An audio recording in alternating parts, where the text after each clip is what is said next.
Welcome to the Meet 2 live stream. Saiwa wondered what kind of live stream this was. Someone spoke up. It's just chatting. I've been pretty stressed lately. Saiwa replied. You too? Life's tough, even though my younger siblings still look up to me as a role model. I really don't know how to manage, especially with me being unemployed right now. I'm the oldest. I have to take care of the two little ones. My parents are gone. I live with my grandmother. Rent is due tomorrow, but I'm too embarrassed to ask her for money. You told me I should be working instead of live streaming. I was discharged from the military 2 months ago and I'm still job hunting. I do need the money, but that's the reality. I'll do anything for money. I didn't expect this time I'd poke the wrong god. If you don't like it, you can leave. I'm just streaming because I'm bored. Hearing Saiwa say that, the woman on the stream fell silent. At that moment, Jen sent Saiwa 5 million gun. He was astonished, couldn't believe his eyes. He muttered, what? Jen, 5 million gun? Or did you mistype? This is one of those view bait stunts by big channels, right? Like giving an unknown streamer a huge sum just to film their reaction. But I don't have any money to return it. I have to buy school supplies for my sibling and pay next month's rent. Everyone in the stream was surprised. That's crazy. Is this guy a tycoon? Give me $20. Saiwa was still stunned, sweating, his face growing tense. After a moment's thought, he said, then make your demand, just don't involve my family. I'll do whatever you want. Jen answered, then will you save Eden for me? Saiwa, surprised, Eden is a game? Yeah, I'll do it, no problem. She smiled, and a beam of light appeared in her hand. Then let's make a contract. Kim Saiwa replied in confusion, huh? But no sooner had he finished speaking than the scenery changed and a blood-stained hand appeared. Kim Saiwa became a different person, cold, no longer the naive guy he had been. He struck a blow to destroy the demon king Lucifer, tearing out his heart. Goodbye, Lucifer. Lucifer failed, his eyes glassy before he fell. Kim Saiwa wiped the blood from his face, thinking to himself, my life's been turned upside down just because of a mistaken donation. It turned out I was crazy to trust Jen, to be summoned to Eden and fight for my life with a dry branch in my hand. Jen appeared, saying she would grant him power as long as he defeated the enemy before him. She touched his shoulder. The system will help you develop, Saiwa. He groaned, this is all insane. You must have picked the wrong guy. Jen only smiled, you are the only one who can save Eden. If you save Eden, I'll send you back to Earth. Saiwa remembered that promise and threw himself into the missions, hoping only to protect his family and have a job when he returned. If she kept her word, he would save Eden without hesitation. And so, Saiwa made a contract with a goddess named Jen from another world. She told him the enemies were demons, and he had no choice but to honor his promise. That way, she would keep her word too. Saiwa was summoned into an organization serving Jen, and became the Pope in the other world. But that wasn't the end of it. Eden was overrun with demons and enemies. He had to destroy them all, defeating each of the 7 great demon lords in turn. That was the only way to save Eden. 10 years passed, and Saiwa wondered how his siblings were doing and whether he could live a normal life when he returned. Jen appeared and asked, Saiwa, are you okay? He replied, yeah, it's nothing. Jen said, I'm sorry, and thank you. This is the end of our contract. Saiwa smiled, Jen, you said I'd have a job when I returned, so I trusted you and kept going. This world isn't worth living in anymore. Jen said, this is the world you saved. Saiwa looked around and replied, yeah, maybe I'll miss it a little. Jen disappeared, and Saiwa quietly waited for the day he'd return. Ah Jen, next time you trick someone, be shameless about it, don't keep apologizing. Goodbye. Jen replied, thank you, I'm truly sorry. Kim Saiwa was truly on his way back to peaceful Earth. Dear Korea, the place he always longed for. The sky above Kim Saiwa, as he returned, was a scene of chaos. Avon shouted in a hurry, Captain, reinforcements are almost here, just hold on a little longer. Are they going to make us hold this position inside those damn Avon vats forever? Tell the reinforcements to hurry up. Damn it. Saiwa looked around in confusion, thinking only, I miss Korean so much, and the first thing I hear when I come back is swearing. So I'm back after 10 years. Is this my peaceful Earth? It's over, Earth is shattered too.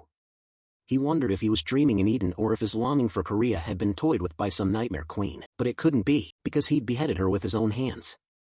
The Pope I once took pride in. Jen suddenly appeared behind him, smiling, you look so alluring doing that. Saiwa turned to look at her and asked, Jen? Jen looked puzzled, you don't seem happy at all. Maybe bringing you back was pointless. Saiwa asked again, didn't our contract end when I returned to Earth? Jen replied sadly, I'm still the goddess you once served. Can't you at least show me some affection and respect? Without me, you wouldn't have been able to return to Earth safely like this. Saiwa answered, if you hadn't dragged me into that damned world in the first place, I wouldn't have had to struggle like this. Jen fell silent, then spoke, however, if you stay on Earth, you will surely die. Saiwa panicked, how do you know? Jen formed a halo of light in her hand and replied, Saiwa, no matter how you see it, I am still a goddess. Suddenly, a system appeared, warning, a deity from another dimensional plane is interfering with the laws of Earth's dimension. Time will stop for 5 minutes. Saiwa looked around as things began to fade away, utterly bewildered. Jen, what are you doing? Jen answered, these 5 minutes are because this is the dimensional plane where the main event occurs, the limit of causality. I'll be frank, Saiwu, do you want to make another contract with me? Saiwu, furious, you want me to sign another exploitative, slave-like contract? Jen calmly explained, no, this time I won't force you. You have to truly want this contract for it to be made. She added, if you make a contract with me, you'll be able to use divine power again like you did in the other world. But this time, since I don't have followers here, there will be some conditions. Saiwa interrupted, wait, can't I just use that holy power naturally? Jen smiled and gently tapped his nose. No. Moving between dimensions drains the power because it interferes with causality. Saiwa frowned, thinking to himself that she was really driving him crazy. Jen looked at him, thinking, making another contract would be too much. He's already suffered so much in Eden. Seeing Jen fall silent, Saiwa asked, what are you doing? Jen, bewildered, Saiwa urged, sign the contract. In his heart he couldn't believe it. You want me to start over with holy power on this ruined earth? Jen was surprised too. She hadn't expected things to turn out like this. Saiwa refused to accept becoming an outdated protagonist. System notice, San Cassisar, contract complete. Goddess Jen of the Eden dimension will support Kim Saiwa's humanity, as this is a contract from another dimension. Earth's principle of causality will investigate the reason. Then the system continued, no issues detected. In 1 minute, the timeline will resume. Jen said, Saiwu, unfortunately I have no infrastructure in this world so I can't stay by your side long. You probably have many questions. But first there is one thing you must do. Divine power only exists when there is belief in an external entity. Without faith, the power dissipates. Therefore, to maintain power, you must make people on earth believe in you. You were the Pope of the J-Men faith, weren't you? Saiwa broke into a sweat, muttering, J-Men faith again. Jen continued, that's right, we'll meet again soon, so don't cry missing me, my Pope. Saiwa, worried, wait, Jen. But Jen had vanished. Time resumed, and the system issued a new mission, establish a church, primary church type. There are currently no followers of the deity you serve in this world. To maintain power, you must found and expand a church. Methods are not limited. The system will automatically tally followers, the time limit is 90 days. If not completed, everything will reset. J-Men faith in Korea. You mean you want me to become the leader of some cult? Suddenly, a large set of jaws appeared and lunged at Saiwu. It was a dragon, flying at extreme speed. Saiwa glanced at it coldly, his expression changing completely. He stared at the dragon, his hand crackling with lightning, then struck as it dove in. The dragon screamed and fled from him. Outside, the soldiers were stunned. Did he just tear the one apart? After defeating the dragon, Saiwa turned back, eyes cold and his face smeared with blood, silently observing, then merely snorted. That left those around him extremely puzzled. Someone asked, Saiwu, do you want to hear about the goddess Jen? They were baffled, and Saiwa only forced a smile. When the system reported, followers, 1/10,000, he suddenly realized and thought to himself, I'm done for. Only 1 out of 10,000 followers. Saiwa grabbed Convin's wing and tore it apart, a decisive action with a razor-sharp gaze. Without hesitation, he stared at Convin, and immediately bolts of lightning engulfed it, defeating it completely. Dong Zich and the rest of the team were utterly stunned by the sight before them, everyone buzzing with talk. Do you see that, boss? That Convin is terrified, it's falling from the sky, frozen in panic. Another soldier glanced at the detector screen and blurted out, we aren't detecting any magical energy on the scanner. Can Eridani at a normal rank be that strong? Normally, Eridani's rank is determined by how much magical energy the detector picks up. But Dong Zich frowned, confused. There's no way Eridani capable of taking down Avon like that would only be normal rank. He looked towards Saiwu, who was fighting the monsters, and added, just that alone is enough to classify him at disaster level. Dong Zich's face went pale. He immediately grabbed his radio and announced, under the Special Investigation Bureau's emergency response protocol, I request immediate recall of all personnel. On the other end of the radio someone replied, is the situation at the gate that bad? Dong Zich barked, it's not just the gate. We've confirmed the appearance of an extremely powerful Eridani who wasn't detected by the magical sensors. Seeing Saiwa fighting so fiercely, no one dared approach. Dong Zich continued, he's definitely an anomalous phenomenon, outside all our standards. Immediately after, Dong Zich stepped forward, not forgetting to add over the radio, I'll speak to him first, send support right away. Pleasure working with you. The person on the other end, stunned, hey Dong Zich, what are you planning to do? Saiwa stood still, thinking, that's it? This fly swatter's nothing special. He turned his head, wondering where the others had gone. Just then, he saw Dong Zich walking toward him with a serious expression. Saiwa worriedly thought, am I not allowed to catch that Avon? Meanwhile Dong Zich privately thought, is he really a boss? He looks hard to handle. Suddenly, Dong Zich changed his demeanor, smiling gently and clasping his hands in greeting. Nice to meet you. He continued enthusiastically, let me help you get acquainted with the situation. But for Saiwu, this was an extremely awkward moment. His gaze blank, he could only utter one word, ha. The scene shifted to the Daong province apartment complex, Wanong City. Saiwu stood dazed in front of a door, quietly recalling the earlier conversation with Dong Zich. He had asked, what about my family? In a room, Dong Zich replied, we've investigated. Both of your younger brothers are safe, living in Daong province. And your grandmother is traveling in the US. We, the Ability Management Bureau, will support Kim Saiwu in every way to help you stabilize your life at CEO. Trust us. Also, we have rehabilitation programs for returnees, although I doubt how effective they'll be for your abilities. If you have any questions, contact me anytime. Saiwu forced a smile, quietly relieved. Good, they seem welcoming. Everything seemed fine. My brother should manage. No matter how the world changed, my grandmother was always pretty eccentric. He looked down at his hands, calculating, it's been 10 years, Ingogok must be about 27 now. Dong Zich continued excitedly, you might be surprised, but only 5 years have passed here. You said you lived 10 years in Eden, right? So your age here is still 27, not 32. Saiwa thought curiously, this guy's weird. I don't know how Earth has changed in the past 5 years, but it seems people treat returnees well. Saiwa felt reassured to hear everyone was okay. He recalled his family's faces, wondering, did Jen have a hand in this?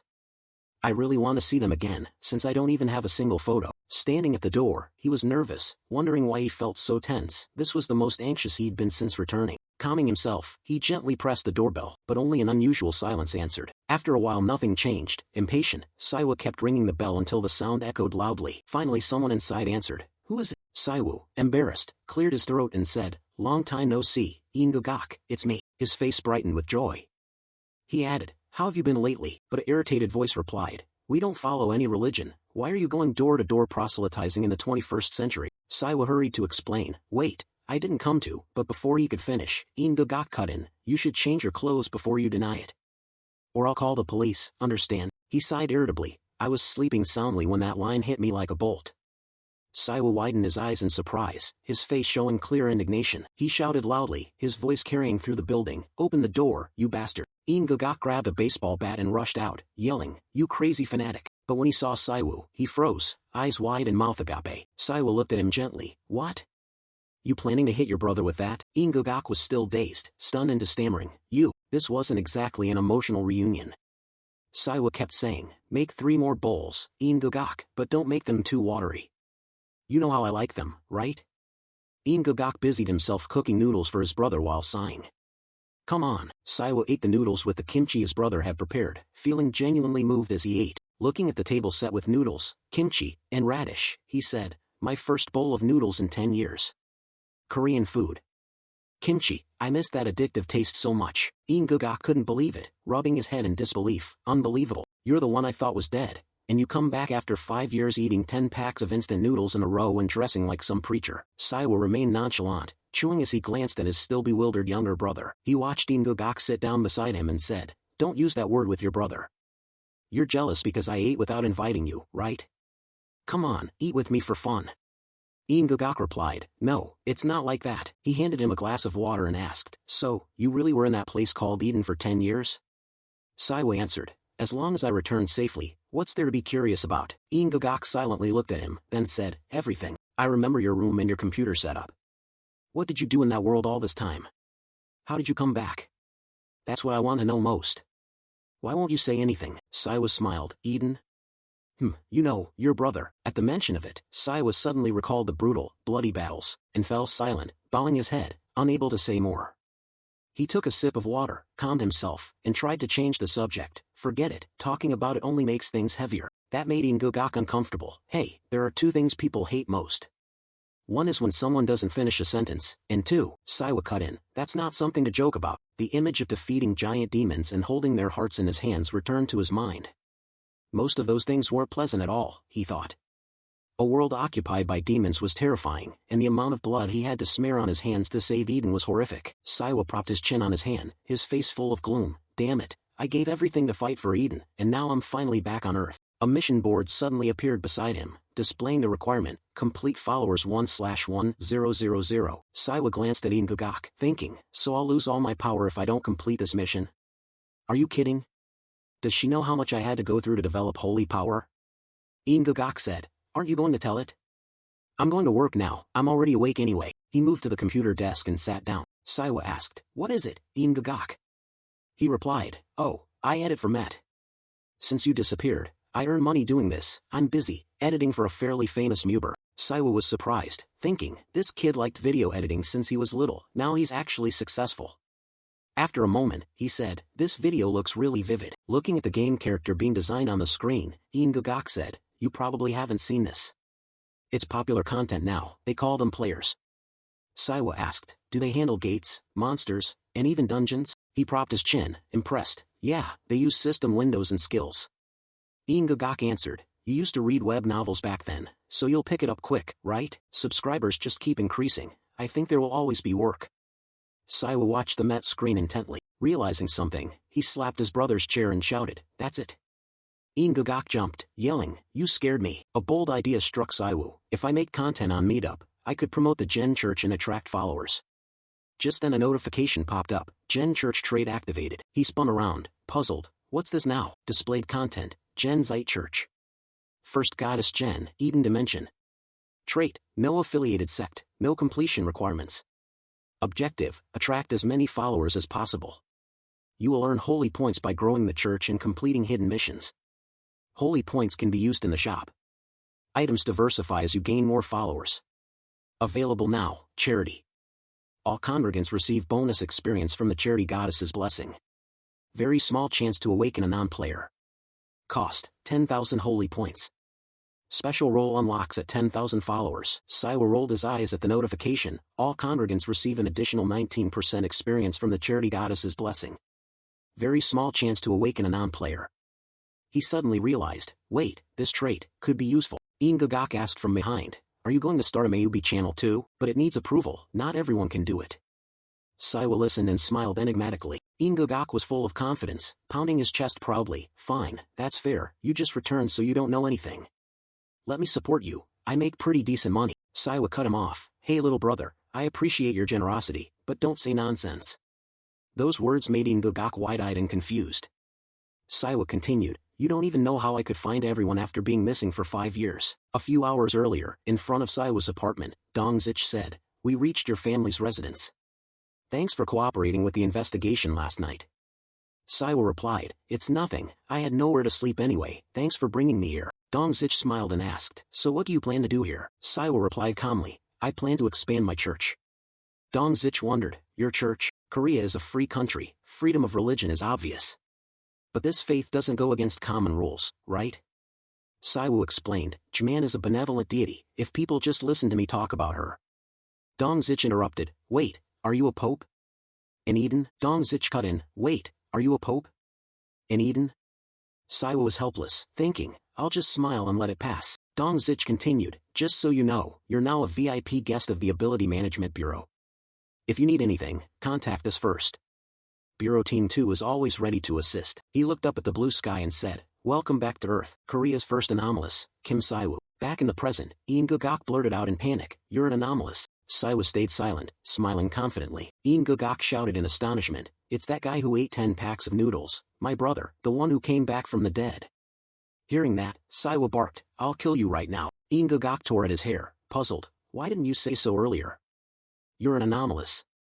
Saiwa crossed his arms and smiled, I couldn't tell you that I'd lose my power if I didn't gain 10,000 followers. Eden Gagak calmed down and asked, so you're the Pope and you need more followers?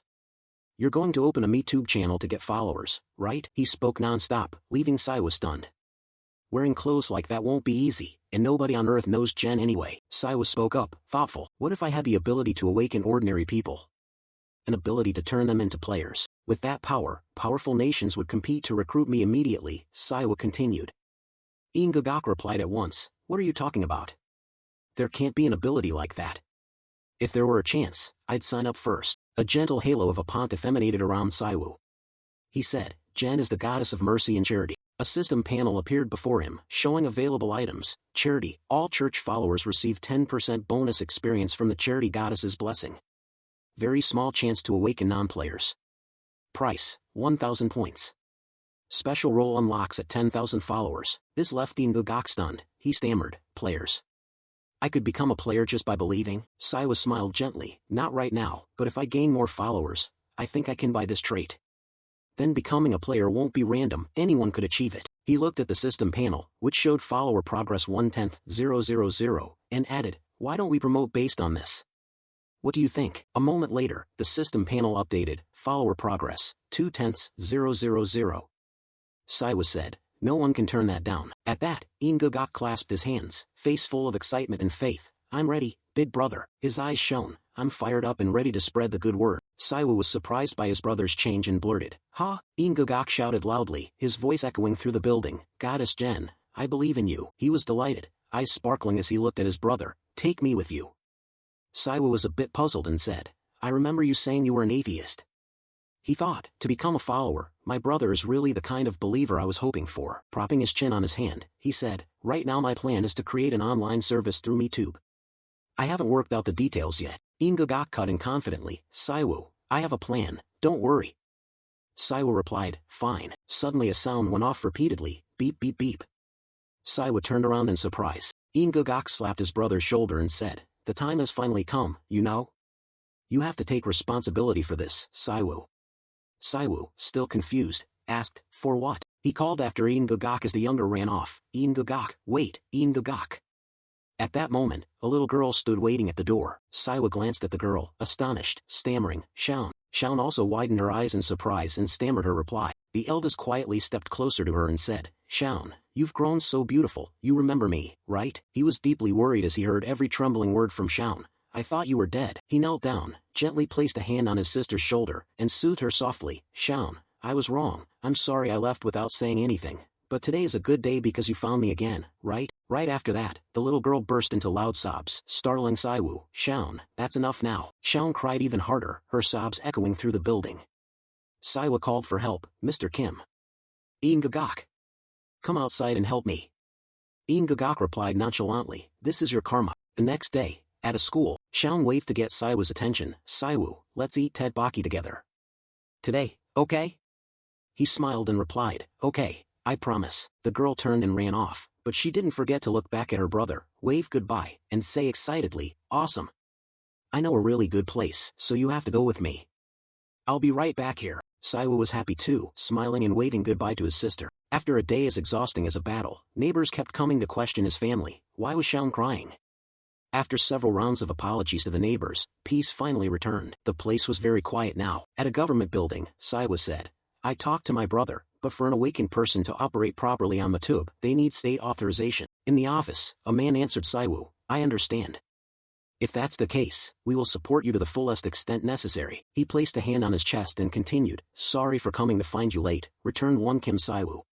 He is the minister of the Ability Management Ministry. Do you know? Saiwa picked up a cup of hot water and thought quietly. This man was an important figure, a mediator for the awakened, though he himself was not awakened. Saiwa thought to himself he hadn't expected to meet No, truly the power of protocols. Perhaps because the Gen sect was the first religion in Eden, leaders of every species had once gathered. No asked, is missionary activity the reason you'll be active? Saiwa stammered, yes, yes. No replied, ah, I see. Missionary activity is indeed very good. He continued, you can disclose that you're a returnee on Metop, but please also reveal that you're an anomalous person at a press conference organized by the Ability Management Ministry. Saiwa answered, of course. A video showing Saiwa fighting was played. No asked, have you seen this video? Saiwa watched the video and replied, so this video has already been released. No answered, we imposed a ban but couldn't block it. After watching, Saiwa immediately thought of Ingogak, the one skilled with MeTube. He replied, I've seen it. No added, you may feel upset about this, but we'll assign some agents around you for a while. I promise you, in my name, no one will harm you. He added, because an anomalous person like you has never appeared in Korea, our management has shortcomings, please understand. Saiwa thought that was reasonable. He smiled inwardly and thought, anyway, it's fine, no problem. Back home, Saiwa called his grandmother. On the other end, she scolded, that dumb kid, you came back without calling me right away? Saiwa hurriedly apologized, I'm sorry, Grandma, I'm so sorry. She continued, it's okay, as long as you're back safely. I'll finish this trip soon. Take care of Shaun and Ingugak for me, okay? Saiwa replied, yes, Grandma, have a safe trip home. When the call ended, she hung up first. Saiwa sat in silence for a moment, then said to Ingugak, she spoke as if she clearly knew you'd come back. Ingugak turned and replied, she said she sometimes dreams about you. In her dreams, sometimes she saw herself walking on an endless horizon, sometimes she saw you fighting winged monsters. Maybe that's why she was certain you'd return alive. Saiwa sat silently staring at his phone screen, murmuring, that's really interesting. Ingugak remained focused on his computer screen and called out, I thought you were dead, it's hard to believe you're back, and Anomalous. Hearing that, Saiwa thought quietly. Remembering old memories, the three siblings had once been close, especially in their final year of school. After their parents died in a car accident, without their grandmother's bright care, the three of them would surely have struggled greatly. Folding his arms, he continued thoughtfully, my brother waited for a long time and eventually gave up, thinking I was dead. Suddenly Ingugak spoke up, oh right, big brother, we held a funeral for you with a burial in the woods. There's a tree named after you. We should have held the funeral for 5 or 10 years, but in the end we left it as it was. C made it look really beautiful. Saiwa replied helplessly, we should go get the money back immediately. He rolled his eyes at Ingugak, thinking his brother certainly wasn't serious. Ingugak was still focused on the computer screen. Saiwa spoke, anyway, tell me about what I asked for. Ingugak turned back and said, okay, I have a plan. He continued, look at this first. On the computer screen the Player K account shows 5,000 subscribers. This channel specializes in beginner lessons and monster hunting strategies. In the video, Mino, the host of Player K, says, monsters appear most in dungeons and wave gates. Today I'll talk about their weaknesses. Ingugak explained, one outfit and a sword, that's why he has so many subscribers. Saiwa stepped closer to the screen, rubbed his chin and said, because he's handsome. Ingugak replied, you think so too, right? He has a good personality, no controversies, and he's really great. He even pays me regularly. Ingugak switched to another channel and continued, right now we only have one channel and we're setting up a new account. It usually takes more than 2 weeks, very impressive. On the screen appeared the channel info, I believe in Gen. You believe Gen, the official channel of the Gen Church on Metop. The official channel of the Gen Church on Metop. We believe in the goddess Gen. Ingugak turned to his brother and added, as you know, the easiest way for new channels to gain attention is with the help of big corporations. He went on, and there are segments your participation would fit right into on the program he's running, the Rookie Military Academy. That playlist has a lot of different videos, for example, Rookie, why did your all open like that? Rookie Military Academy buys a rapid growth pack for rookies. Rookie versus Rookie T, how to identify Megabyte. A psychologist's view on rookies. A thrifty veteran and a wealthy young rookie. Delicious food and rookies eat heartily. The appearance of Rookie and FP. Individual streams don't change much, so they're easier to follow. Miso mainly produces beginner teaching content. Saiwa pondered, looking at the view counts on the computer screen and thought to himself, lots of views. Ingugak continued, there's an opportunity because one of them was injured while hunting monsters. When I mentioned you, he told me to bring you in for an interview. Saiwa put his hands on his hips, smiling at his brother, Ingugak, do you think I'm the rookie? From what I see, he's the rookie. A thought flashed through Ingugak's mind and he blurted out, that's it. Saiwu, the protagonist is hiding his power. The rookie label is actually a strong anomalous. Plan, Kim Ingugak director, Kim Ingugak writer. He was ecstatic, leaning forward and saying, we can run with this concept, the main character hiding his power, what do you think? Saiwu, this is my perfect channel plan. As he spoke he sat down, tapping the keyboard non-stop, babbling, I haven't told Mino the details yet, but if I do, I think he'll like it. Let's just do the interview first. Mino loves concepts like this. Saiwa stood silently watching his brother, feeling Ingugak's enthusiasm clearly. He thought to himself, have I awakened a capitalist monster? Cut to a new scene. The two brothers moved to the arranged location. Ingugak said, the filming location is far, but we're almost there, only 30 minutes left. Mount Maga. A forest breeze swept through, making the place even quieter. Saiwa glanced around and said, this is the perfect atmosphere for smoking. Ingugak, are you sure this is the right place? Ingugak, on the phone with someone, answered, yeah, this is the spot, but the air feels a bit strange. Ingugak's phone screen showed he was calling Mino but couldn't get through. He anxiously looked at his phone was still off. Saiwa thought, the signal's terrible. Are there places like this in Korea? He cautiously scanned the gloomy surroundings, feeling that something was wrong. He said to Ingagak, let's go back. Pause the protagonist hiding his power project for now. Ingagak snapped around. Huh? Wait, feeling that something was wrong, Saiwa closed his eyes to sense it, thinking, from the endless battles in Eden and the keen senses granted by Jen's blessing, this is a level of monstrous energy that only monsters and demons can emit. He asked, is this Mino really a good person? Any bad rumors about him? Anything about human sacrifices or ties to demons? Ingagak immediately denied it. No way, that's absurd. He's a famous muber, Saiwa said seriously. If he's just a normal returnee, we'd be dead long ago, understand? Ingagak's face went pale as he stammered. No way, Mino is a good person. Saiwa pointed at his brother and shouted, good person my foot. Don't trust people so easily, keep that up and you'll get stabbed in the back, got it? Ingagak replied, why are you so mad?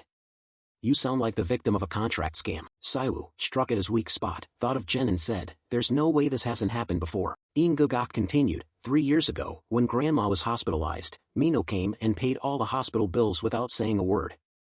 At that time I had no money because I'd just paid rent. Ingagak added, 3 years ago, when Grandma was hospitalized, Mino came and paid all the hospital bills without saying a word. At that time I had no money because I'd just paid rent. Saiwa brushed his sleeve off and replied, since your plan isn't working, I'll find another way myself. Immediately, the papal outfit appeared and automatically equipped itself onto Saiwu. He turned to Ingagak in full dignity and said, since online promotion isn't working, I have to try an offline approach. Witnessing this, Ingagak was utterly astonished. Mathagape, are you a female mage?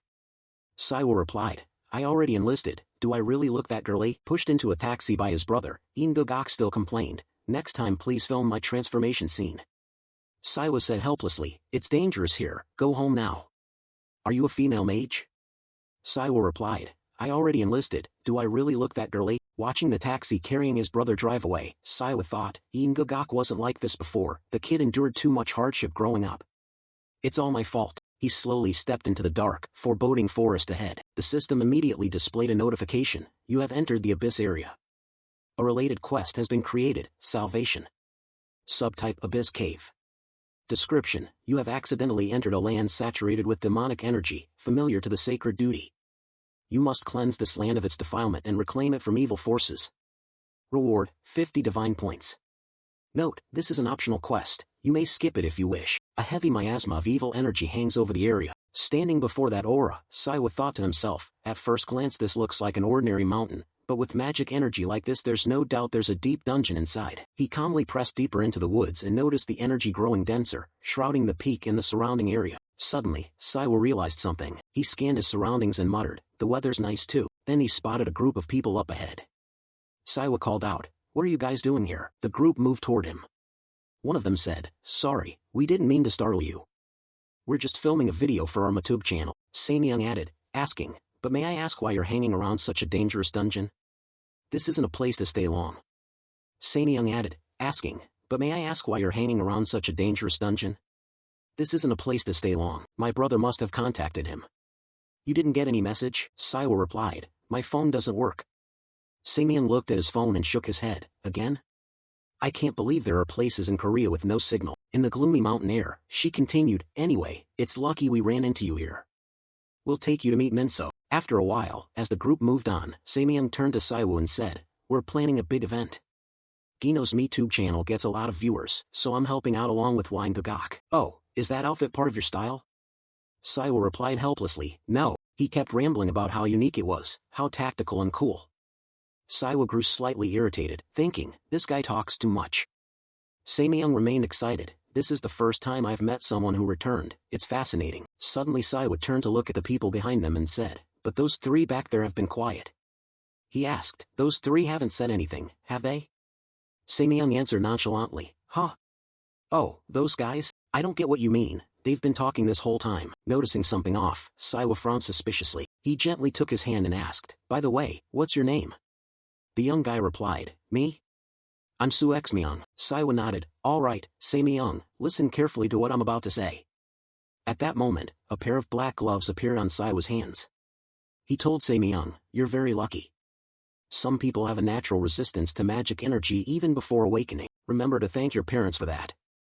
He looked puzzled. Huh? Saiwa's index finger sparked with electricity as he continued, if you make it back alive today, give your parents a hug, okay? Samyang still asked, what are you talking about? Before he could finish, the electric charge from Saiwa's hand shot backward, slicing through the three men behind them. Samyang stared in horror and glanced back. The three men had been decapitated, and a horrific black mist rose from their necks. He screamed in panic when he witnessed the scene. The bodies collapsed, and Samyang stepped back, shouting, what the hell was that? Saiwa remained calm, running into something like this right after arriving. He stepped forward and stomped on the hands of the corpses, causing black energy to gush out. The others are probably deeper inside, so this spot should be safe. Rest here. Samyang, holding the camera, went pale and trembled. Who are you? Why are you here? I don't understand what's happening. Saiwa smiled gently, placed his hand on his chest and put on an expression of sincere warmth, radiating a brilliant halo. I only came here to spread the word of our goddess. Seeing what had just happened and hearing that reply, Samyang froze, eyes wide in shock, unable to utter another word. A dungeon gate opened in the middle of the forest. The system announced, you have entered a dungeon. Inside the dungeon was a long corridor. The system continued, the current dungeon is the Dark Mage's laboratory, undergoing abyssal transformation. The dungeon's name has been changed to Pride's Cranium. If you do not defeat the dungeon boss, the entire area within a 5 kilometers radius will be consumed by the abyss. Time remaining, 2:07. Saiwa glanced around, thinking, abyssal transformation? The miasma here has grown stronger. He pictured a labyrinth in his mind and keenly sensed the spiritual energy of other players. Surely some players were still struggling against the miasma here. Saiwa stepped forward, thinking, it's nearby. By chance, he saw several people slumped with their heads down, which made him stop. Looking at them, Saiwa realized they appeared alive but had no faces. This made him recognize clearly the identity of the creatures he'd killed before entering the dungeon. They were mimics, a strange monster species that can render victims unconscious and then shapeshift to impersonate them. Mimics only knock victims unconscious rather than killing them, because they can't shapeshift into someone who's dead. As low-level creatures, mimics have no vocal cords, cannot speak, and cannot exist independently. That meant the dungeon boss was definitely an imitator, a proud warrior. The system displayed, you have confirmed the keyword imitator. The boss of this abyssal dungeon has been revealed as an imitator. Saiwa looked at the notice and said, as expected, monsters like mimike can turn into others. They're truly a nightmare to face. Even knowing this ahead of time, if they become allies, it's hell on earth. Just then, a loud scream rang out that made Saiwa start. He turned toward the sound, thinking, a survivor, or a doppelganger. Either way, it didn't matter. With that thought, Saiwa immediately ran straight toward the scream. A flash of light flared ahead. Saiwa thought, there's light over there. Could the monsters be gathering around the plaza? He rushed forward. Headlights from surrounding rigs flashed into his face. In the distance, behind a camera, someone shouted, cut. The director stepped out, pointed at Saiwa, and scolded, you can't just jump out like that. People around murmured, what the hell? We were filming fine. Saiwa, bewildered, blurted, ha? He thought to himself, there's a survivor, but why are there so many people? Those nearby kept complaining, damn it, it's ruined, we have to shoot it all over again. The director strode up to Saiwa and asked, did our people let you in? We rented this dungeon to film, you can't just wander in like that. Saiwa sighed, put his hands on his hips, and replied, I heard a scream and reacted instinctively, sorry, they let me in because I said I wanted to meet Jinso. Yes, I planned this, I wanted to speak with him directly. The director looked surprised, you're a returnee, right? No wonder your clothes look so strange. Saiwa suppressed his irritation, voice trembling, that's right, it's me. The director replied cheerfully, you should have said so earlier. Hey, is the walkie broken or what? He turned to his assistant, grabbed him and said, take him to meet Mansodi, he's Wine-Gogok's older brother. The assistant replied happily, oh, really? Nice to meet you. Do you mind if I speak casually? This way, please. Saiwa answered, thank you. As he walked, he glanced around, hearing people talking. He thought, thank goodness a few people haven't been infected by the miasma. As he walked, he glanced around, hearing people talking. He thought, thank goodness a few people haven't been infected by the miasma. Even I want to go home. In his mind appeared an image of a sinewy hand with sharp nails manipulating the people below with strings, the imitator's collective illusion. It seemed to play with the imitator as the lead was unfolding. Even players who hadn't been infected were being affected. If the imitator is using a collective illusion, it means it's grown much stronger. Perhaps that's why the miasma spilled out of the dungeon. The assistant guiding Saiwa said suddenly, don't worry, we're inside the dungeon, this place is completely under our control. Saiwa asked, what do you mean by under control? He replied, we've captured the dungeon boss. Saiwa was stunned, you captured the dungeon boss? What? The assistant laughed, oh, usually we film inside dungeons like this. The dungeon disappears if the boss is killed, but you can't just let it roam free because it's dangerous. So we weaken the boss and bind it. Then the other monsters in the dungeon weaken too, making filming easy. Saiwu, amazed, so you push the boss to the brink of death and keep it alive? The assistant, exactly, it's effective.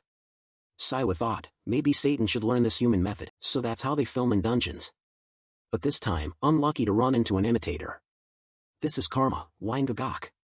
That Gino doesn't understand what safety means.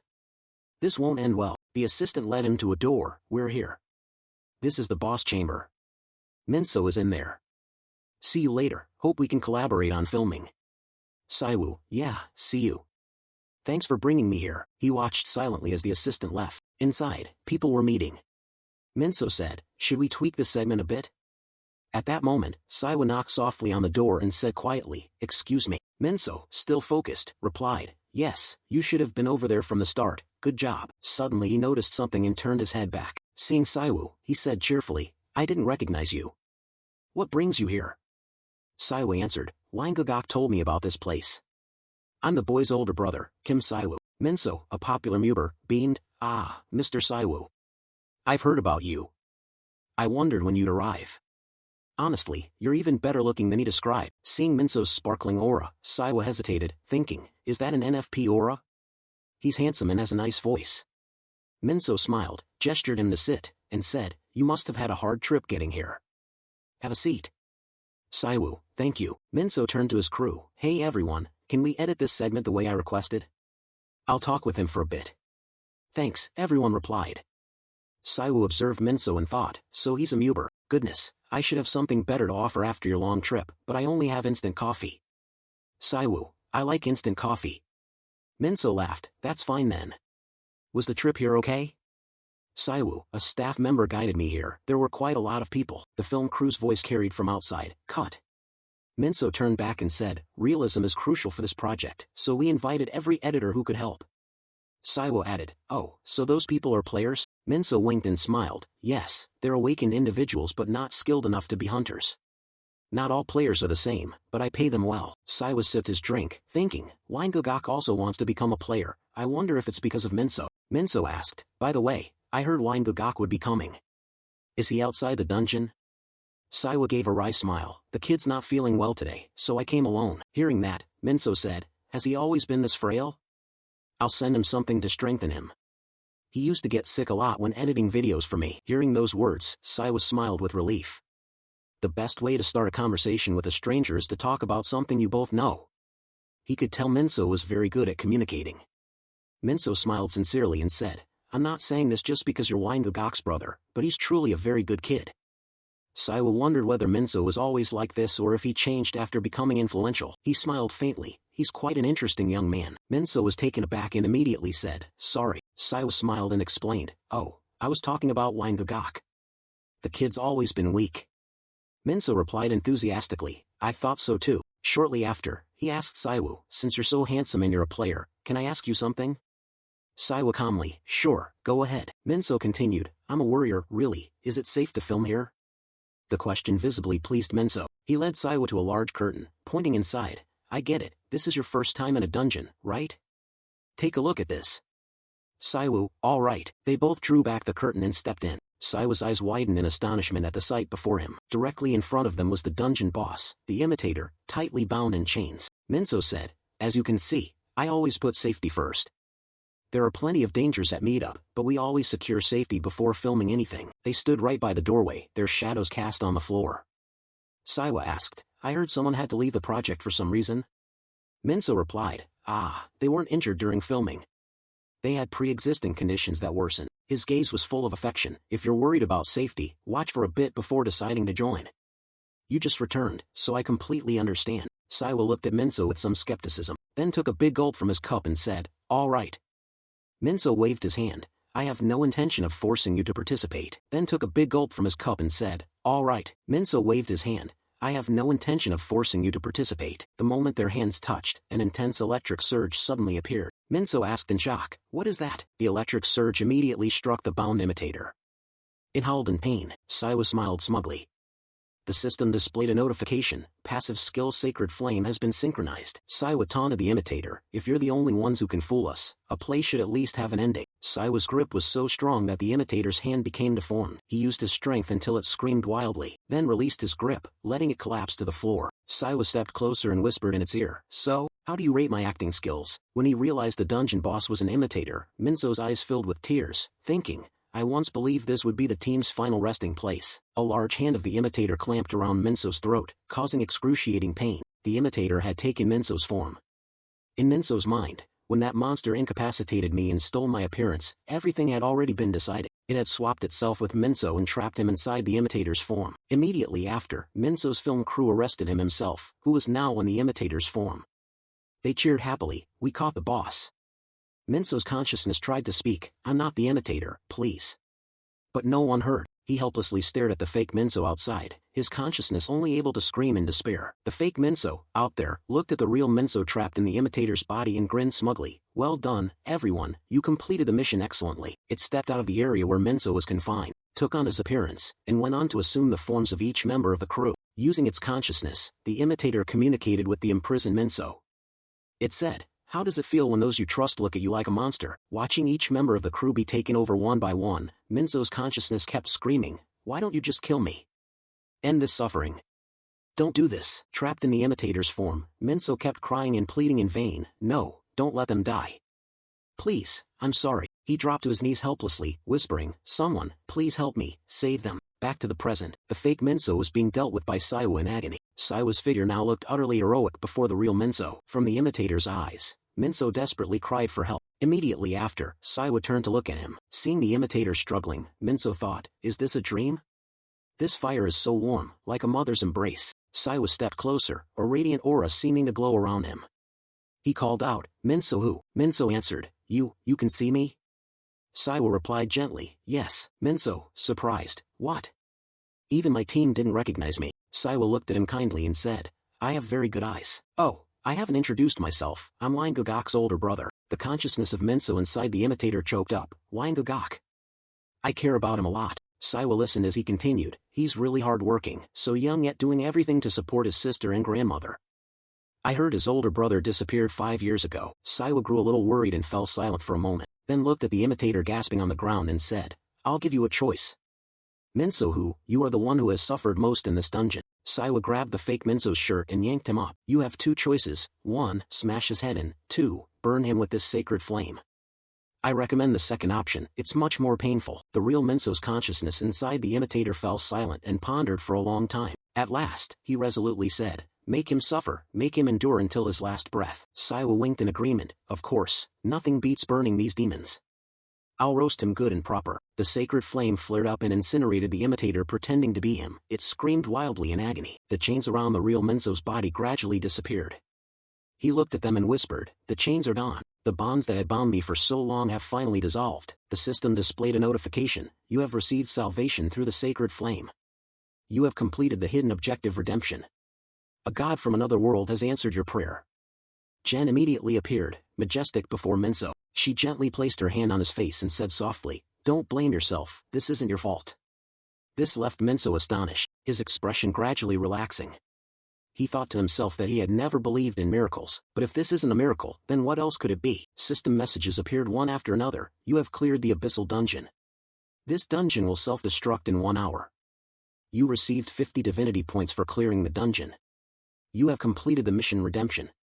You received 100 divinity points. Saiwa crossed his arms and looked at the notification panels, thinking, I'm not happy about this.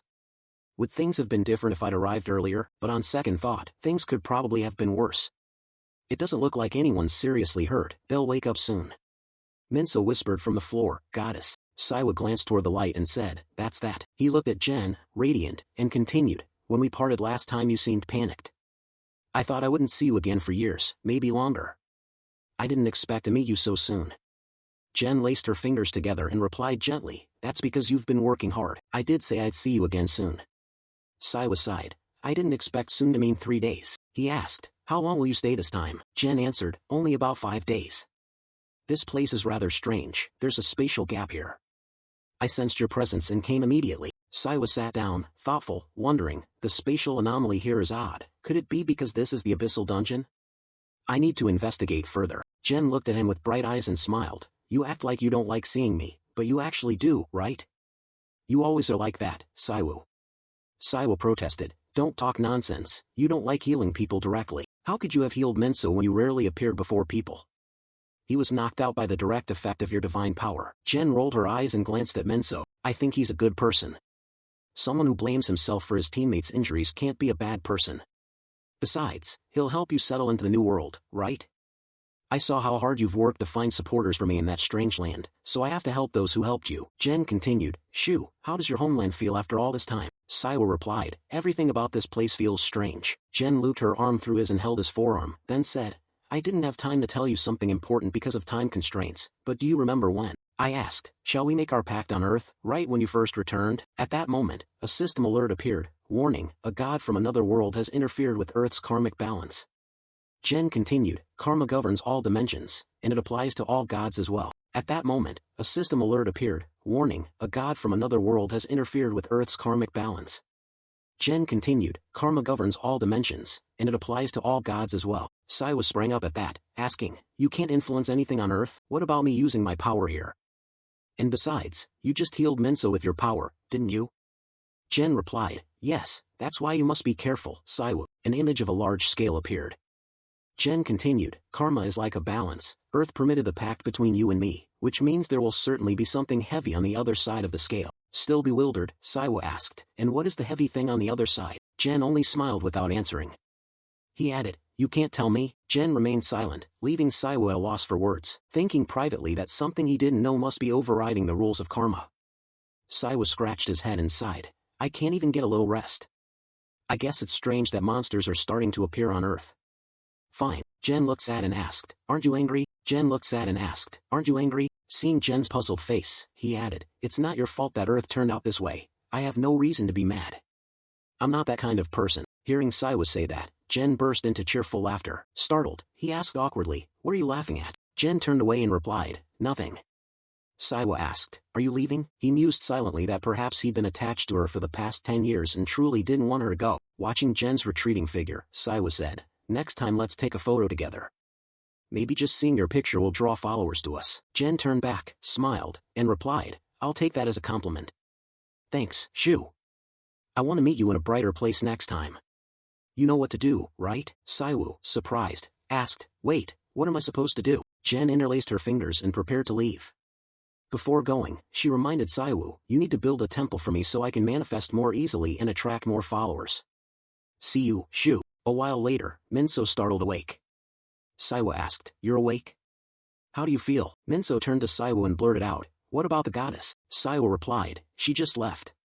Hearing that, Minso blushed slightly, stared at his hands, and asked, do you think I'll see her again? Saiwa smiled, if you want to know more and hear good things about our goddess, I'll tell you. The next morning, on the busy streets, the system suddenly sent a notification to Saiwu, worship goal progress, followers, 4/10,000. Saiwu reflected, the impersonator incident at Magam Mountain Dungeon in Gudu 2 days earlier ended with no deaths and only 12 people injured. None of them were physically wounded, but they all suffered psychological trauma from the impersonator and the imitators, since they had been brainwashed. Gumino, who Jen healed after becoming a victim of the imitator, was hospitalized in the Goza area.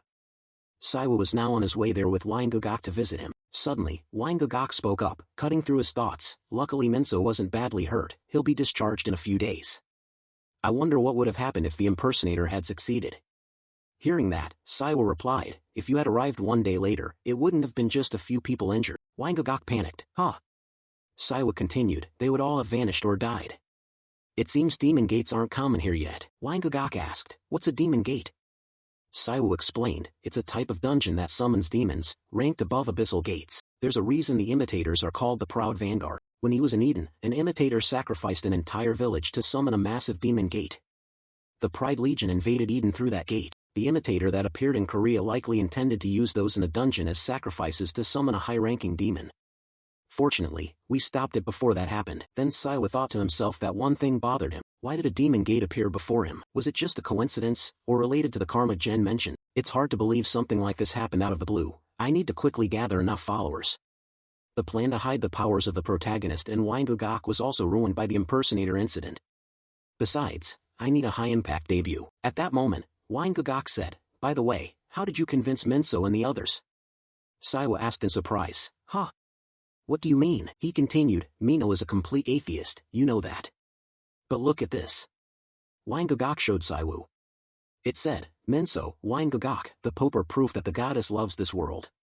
Let's all try to serve her well, okay?" He went on, "Did you tie Minso up, brainwash him, or manipulate his mind? You did that because he's a MUber with 5.4 million followers, right? That's a crime." Seeing Gogok doubt him like that, Saiwa was panic-stricken. He retorted, "What do you take me for?" Gogok replied to him with a strange look and said, "A cult leader." Hearing that, Saiwa was furious. No, he also didn't think Minso would believe in his faith in such a short time. At this, Gogok asked mockingly, "Oh my, he actually believed you?"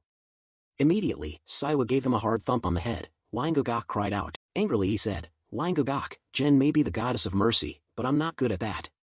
Gogok squealed in pain. Saiwa looked at him calmly, thinking to himself, "Still, I understand Mince's expression when he first woke up. Anyone meeting Jen for the first time would be shocked like that. I was the same. She's so beautiful that just seeing her overwhelms you, and she radiates a sacred energy that clearly marks her as a goddess. Besides, Minso was healed by Jen herself, so he experienced her power firsthand. How many people could deny her existence after witnessing such a divine miracle?" Not long after, Gogok cheerfully exclaimed, "Minso is so easy to persuade. But think about it, a goddess who's both beautiful and merciful is amazing. It'd be great if she appeared on our Mayubi channel." Hearing that, Saiwa asked, "Even if I think she's beautiful, how can I be sure she's merciful? I told you Jen kidnapped me, remember?" He smiled and answered, "But she took responsibility for you to the end. I'd like to meet her one day too." While they were talking, suddenly a notification popped up on Gogok's computer. He said, "Huh? Minso just uploaded a new video. What's it about?" On the screen the words read, I'm sorry, player got 150,000 views right now." Gogok was in shock. "Huh? What is this?" In the video, Minso wore hospital clothes and said, "Hello, I'm Player Ga. I'm here to talk about what happened 2 days ago. I want to thank the person who saved me and the film crew, who nearly lost their lives before we started filming." Hearing what he said, Gogok and Saiwa both gaped in amazement. Cut to the university hospital. Gogok, extremely anxious, burst into Minso's hospital room with force. He called, "Minso!" Facing Minso, he smiled brightly and asked, "Gogok, how is your body?" He replied, "Minso, I'm fine." While the two inside the room chatted happily, Saiwa stood outside, quietly taking in the scene, thinking, he's injured and still cares about others, what a precious character. Even in hospital clothes, he's handsome. Suddenly, Minso spoke, startling Saiwa. "I didn't know what to do when you came in person, Your Holiness the Pope." Saiwa awkwardly asked, "Hey, where did you learn that term?" He answered, "I looked it up online." Understanding the cue, Gogok said, I'll be going now." Then Saiwa suggested, "Feel free to call me Saiwu. If that's uncomfortable, you can call me Brother Saiwu." In the end, he resigned, "Whatever you prefer." Not long after, the two sat down to talk. Saiwa asked, "But why did you suddenly upload that video?" He replied, "Oh, that video?" Saiwa confirmed, "Yes, the video titled I'm Sorry has surpassed 1 million views." Saiwa recalled the video. It was 2 minutes of stories about him and Jen. Although he didn't mention my name, he called me his savior and said the goddess I worship healed him personally. Those unconditional praises filled the whole video. That's great, but it still isn't truly satisfying. I want a more dramatic production to introduce the Jen Church to the public. Suddenly, Minso cut into his thoughts. Do you want to see how people are reacting to that video? On the screen were people's comments. I can't believe Minso posted a clickbait apology video, so disappointing. Is this the new content he's doing because of something called the Bimyong Church? Mince, this cult-like content doesn't suit you. Are all the things MUbers say just nonsense? Hey, I'm down for any ideas you have, so hurry up and post more videos. Stop this nonsense and upload something new quickly. Don't forget Metabi focuses on health, remember. Something big is about to happen. What on earth is he staging? After reading those comments, Saiwa was quite surprised, thinking, is this the life of a MUber? They all think it's staged content, while he's being completely sincere. Seeing that, he asked Minso, was that video just scripted? Mince immediately denied it. Of course not. I was completely sincere in that video. I just want the whole world to know about the Jen Church, and I can't stand seeing these strange cults running wild. All glory belongs to the goddess. I'm ready to dedicate everything of mine at any time. I can donate all my assets if it helps spread Jen's name. Hearing that, Saiwa was completely helpless at his words. He looked at Mince before him and thought, was he always this crazy, or did Jen and I make him like this? A notification popped up again, reading, the third follower of the Gen Church, Gumenso, has expressed faith, special achievement unlocked for a zealous follower. You have received 20 divine points and the rewards from this achievement have been unlocked. This achievement added the special profession investigator to the DLC shop. After reading it, Saiwa's face went dark. He thought to himself, an investigator in modern-day Korea? Isn't that profession way out of date? The system continued with a notification, investigator, DLC profession, requirement, special achievement zealous follower, ability, act as representative judge. When facing enemies of the church or demons, all stats increase by up to 10%. The increase rate depends on the special faith stat and does not activate for normal players or ordinary people not affiliated with any church. Cost, 500 divine points. Note, you can transfer this profession to church followers after purchase. Saiwa sighed. I can't even buy it right now because I'm broke. Seeing that, Minso excitedly said, don't worry too much, I have some experience as a M-Uber. I think this is just an initial reaction, it'll be fine. Those who witnessed his miracle won't doubt him. Do you remember the guy named Susemyung?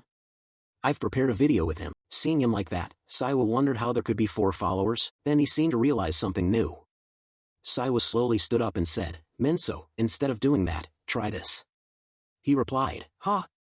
Then Saiwa continued, come closer so I can tell you. Hearing what Saiwa said, Minso hesitated, wondering if he deserved such an important role. He smiled and affirmed, of course, Jen would be very pleased. The scene shifted to some cult. Countless hooded figures sat in a circle as if performing a ritual. They declared they had received the will of the Great One. The leader stepped forward, placed his hand on another's head, and said, I appoint you as a warrior. You will put all your mind and soul into joining the Great One's grand plan, for his mighty will.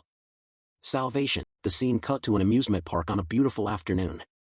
Saiwa asked his little sister, having fun? The polite girl replied, yes, I like boating the best. He asked, this reminds me of the old days when we used to go together. The little girl asked back, you still remember those old days? Saiwa replied, of course. Suddenly, a phone rang. Saiwa thought to himself, calling me on the weekend like this again. The little girl asked curiously, what's wrong? He picked up and said, hello, sorry. The voice on the other end said, Saiwu, this is Kim Dang-So-Hai, head of the ability management team. I have an urgent matter to discuss with you and I'm on my way to your neighborhood. Are you home? The scene shifted to a high-rise in the city. A voice announced, we've confirmed that C has returned home safely. It turned out Saiwa was sitting and talking with Captain Dong Zich. Dong Zich began, sorry to drop by. Saiwa politely replied, no problem, thanks to the free transit pass you gave me, Captain Kim, I was able to spend time with C. Captain Kim answered, we want to thank you for what you did in the Abyssal Dungeon. There've been too many incidents for the ability management team, it's put us on red alert. Hearing that, Saiwa asked, is that why you need to talk to me? He confirmed, yes. We don't have much time, so I'll get straight to the point. This is a video that's been spreading on Metop. Dong Zich played a clip showing several people in white sitting in a circle, saying extremely strange things, accept the will of our great leader. You have been chosen to become a warrior, for the glory of our great faith, for our noble mission, save us. Seeing him watch pensively, Dong Zich asked, Saiwu, what do you think about this? Saiwu was silent for a moment, then answered. Dong Zich pressed, well, this is clearly an example of a cult. I knew it, you're thinking the same, right? Saiwa replied, I guess they're industry colleagues. Dong Zich chuckled and said, I like your bluntness, Saiwu. But Saiwa shot back, I'm only joking. Then he asked, so why show me this? To stop me from turning into a crazy cult myself? That's the point, right? Dong Zich denied it, oh, that's not what I meant. No way, our government and country aren't places that suppress religion. But that changes when we talk about the White Radiance Church. Hearing that, Saiwa asked, the White Radiance Church? Captain Kim replied, the group in the video calls itself the White Radiance Church. They're the primary perpetrators behind all the incidents the ability management team has had to handle. He then handed Saiwa a map and continued, look at this map, the red areas mark where outbreak gates have suddenly appeared. I'm sure you know what the purple areas are, that's where abyssal dungeons like the one you experienced are located. Outbreak gates and dungeon outbreaks don't occur very often in Korea. In fact, they're quite rare, but this phenomenon has happened 4 times in the past 2 days. In most cases, local guilds assist in activating reserve forces that we can cooperate with when needed. But the White Radiance Church handled them before we could do anything. That happened at all the gates except the one you dealt with. Hearing that, Saiwa wondered, how could this happen? Dong Zich said, The White Radiance Church was only formed 6 months ago. They claim they can resolve gates thanks to prophetic powers granted by their god. Due to extreme secrecy, the ability management team couldn't investigate further, but they've grown too big for us to ignore. This video is their first step in exposing themselves to the public. Saiwa wondered, can a cult grow this large in just 6 months? Then he said, prophets, something's off. Saiwa continued, I understand why you came to me. You want me to deal with the White Radiance Church, right? It seemed his guess was correct. Dong Zich replied awkwardly, no, not to deal with them. We want your cooperation, Saiwu. They appear to have influence over politics and the economy, making investigations extremely difficult for the ability management team. Getting help from someone like you is extremely important to us. Hearing him, Saiwa thought to himself that the White Radiance Church is using new media and will likely try to encroach on his territory. However, with the government on his side, he vowed to make that church regret causing trouble. He said, all right, I'll cooperate with you in investigating the White Radiance Church. I suspect there's a connection between them and the Abyssal Dungeons. I'll look into it myself. Seeing Saiwa agree, Dong Zich cheered, really? If you can help us with the White Radiance Church in these sudden outbreaks, we'll fully support you. Even though we don't fully understand your abilities, your presence in Korea gives us new hope. Thank you. Saiwa flustered, no need to thank me. Seeing Dong Zich so pleased, Saiwa wondered, is this really something to celebrate? I find it hard to sympathize. What happened in Korea during the past year while I was away? Seeing to where Saiwa lives. He was probably reading something on his phone, where comments appeared. So you're saying that wasn't a specific skill, but an anonymous player using their passive skill to tear apart Convent? Another person replied, I believe that too. There were no signs of magic or skill delay. I think the flame in his hand is a sacred fire. Even normal monsters next to the immortals took terrible damage from it. Now, everyone's surely curious who this person is. That's why we'll invite the mysterious figure from the video on the next episode. We'll announce the air date on our channel. Once everything's set, please be patient. Saiwa's phone kept filling with messages, all gossip. Since the player is losing momentum, how could the ability management department not find the anonymous player's identity? They'll just invite a co-player and fake it. Aren't bears all like that? He wouldn't do that. Suddenly, the system sent a notification. Thanks to Gaminso's followers' efforts, many people have begun taking interest in you. As a result, you've earned 10 divine points. Saiwa thought, really? It seems that Uber with 5.4 million followers is talking about this and has actually stirred the community. He thought his plan was simple. After drawing attention to the anonymous player through Mino, he'd let the ability management department hold a press conference about an unusually unmeasurable awakened individual, then push the Gen Church into the public spotlight. By leveraging the massive traffic from Uber with 5.4 million followers, he'd start expanding and attracting new followers. At some point, Gagak had appeared behind Saiwa and said, isn't that easier than the plan where the protagonist must hide his power? Saiwa kept smiling with a sly look. Seeing that, Gagak strongly objected, brother, do you really think this dumb plan will work? It's neither perfect nor clever. Right after that, both their phones received an emergency alert at once. A gate outbreak has occurred in Gudu Ability Management reports. On October 17 at 9:32 p.m., a medium-scale gate outbreak with a radius of 1.5 kilometers appeared near Guzo University Hospital, Korea. All residents in the area below should follow the instructions of nearby evacuation personnel and move to the nearest shelter. Ability Management is issuing an emergency player recall. This notice has been sent to those who meet the required conditions. Only hunters of rank C and above can receive the emergency recall order. Monsters in the outbreak gate have been confirmed as immortals. After reading the alert, Gagak hurriedly ran off, calling, X, get up, we have to evacuate. There's a message from Seung Hoa Apartment Management. Hearing that, Saiwa asked, Guzo Hospital, wait, isn't that the hospital where Minso is? Then his phone kept notifying him of reports about recently appearing chaotic gates. All residents should evacuate to designated shelters. Saiwa's face completely drained. He thought, damn it, this coincidence again. Isn't it blatantly too coincidental? Not long after, Gagak emerged with Seon. He reassured his sister, Seon, are you surprised? It's okay, your brothers are here. The girl replied, big brother, little one. Gagak urged, hurry, go to the shelter with Seon. But Saiwa refused, I didn't say I was going anywhere. Gagak continued, I helped a neighboring country handle large gate outbreaks. Shut up, even if you try to stop me, I'm going regardless. At that moment, the ability management team arrived outside. They said, Kim Saiwoo, we are from ability management. We will take your family to the nearest ability management safe location, Kim Saiwoo. Please meet Captain Kim when you are ready. Hearing that, he fell silent for a moment, taking in the surroundings.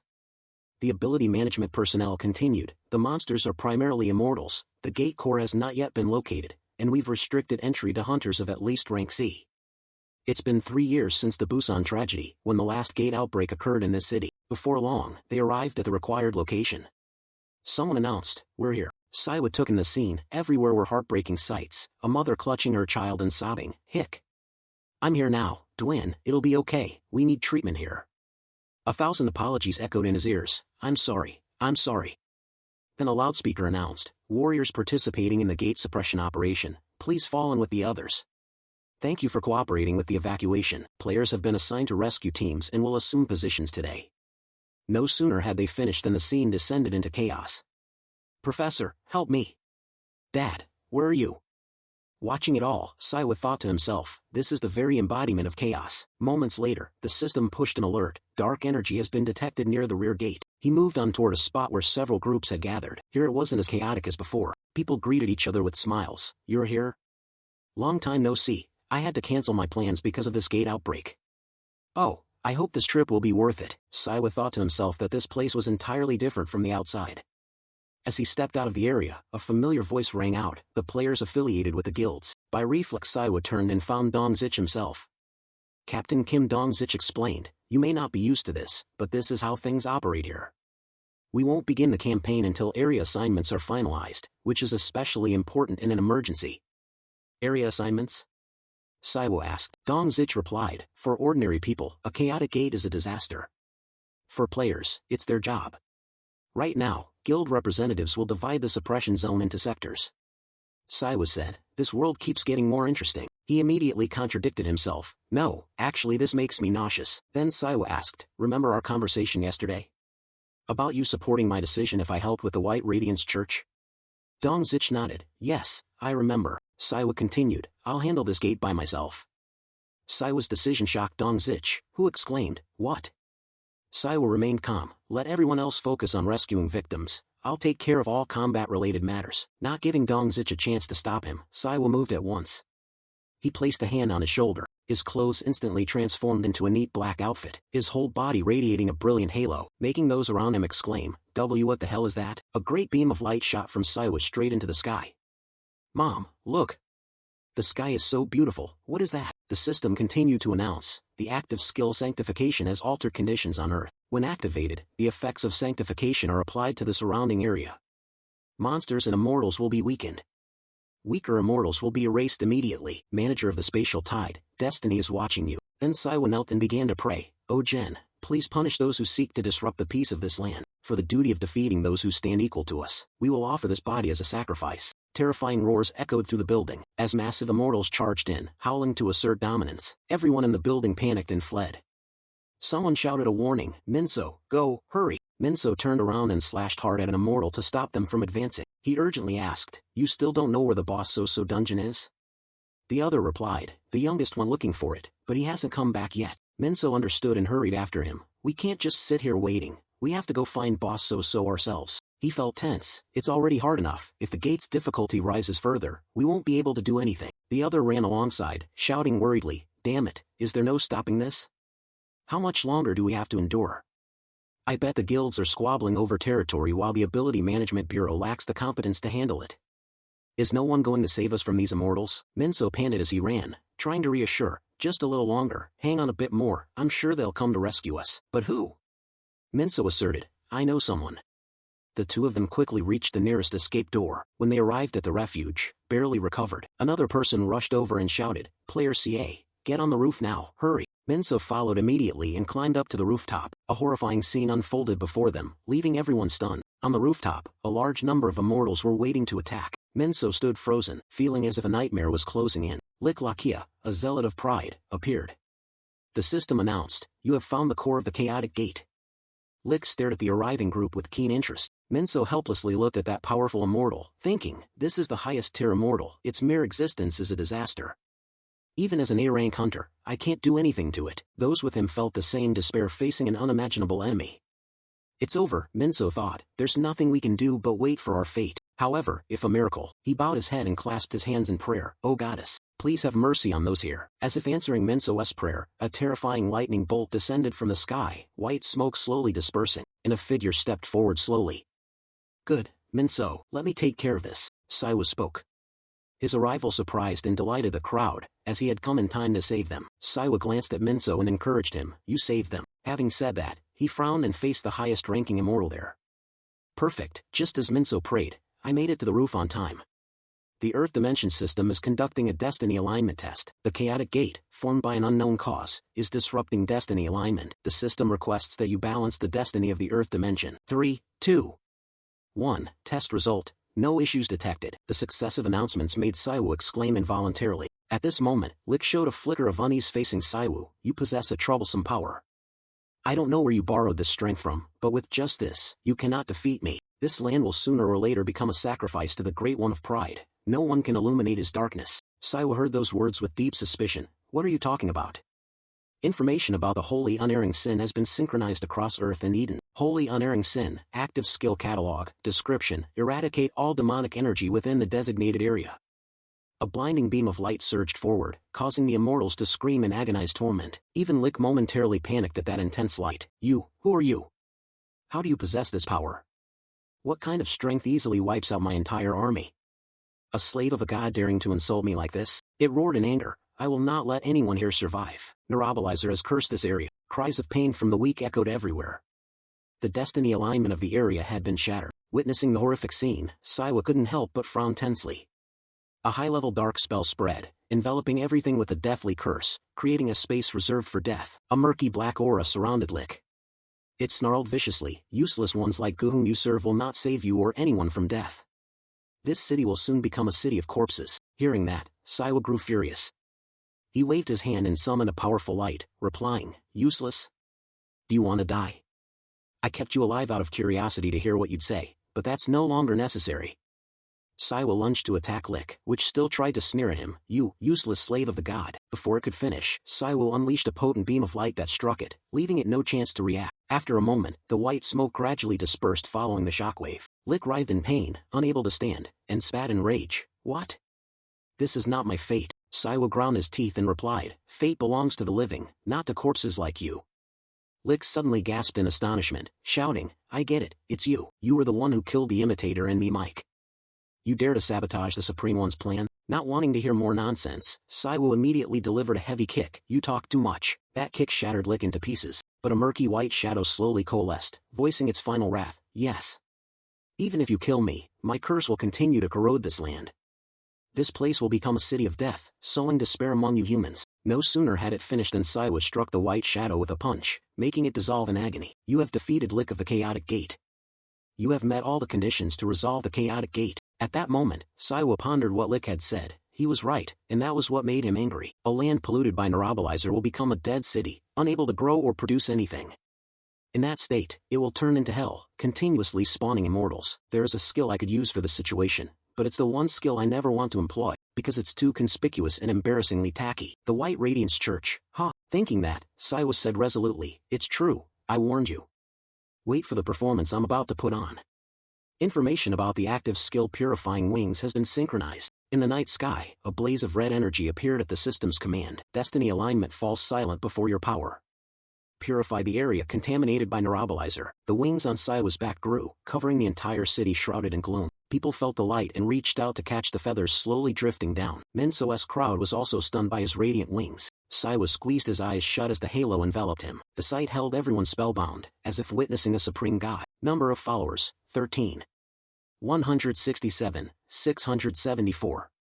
1807. Saiwa's wings spread wide, radiating a divine halo across the sky. People below looked up at him. Shortly after, at a press conference attended by numerous reporters and spectators, an emergency meeting began at 11 p.m. Standing before the crowd, the head of the Ability Management Bureau spoke loudly. "Good evening, I am the head of the Ability Management Bureau for a second term.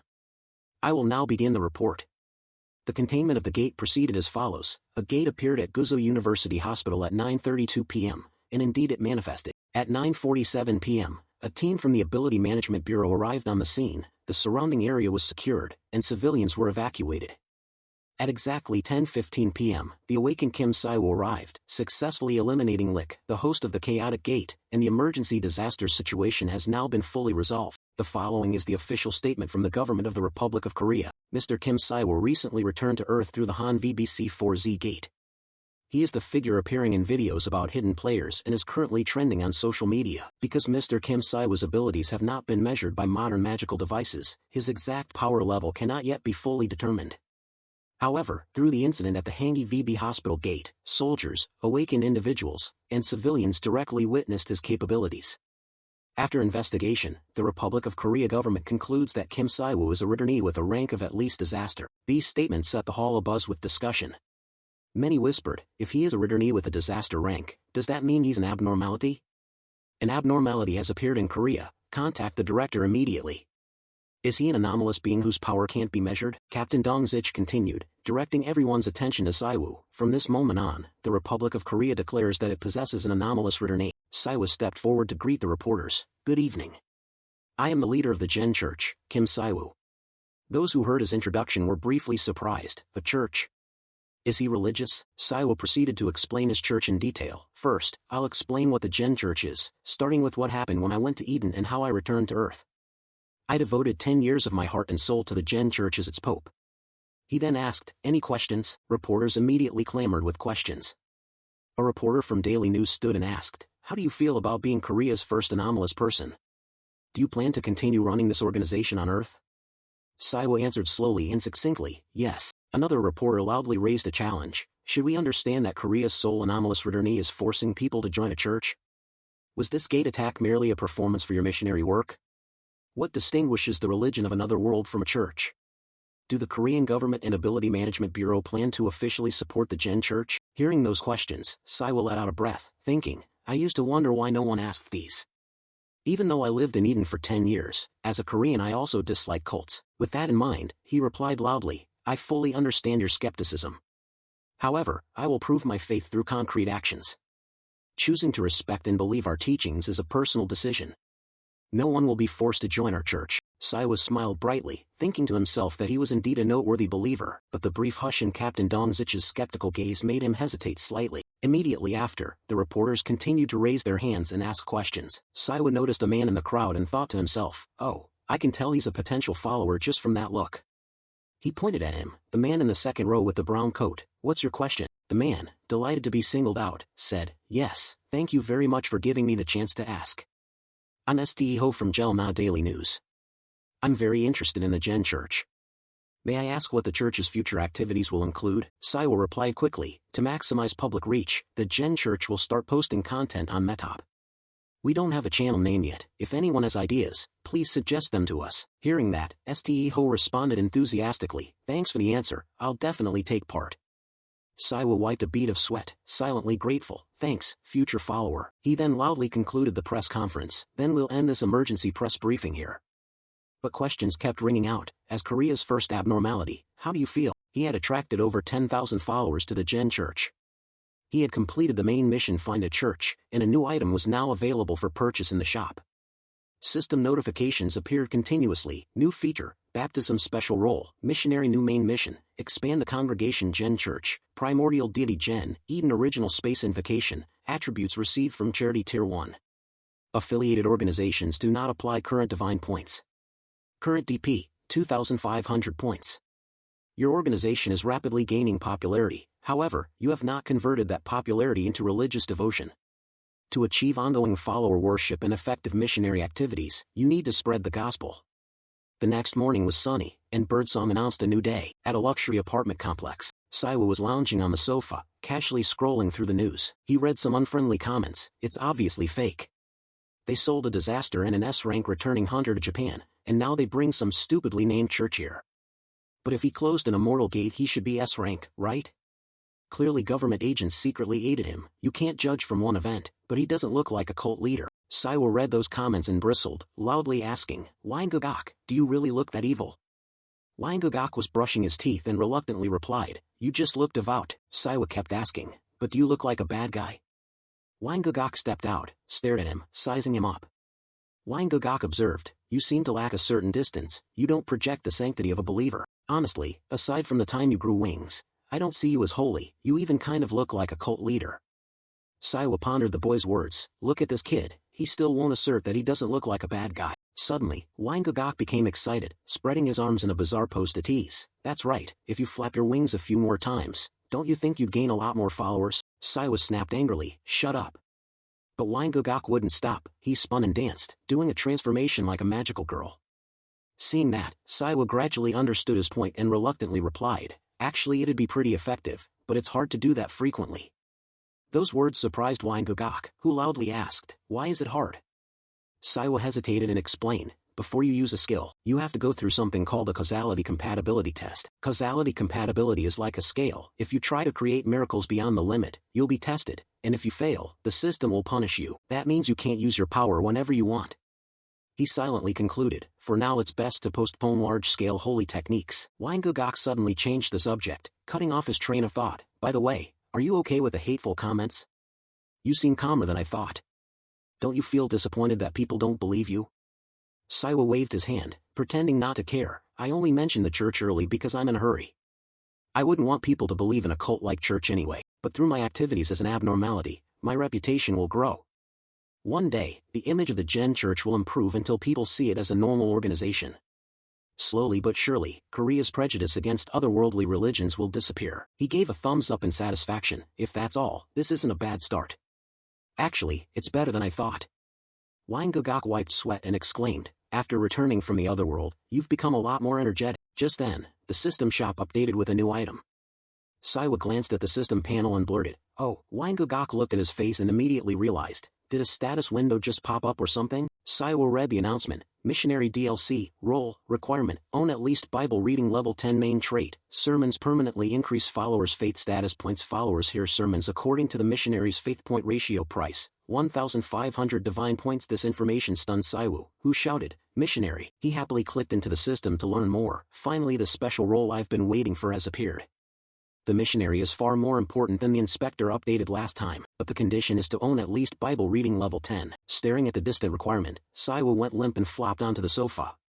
Gogok looked at him oddly and asked curiously, is there anyone in Korea who knows the Gen Church doctrine besides you? Saiwa answered slowly, dispirited, I'm really bored right now, don't talk to me. He thought further, doctrine is a religion's identity, a missionary spreads that doctrine and is exactly who I need to expand the church. Gogok excitedly spread his wings. You've already got wings, flap them a few more times. Saiwa grew angrier and shouted, shut up, get out. Just as he was losing heart, a system notification window appeared. Because the Gen Church's follower count has increased, the deity's allowable causality range will expand. Your God is pleased and grants you a prophecy. A strange glowing object appeared as a voice rang out, ahem, can you hear me? Saiwa immediately recognized Jen's voice and cried out in alarm, Jen, unconcerned by his tone, replied casually, oh, shoo, so you can hear me. Gogok also saw the shining relay and, amazed, greeted, is that the god? Hello.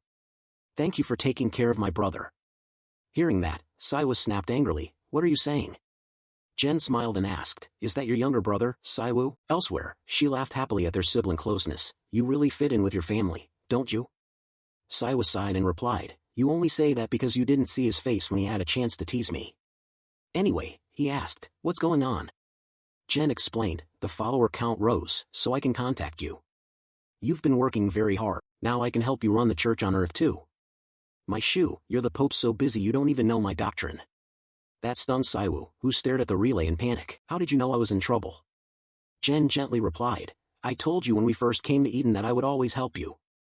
I've devised a way to help you this time as well. Receiving that concern made Saiwa feel warm, and he blurted, you're still as cute as ever. He asked further, so tell me, what has your deity prepared for me? Jen continued to explain the plan, I've just negotiated with the system in space. I passed the causality test, so the status window will soon appear in front of you. After purchasing the special role missionary, you can spend an additional 1,000 divine points to bring a missionary from Eden. System notifications kept appearing, leaving Saiwa amazed. You can bring a missionary from Eden? Saiwa broke into a cold sweat and exclaimed helplessly, you want me to bring them to Korea the same way you kidnapped me to Eden?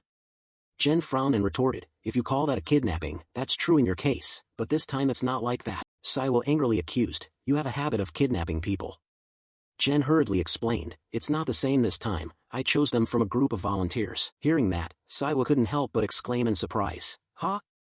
So the missionary coming to Earth has already been chosen? Jen replied, of course, they'll come through the chaotic gate tomorrow. Saiwa clicked the purchase button on the system, sighing, how can shipping a person in one day be so fast? To have a missionary cross space that quickly? Fine, I'll buy it now. You spent 2,500 points to purchase the special role missionary. The first missionary has received the Pope's call and will cross space. The system requests confirmation of the designated chaotic gate coordinates. Saiwa sighed, I didn't expect the missionary issue to be resolved so quickly. Thank you, Jen, you've really helped me a lot. Jen replied softly, you're welcome. Saiwa couldn't help but ask curiously, so who'll be coming? Someone I know, right? Jen smiled cryptically, that's a secret. Isn't a surprise often the most delightful gift? Saiwa raised an eyebrow and mused, now that I think about it, who will come? Whoever it is, it's worrying. At that moment, in the large downtown building, Chief Dang Sohik announced sternly, Saiwu, regarding Gate C51, it has appeared in Anjan. Saiwa replied in understanding, yes. Dang Sohik continued awkwardly, it's already been assigned, and I don't think we can intervene in this case. The Ability Management Bureau could face backlash from awakened alliances nationwide. Saiwa felt deeply troubled, thinking, wait, I thought things would go smoothly if Jen sent a missionary. He broke into a sweat, forced a smile, and asked, you can't do anything? Dang Sohik cleared his throat and responded hesitantly, if it had been assigned to a smaller guild I might have negotiated, but Gate C51 is held by the Goblin Guild. They're a major guild, ranked 4th in Korea's power standings. They have backing from a big sponsor, so it will be very difficult to persuade them with items or money alone. He added, Gate C51 is only a C-ranked gate, the guild decided to use it as a training ground. Saiwa asked curiously, may I ask why it had to be Gate C51? He turned away in annoyance, bit his nails, and thought, damn, this is way more complicated than I expected. He hesitated and explained to Dang Sohik, well, to carry out the missionary work, the goddess will send a missionary from Eden. They plan to come through that gate. Hearing this, Dang Sohik was astonished, leaping up and exclaiming, a person? Not a returnee but someone from the other side? He frowned in concern, this is complicated. Saiwu, it would be a problem if an outsider encountered that guild. That made Saiwu puzzled. Dang Sohik pondered the monsters that had appeared. So far, every humanoid monster that has appeared in Korea has been extremely powerful and harbored hatred toward humans, yielding huge rewards in experience. His vague remark left Saiwa more confused. What do you mean? Dang Sohik hesitated. I mean, even if that outsider isn't a monster. Saiwa gradually grasped his meaning and repeated helplessly, you're saying that if my colleague contacts the Goblin Guild, it could spark a war? Dang Sohik broke into a sweat and admitted, exactly. Understanding, Saiwa discussed a course of action. It seems we have no other choice. Captain Kim, could you announce our intention to visit the Goblin Guild for me? Dang Sohik replied, I think I have to handle this myself. At a high school in Anjong City, Gate C51 exuded a gloomy atmosphere amid chaotic scenes. As soon as Saiwu arrived he heard the commander's urgent announcement, there's not much time left, get ready, make sure your armor is worn properly and keep your medicine within reach. He lounged in a corner, casually observing the situation. The sky was purple, the chaotic gate signs had appeared, bringing an apocalyptic air. Suddenly someone approached and greeted, thanks for waiting. I have to run and give orders to our new recruits. The man smiled broadly, reaching out as he introduced himself. I'm Choi Sin, leader of the Goblin Guild. Saiwa watched carefully and felt the immense mana radiating from the man before him. Thinking that, he reached out to shake Sin's hand and greeted, pleasure to meet you, I'm Kim Saiwu. He silently marveled at that power. Is this the level of an S-rank hunter? He smiled politely and continued, thank you for agreeing to meet on short notice. Sin laughed heartily in return, it's an honor to meet an abnormality like you. Nice to meet you, Black Priest. Saiwa chuckled happily, the pleasure is mine. Suddenly a window appeared before him. The opponent's mana was applying pressure, but thanks to his high resistance it had no effect. Saiwa blurted, I think this greeting is a bit over the top. Choi Sin stepped closer, probing, I'm quite interested in the Gen Church. Are you accepting new followers? I'm hoping to find a place to put my trust. Saiwa kept a proper smile and replied, we always welcome new followers, especially someone as well known as you, Choi. Failing to get what he wanted, Sin relaxed his grip and forced a smile. You're pretty blunt. On my way here I heard stories about this gate. It seems you're very interested in it. Alright, fine, I'll try to meet any reasonable request. After all, it's just a C-ranked gate. However, there must be something special about this gate if someone like you came all the way here yourself. That's why I felt a bit annoyed when I heard about it. Our guild may not be flashy, but we're still a tier 3 guild. Do you really think we'd give up just because of a single offer from you? Are you looking down on us? Do you think being an abnormality means you can do whatever you want? Saiwa broke into a sweat, thinking privately at the angry words. Oh, so that's what he meant. At that moment he recalled Dang Sohik's warning, by the way, Leader Choi Sin is pretty impulsive, be careful of sudden mood swings. I'll tell you a trick to deal with Choi Sin. You're the only one I'm telling this to. I got through 5 years with him using this tactic. Choi Sin's eyes lit up with pride, and Saiwa thought, this really is an old bureaucrat's trick. After remembering, Saiwa clapped his hands in a friendly way and his voice softened, and moved closer to Sin, currying favor, not at all. I've heard a lot about the Goblin Guild and your excellent combat skills. Actually, I haven't had a chance to directly experience Earth's combat styles. Please allow me to witness the great Goblin Guild's fighting so I can learn. Please. Sin was a bit surprised to hear this from a church member, but he happily patted Saiwa on the shoulder in a friendly way. If chosen, I'd like to fight you right now. I like your attitude, you've got talent and you're ready to face anyone. Just my type. Saiwa could only force a smile, thinking, this guy really likes flattery. Thanks, Captain Choi. I don't care, as long as I get into the gate that's fine. No matter how well planned, reality can still change things. Outside, they prepared thoroughly for a C-rank gate, which meant he could use this chance to see how Earth handles gates. Great. Watching how people moved, Saiwa immediately spotted who was experienced and who wasn't. Choi Sin beamed with pride over his team. My subordinates have proven their strength. I'm sure they'll get used to everything quickly. Saiwa frowned and probed. Choi Sin, don't you have any players specialized in healing? Sin answered bluntly, healers are very rare. Most hunters with healing ability are ranked A. Even underground doctors are extremely expensive. Saiwa pondered, it seems a shortage of healers is a problem on Earth. This could be a good opportunity for the Jin Church to find a foothold. At that moment the strange gate in the air began to widen, putting everyone on alert. It's opening, everyone to your positions. The chaotic gate had appeared and a new mission began. A mission notice rang out, per the agreement between Earth and Eden, a missionary from Eden has been sent to the Jin Church. Objective, safely meet the missionary and escort them out of the chaotic gate. Completion condition, the missionary's survival. Reward, unknown. Everyone focused on the gate as ferocious monsters streamed out. They're coming. Someone shouted. Saiwa immediately recognized them, thinking, those are the hunting hounds. Everyone hurried into battle positions, and someone loudly reminded a teammate, hey, focus on fighting. You're supposed to be the best from the academy, right? Don't just stand there. Saiwa glanced at Sejin and asked curiously, don't you think we should observe and support them? Sejin answered calmly, I'm confident in my team. These people are joining because they trust us. We won't let them die in an accident. Saiwa smiled, thinking, he's really loyal. If he were born in Eden, he'd make a perfect mercenary. I misjudged him just because he looks like a rich guild leader. Over here, everyone grew tenser. The gate was widening and all forces shifted to formation B, ready to fight. When the hunting hounds stepped out, everyone was shocked to see dark red fluid running down their bodies. Huh? Is that blood? Someone shouted a warning. They look like they're being chased by something. Something's wrong. They're panicking. The hunting hounds ran as if in agony, frantically trying to flee from whatever was after them. One person noticed the oddity and reported to Choi Sin, Sir, there's something wrong with the hunting hounds. I think they're being chased by something. Saiwa also sensed something strange and looked toward the gate suspiciously. Don't tell me. Sane was now furious and shouted, Kim Saiwu, is that what you've been looking for? Saiwa hesitated and admitted, I think so. Choi Sin felt a savage power approaching and excitedly unleashed all his mana. This power is terrifying. I can't believe you intended to face it alone. I'm sorry about this, it was my doing. Saiwa quickly dodged aside. He hesitated to explain but couldn't find the words. Wait, they're not the enemy, and it seems he isn't going to listen to me anyway. At that moment, a thought flashed through his mind, freezing him for a second. Meanwhile, one miserable hunting hound was effortlessly taken down by someone. Shortly after, the rest met the same fate one by one. Sane loudly ordered, newcomers, fall back. A strange person stepped out of the gate. It was Leo Duman, the leader of the Jin Church's Doctrine Research Group, the youngest archbishop at 29.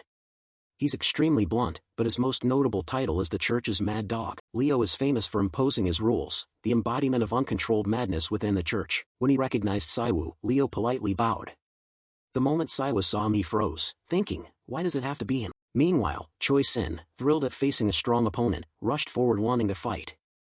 Hey you, perfect, you're mine. I won't let anyone else have you, get me excited. Immediately, Leo and Sin clashed directly in midair. Leo frowned slightly at the sudden attack. Yet Sin's punch made Leo's hand tremble a bit from the opponent's tremendous power. Suddenly, Sin sensed something off and paused for a moment. Leo threw Sin aside with full force, sending him crashing onto the hard stone floor unexpectedly. Saiwa could only force a smile at the coming storm, thinking, this is bad. This counterattack frightened the crowd around them, who looked at Leo with wary eyes. After a moment, people whispered again, He can flatten Sin, a rank S hunter, so he's definitely a boss.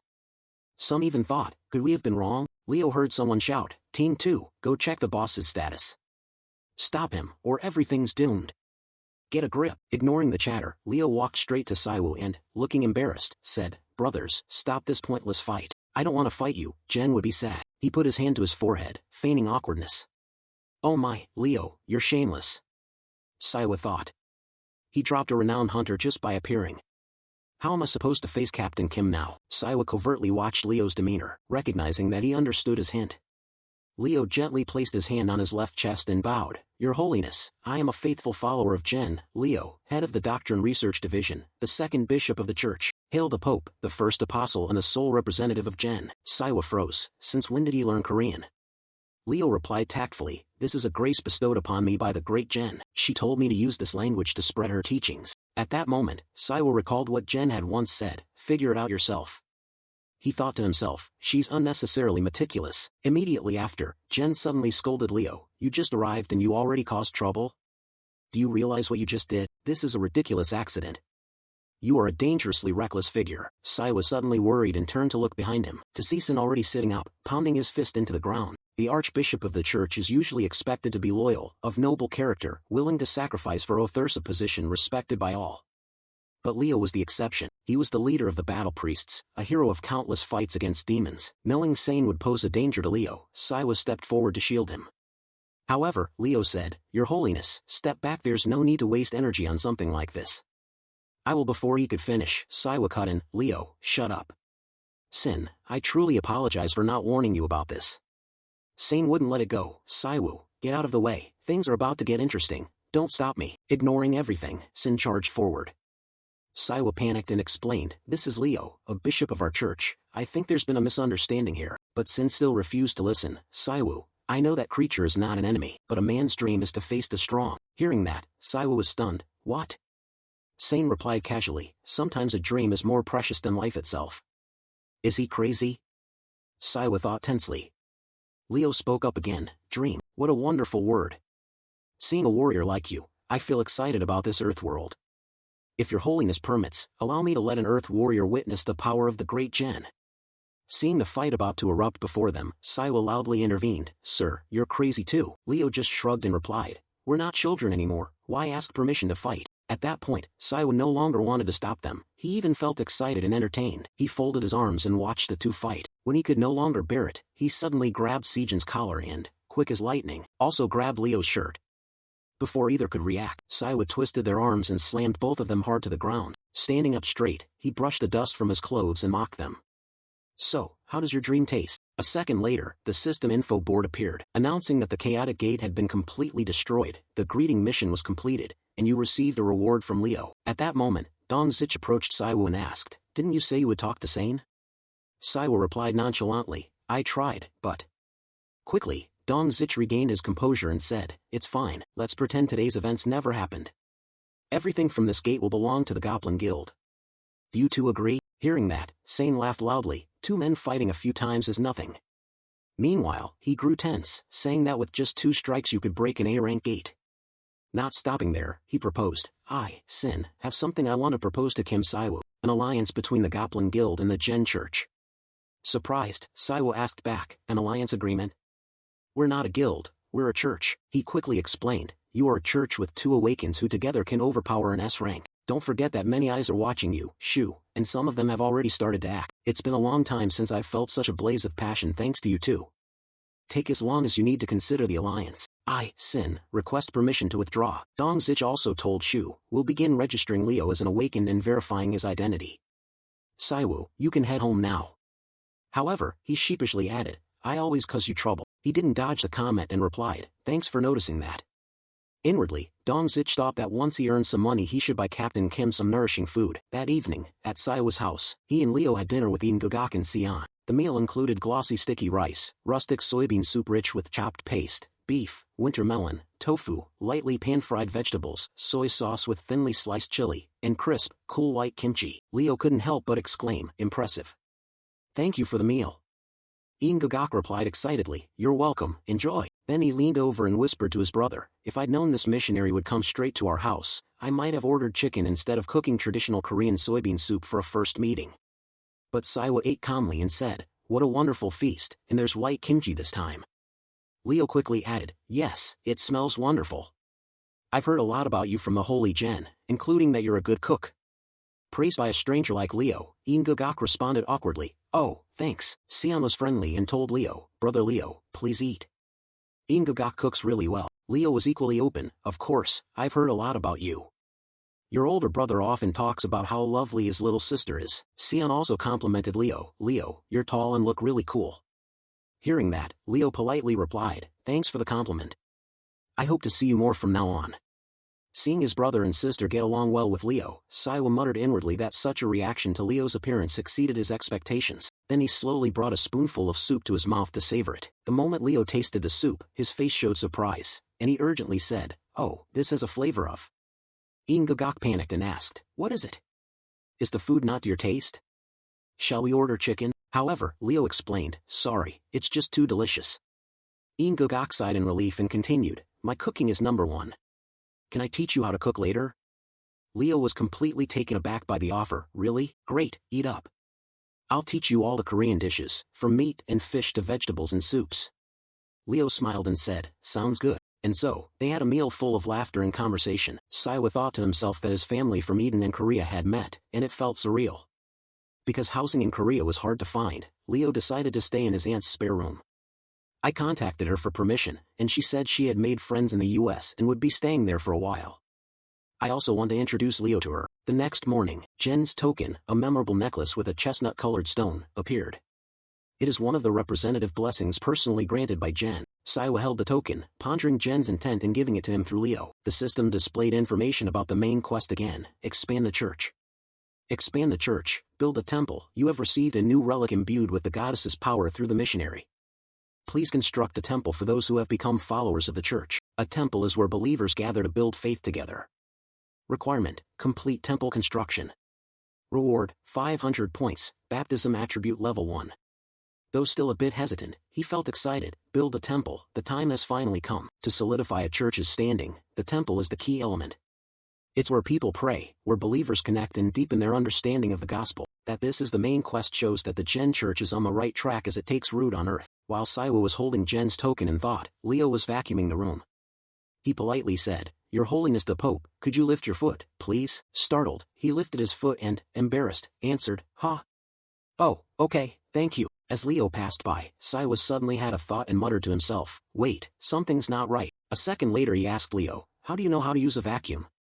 Leo quickly produced a notebook and replied, Say taught me before she left. She even gave me this notebook. Seeing the pile of neatly laundered clothes, she was surprised again and asked, You even know how to fold laundry? Leo gently answered, Yes. Ingagak took the time to teach me.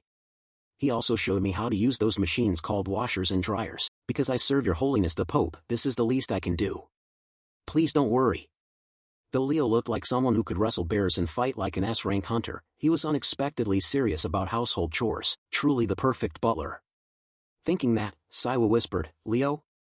Then he remembered something and thought, I plan to let Leo live independently, but on second thought it's better to keep him close. Seeing the benefits of keeping Leo at home, Saiwa draped an arm over his shoulder and gently asked, You used to be my right hand in Eden, remember? Surprised by the sudden intimacy, Leo looked puzzled but replied, I will fulfill the role of helping you, Your Holiness. Immediately after, Saiwa cheerfully ordered, All right, finish cleaning and get ready to go. Ingagak should be back in about 30 minutes with some clothes for you. Leo asked, May I ask why we're going out? Shu answered, To counsel new followers. At an office building in Hanmepo, Minsa rushed out to greet them as soon as he heard Shu had arrived. I should have come to see you instead. I apologize for that, he said. Shu cheerfully replied, You had no choice with your schedule. The one with more time should travel, brother. Still, Minsa politely bowed to Saiwu and said respectfully, Even so, I feel it's wrong to make the Pope come all the way here. Shu, unchanged, held no grudge. It's fine, really. I'm glad to visit your area. While touring the building, Saiwa thought, a 5-story building near Hongdae. I forgot he's a MUber with 5 million subscribers. He blurted out praise. I have to say this building is impressive. Since we're recognized as a guild-backed company, we get some financial support. Although it's our main revenue source, we also take on dungeon conquest and gate capture contracts. Actually, we make more money from guild consulting than from meetup, he added. After that, Mince brewed coffee and offered some to him and Leo. Shu turned to ask Leo his impression. How's the coffee? Leo calmly replied, it broadens my palate. I want to learn more about Earth's cuisine. Shu was quietly pleased that Leo liked the food here, thinking Leo was born to stay on Earth. Even the host, Minsu, squinted with a smile at his guest's enjoyment and said, I'm glad you like it. Tell me if you'd like more. Leo quickly thanked him. Thank you. A second later, Saiwa introduced Leo to Minsu. This is the person I mentioned, the missionary from Eden sent to spread the goddess's word, Archbishop Leo. Hearing that, Minsu got so excited he jumped up from his chair and shouted, oh, this person. He bowed in greeting, to meet a brother on Earth, thank the goddess Jen. Nice to meet you. I am Leo. Minsu responded immediately, I'm Minsu. Shortly after, Leo happily remarked, it seems you've encountered Jen. I can see the sign of her around your heart, he added. Minsu agreed, yes, though I haven't met the goddess Jen in person, she healed me and blessed me with warm light. Saiwa also noticed the radiance in Minsu and thought, he's on the verge of developing divine power. It seems Minsu's faith is more earnest than I expected, but he quickly cut in, alright, Minsu, now that everyone's met, why don't we get down to business? Saying that, Saiwa pulled an object from inside his shirt. He quickly showed Minsu Jen's token.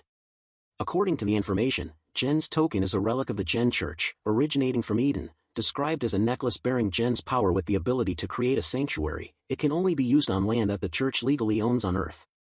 Effect, declares the surrounding land a sanctuary, the Church's temple must be built there. Warning, by the law of causality, seizing land by force is not permitted. As this was the first time seeing such an item, Minsu was extremely excited. Oh, this is... But before he could finish, Shu interrupted. This is the sacred relic that Archbishop Leo brought back from Eden. Minsu, we intend to build a temple for the Jen Church. The proposal was so unexpected that he initially couldn't believe it and blurted out. But very quickly, Minsu regained his composure and immediately planned. Then I'll start fundraising through the management support team. All for our first temple in the name of Her Grace Jen. Hearing that, Saiwa refused. You have matters more important than money. Although finances are urgent, we still don't have a location, and I have no idea how to make the Jen Church's first temple accessible to the public. That's also why I came here. Minsu asked back, do you have any suitable sites? Saiwu honestly replied, not yet. Immediately, Minsu pondered to find a solution.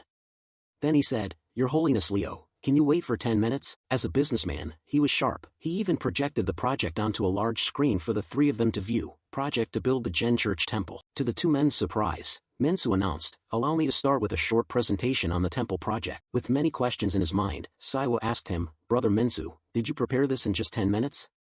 At that, Minsu candidly admitted, actually, this is something I prepared beforehand. After you saved me in that dungeon, on the day the goddess Jen redeemed me, I began to regard it as my duty to build a temple in the name of the goddess Jen. In disbelief, Saiwa thought to himself, he planned all this just because we happened to heal him. However, Leo reacted rather strongly, crying as he said, this is truly a wonderful act. Surely the goddess Jen will be pleased. I can't help but cry at my brother's faith. Minsu was equally moved. He rushed to hug Leo and said, I'm only doing what I ought to do. I will always pray for you, my brother. Finally, exasperated, Saiwa said, can we continue the presentation? Before starting, Minsu cleared his throat a few times. Please look at this, the church we will build together. He continued, community voting, please vote for the first temple of the goddess Jen. Community voting is something users frequently use. It lets viewers stay connected with our content. Moreover, anyone can vote from anywhere. It's incredible what we can do. Shu felt surprised. Letting the public decide the temple's location means we're ahead of other churches and will find it easier to build the image of a religion that works with the public. He asked Minsu's opinion. What locations do you have in mind? Minsu pressed the controller and squinted with a smile as he replied. I agree the first temple for our goddess should be in a special place. Please see the next slide. It's the core zone, Guangwoman. Seeing the blue wall, Saiwa asked in surprise, what's that blue wall? Very quickly, Minsu explained, because you've returned after many years, that wall must look very unfamiliar to you. This is the area most people call the core zone. 5 years ago, this place became the site of a space gate appearance, a phenomenon where a dimensional breach opened and monsters began to emerge from within. Photography inside was strictly prohibited, and these photos are from the past. Although we were able to defeat the monsters, it came at the cost of countless sacrifices. Minsu continued, in the process, those at the center of the gate could not escape the demonic contamination it caused. After that, multiple gates began opening rapidly. And although we requested help from allied countries, the current government still couldn't handle the situation and left the area to fend for itself. Saiwa couldn't help but be astonished. did something like that really happen here? But Minsu didn't stop there and continued to explain. The wall consists of 5 layers in total, including a layer of dew shrine tiles that can absorb magical energy. Only A-rank hunters and above can withstand the contamination and enter the area inside the wall. The massive accumulation of magical energy violated the laws of this world, causing the contamination to destroy the status quo, and the result, of course, was destruction. Land polluted by magical energy can no longer sustain life, like a city left in ruins. There are also 2 other core zones in Daejeon and Busan. However, because this area is considered Korea's first core zone, it remains a tragic chapter in history. Everyone surely remembers the day it happened. Noting that Saiwa was intelligent, Minsu added simply, "So, you mean we should build the temple here, right?" Not wanting to keep him waiting, Minsu answered, "That's right. If we can build a temple within the core zone, the Gen Church will gain many benefits, such as bringing salvation, hope, comfort, symbols like that." However, Saiwa remained concerned and asked bluntly, "But can we build a temple on contaminated land? I thought they said we couldn't." Minsu excitedly explained, "We'll need to purify it first, like the way you purified Lick's curse at Google. Please, pray to the goddess Jen for help, and I'll prove to you that this is possible." At that, Leo also responded enthusiastically, "Oh, yes, I trust you, brother." Saiwa felt annoyed that Leo had overstepped and scolded, "Hey, why don't you just be the Pope then?" Realizing he'd misspoken, Leo quickly bowed his head and apologized. I'm sorry." Still, Saiwa agreed with the plan, though he had many reservations. "While I may be able to do that, magical contamination is completely different from Lick's curse. We have too many important things to consider. Gen's symbol is important, but there are many other matters. Suppose we start building the temple at the core zone, yet you just said we'd vote on potential sites, and we haven't even voted on the core zone itself. Wouldn't that be pointless?" Minsu had anticipated this and cheerfully replied, "Don't worry, I have a way to handle everything." Then chatter rose through the building. "Hey everyone, remember that scallion-flavored cereal covered in chocolate?" As originally planned, Minsu put it online to gauge public opinion. "Vote now." CA Player's channel is asking followers where the new Gen Church temple should be located. Share your thoughts. 1. Is it really better to enjoy everything and then leave? Gangnam Station or Hongdae Station, 3.6%. 2. This time I can't choose anything but the core zone, 96.4%. Quickly, comments from netizens appeared under the post. How long will this go on? It seems the other world has changed their perceptions. Gangnam Station? No way, it has to be the core zone.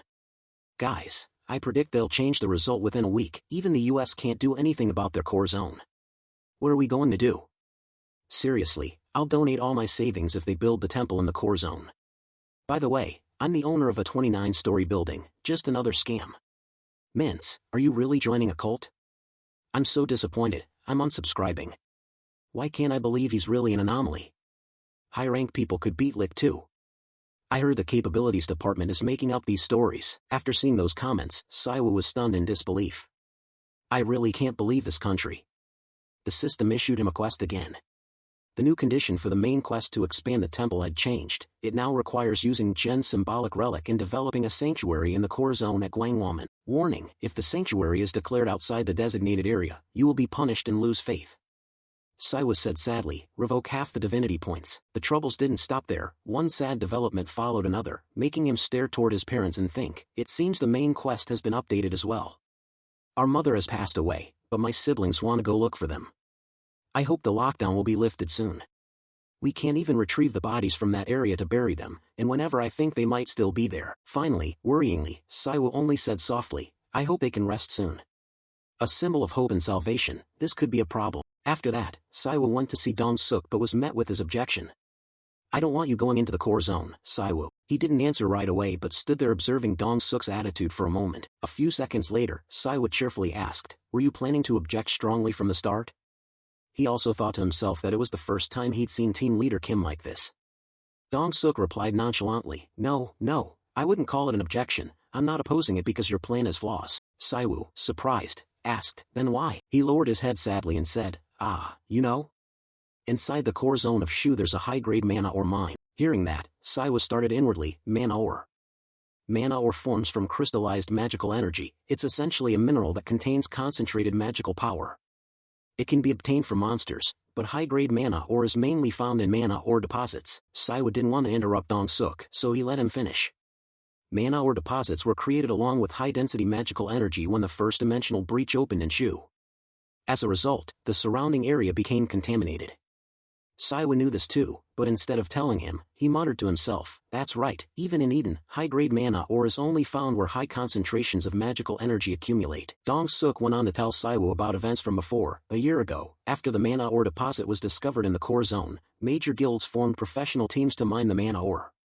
Very few people knew the truth about this. Of course, player CA didn't know either. Recently we realized that the big guilds have been fighting over the mana ore mines inside the core zone. Of course, we've identified that they are at least A-rank hunters.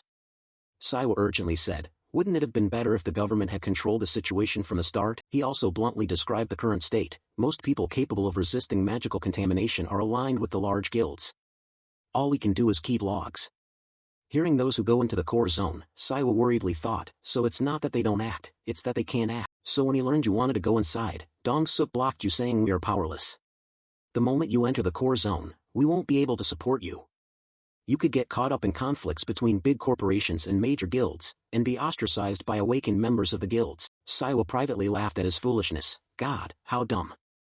Maybe he's only opposing my plan because he's worried about me? Well, he's a civil servant after all. Still, I can't abandon the core zone just because big guilds are squabbling for power. The community poll results on Muber Player CA, new cult recruits with 5 million subscribers, Gangnam or Hongdae Station, 3.6%, Core Zone, 96.4%. I've already drawn a lot of attention, so I can't back out of the vote. After realizing Dong-suk meant well, he made an offer, then let me handle this messy situation for you. Surprised, Dong-suk turned to ask, huh? How? Saiwa calmly sat down on the steps and replied, isn't the government struggling because the core zone is lawless? Dong-suk didn't hide it and told him the truth. Yes. Then he cheerfully said, when in Rome, do as the Romans do. In a lawless area, I just need to become more lawless. After Dong-suk brought Leo and Saiwa to the place, he showed him Siono's letter. With at least 2 S-rank hunters present, refusing entry on safety grounds was unreasonable. When the Minister of Ability Management, Siono, read those lines, Dong-suk's expression tensed. Seeing that, he cheerfully said, you don't look happy, Team Leader Kim. He sighed and said, yes. Ah, well, I guess we'll accept it. After all, this wall is truly high. This wall is called the Ark, like Noah's ship. It is the last bastion of civilization. But are you really only going in with 2 people? What if a fight breaks out? Saiwa quickly explained, we will never be the ones to start a fight. I swear it. In the name of Jen and with sincerity, Dong-suk clasped his hands together and earnestly said, thank you very much. Outwardly Saiwa said that, but inwardly he silently laughed. Still, he couldn't just walk away if another player provoked him, right? Dong-suk reminded them, we've arrived, this is the gate. He hurriedly took out the magnetic card to open the door. In an instant, cracks began to spider across the wall. Finally, after Dong-suk warned, be careful, the wall collapsed right before their eyes. Before going in, Saiwa reassured him, don't worry, Leo, let's go. Dong-suk replied, yes, your holiness, with all due respect. Inside, a dense, poisonous miasma was rising, yet Saiwa strode in undaunted. Step by step pressing deeper into the danger, Leo scanned the surroundings and began, your holiness, but before he could finish, Saiwa cut in, I know. Saiwa murmured inwardly, I can sense the toxic miasma here. Meanwhile, the system issued an alert, warning, miasma detected. Saiwa quickly turned his gaze toward the direction indicated by the system. Outside, Dong-suk remained standing there waiting for the 2 of them. Just then someone stepped up from behind and called out loudly, nice work, Team Leader Kim, startling Dong-suk. It was Siono, the Minister of Ability Management. Dong-suk bowed respectfully, Minister, you're here. The minister praised him, you've worked hard for Hunter Saiwu. I heard you couldn't make it back on time. Flattered, Dong-suk beamed and said, not at all. Since joining the Ability Management Bureau, nothing has satisfied me more than this. Knowing he was flattering him, Siono smiled and said, flattery gets you nowhere. I heard you opposed my decision. Hearing that, he immediately owned up, sorry, sir. Not stopping there, the minister asked Dong-suk for his reasons. Team Leader Kim, can you tell me why you opposed? He honestly explained everything. Has Saiwa told you? Siono responded plainly, yes. A moment later, Dong-suk laid out his case. 5 major guilds are fighting over the core zone. There are too many unforeseeable risks. I believe we'd run into unnecessary trouble sending Korea's first anomaly into a place like that. We've been eager for an anomaly to appear. If Saiwa or his family were to be harmed. He also understood Dong-suk's concern and cheerfully added, Team Leader Kim, the National Hunters Alliance, centered on the major guilds, has requested verification of Hunter Saiwa's anomaly rank. The fight has already begun. This came so unexpectedly that Dong-suk found it hard to believe. What? But the E Island Gate and Guzo District Gate were already enough. Co No quickly explained. They claim possible forgery because both those sites are under government control. They say it's due to our lack of authority. The only way to counter illegal actions backed by major guilds is through regulation and legislation. But they've long cooperated with political factions. Recently, Parliament has begun discussing dissolving the Ability Management Bureau. Dong-suk panicked and shouted, "What?" Not wanting him to speculate wildly, Co No revealed a secret to Dong-suk. "I met the Alliance chairman on the way here. He said that because I've deceived the nation with fabrications, I should be prepared to turn myself in." Mention of that man made Dong-suk uneasy. He thought, that bald old man. He added that they've concluded it was all made up by us. Dong-suk objected angrily, "But that's not true." The minister agreed with Dong-suk's point. "That's why I told that old man that Saiwa would enter the core zone today." Hearing this, Dong-suk urgently said, "But there's a chance Saiwa could be attacked inside the core zone." Co No, having anticipated this, replied, "That's not just a possibility, it's a certainty. However, an anomaly cannot simply be the victim of such a plot. Aren't you curious how this will end?" "My old heart feels like it's going to burst with excitement," Dong-suk worriedly asked. "True, but will Hunter Saiwa feel used once he learns of this?" The minister cheerfully answered, "We've made arrangements." Dong-suk exclaimed in surprise, "What?" Finally, Co No added, "No matter how it seems, I'm a merchant with a conscience." Cut to, Saiwa recalled the unexpected encounter with Co No when he was jogging in the park. As soon as he saw him, Saiwa stopped and asked in surprise, "What is someone in your position doing here?" After that, the two of them sat down on a nearby bench together. Co No explained everything to him. "There's a mana ore deposit inside the core zone, and the major guilds are fighting over it. I heard that from team leader Kim. I realized the government has less power than I thought. It seems hunters will follow whoever pays the most." Saiwa also guessed why Co No came to see him. "So what is your proposal to me, minister?" He studied the minister's demeanor, and their eyes happened to meet. Without hesitation, Co No said seriously, "For everything you obtain in the core zone, the Ability Management Bureau will underwrite it for you. In return, could you lend us some of your power?" Quickly, Saiwa replied to him, "Then let me be blunt, I will cleanse the core zone for you." The offer was accepted so quickly it surprised Co No. However, Saiwa also had conditions of his own. "I want ownership of a parcel of land in the core zone. Please allow me to build a Gen Church temple there. Of course, I will make sure people can come and go freely. Many have fond memories of that place. Besides, the Gen Church will reinforce its role as a timely supporter for the Ability Management Bureau, and unlike before, the Bureau will be able to accept anomalies with the power to resist the major guilds." At that point he spoke earnestly, "That area is already beyond our control, essentially lawless. No matter what happens, the government can't do anything. If you can purify that desperate land, the core zone, no one can contest the legitimacy of your petition for a plot there. Deal?" And with that, the two sides shook hands. Now that they had stepped into the center, toxic miasma was rising everywhere. A second later, the system issued a notification, "Clear hostility detected targeting you." Saiwa also sensed the danger and thought to himself, "About 30 people. I really feel outnumbered." Immediately he raised his voice to Leo, "I wasn't warned that my life would be brazenly targeted like this. What do you think we should do?" Leo suggested, "I think we should try to resolve it through dialogue." Saiwa found that odd and said, "Strange to hear you say that." However, Leo changed his tone, "Violence should always be the last resort." He looked puzzled and added, "All right, fine, let's try talking to them like you said.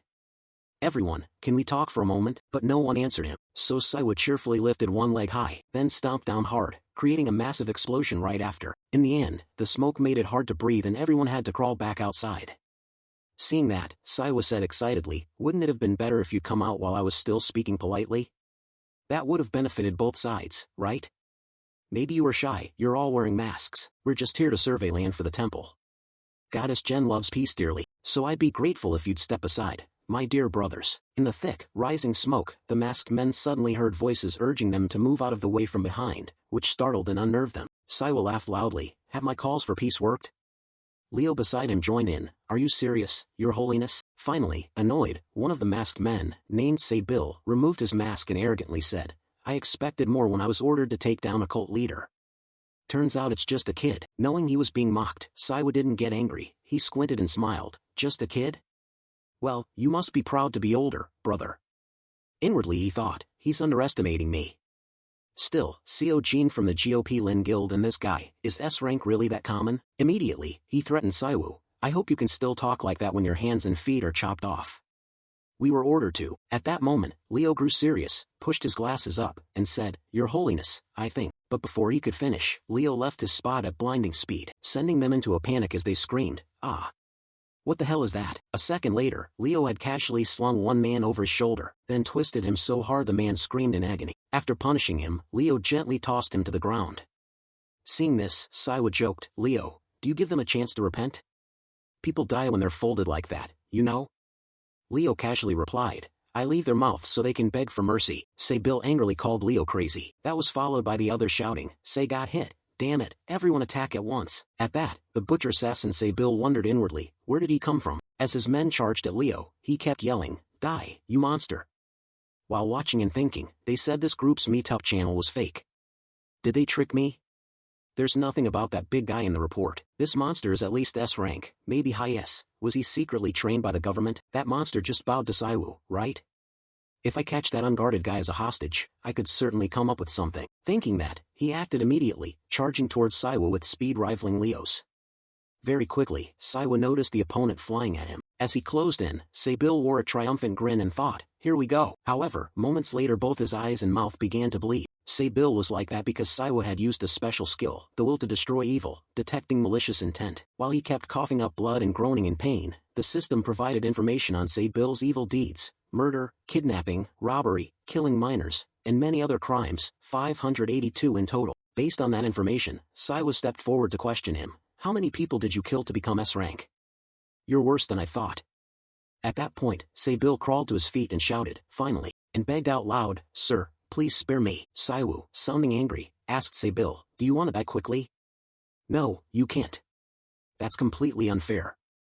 One of my skills is the will to destroy evil, which exposes all the crimes of those who enter the domain where my sacred presence stands. It activates when the one entering is truly a villain." Saiwa stepped forward, stomped on Bill's hand making him scream, then forced him to confess everything to him.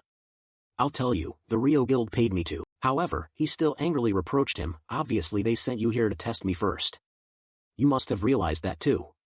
If they were truly sure I was a fraud, they would have sent a real S-rank hunter, not trash like you." Not stopping there, Saiwa grabbed Bill's hair, dragged him backward and asked, "Does it hurt?"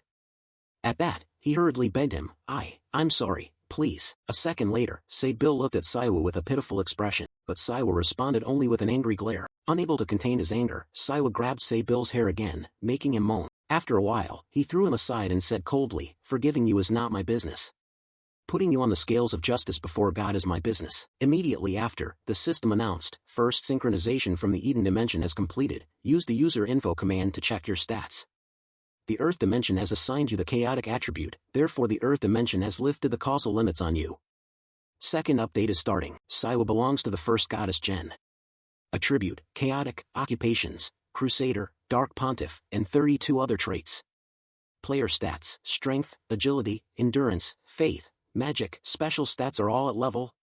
Anti-evil resistance, passive skill enemy of beasts, Gen's blessing, holy fire, doctrine interpretation, active skills purifying wings, sanctify, will to defeat evil and 92 other skills, all at level. This means his current stats have exceeded the system cap, and the second synchronization will include the new system as well. After scanning it, Saiwa felt puzzled. What? Nothing changed at all. It just added a panel about my traits. Perhaps lifting the causal restriction is a good thing. He pointed to the lines, sanctify, will to defeat evil and the other skills.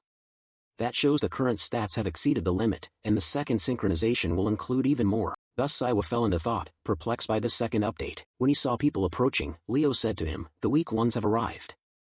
Saiwa teased, "You're so mean, you know that?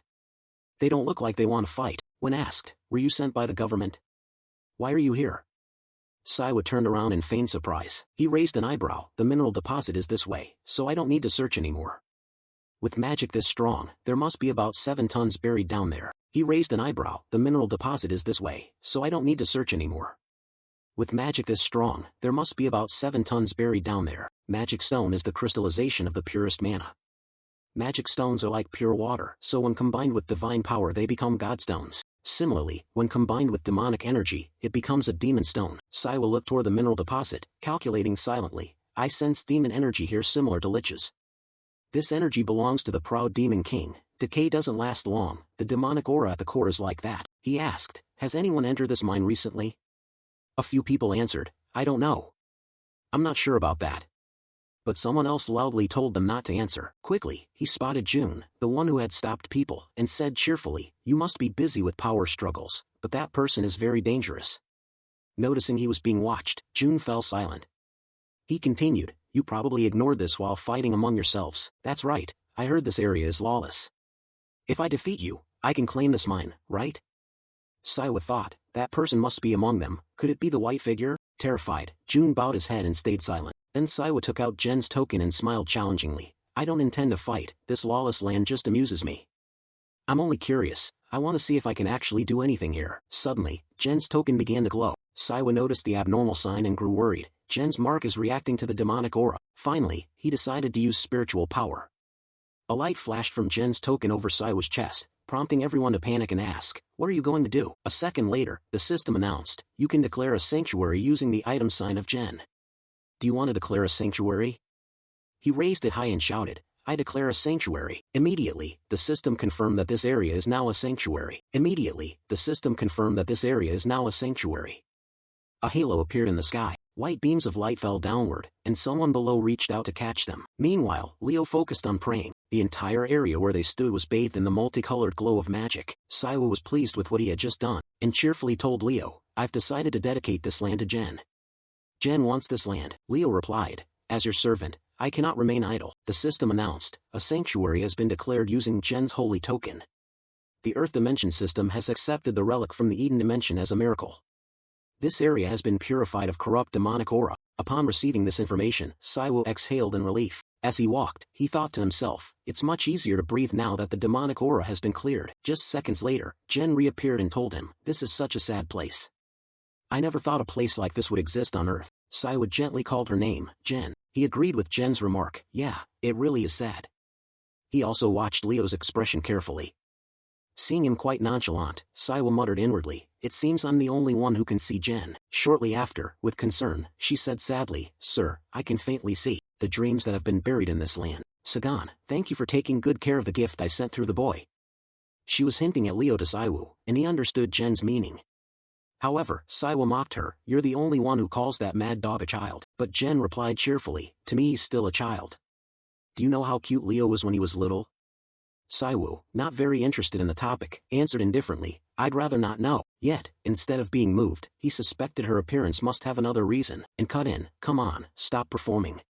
Why did you appear without warning?" Quickly, Jen replied, "I wanted to personally bring you a gift because you've done an excellent job. There are things I can only do when I'm here." Hearing the words "a gift," Saiwa asked curiously, "A gift?"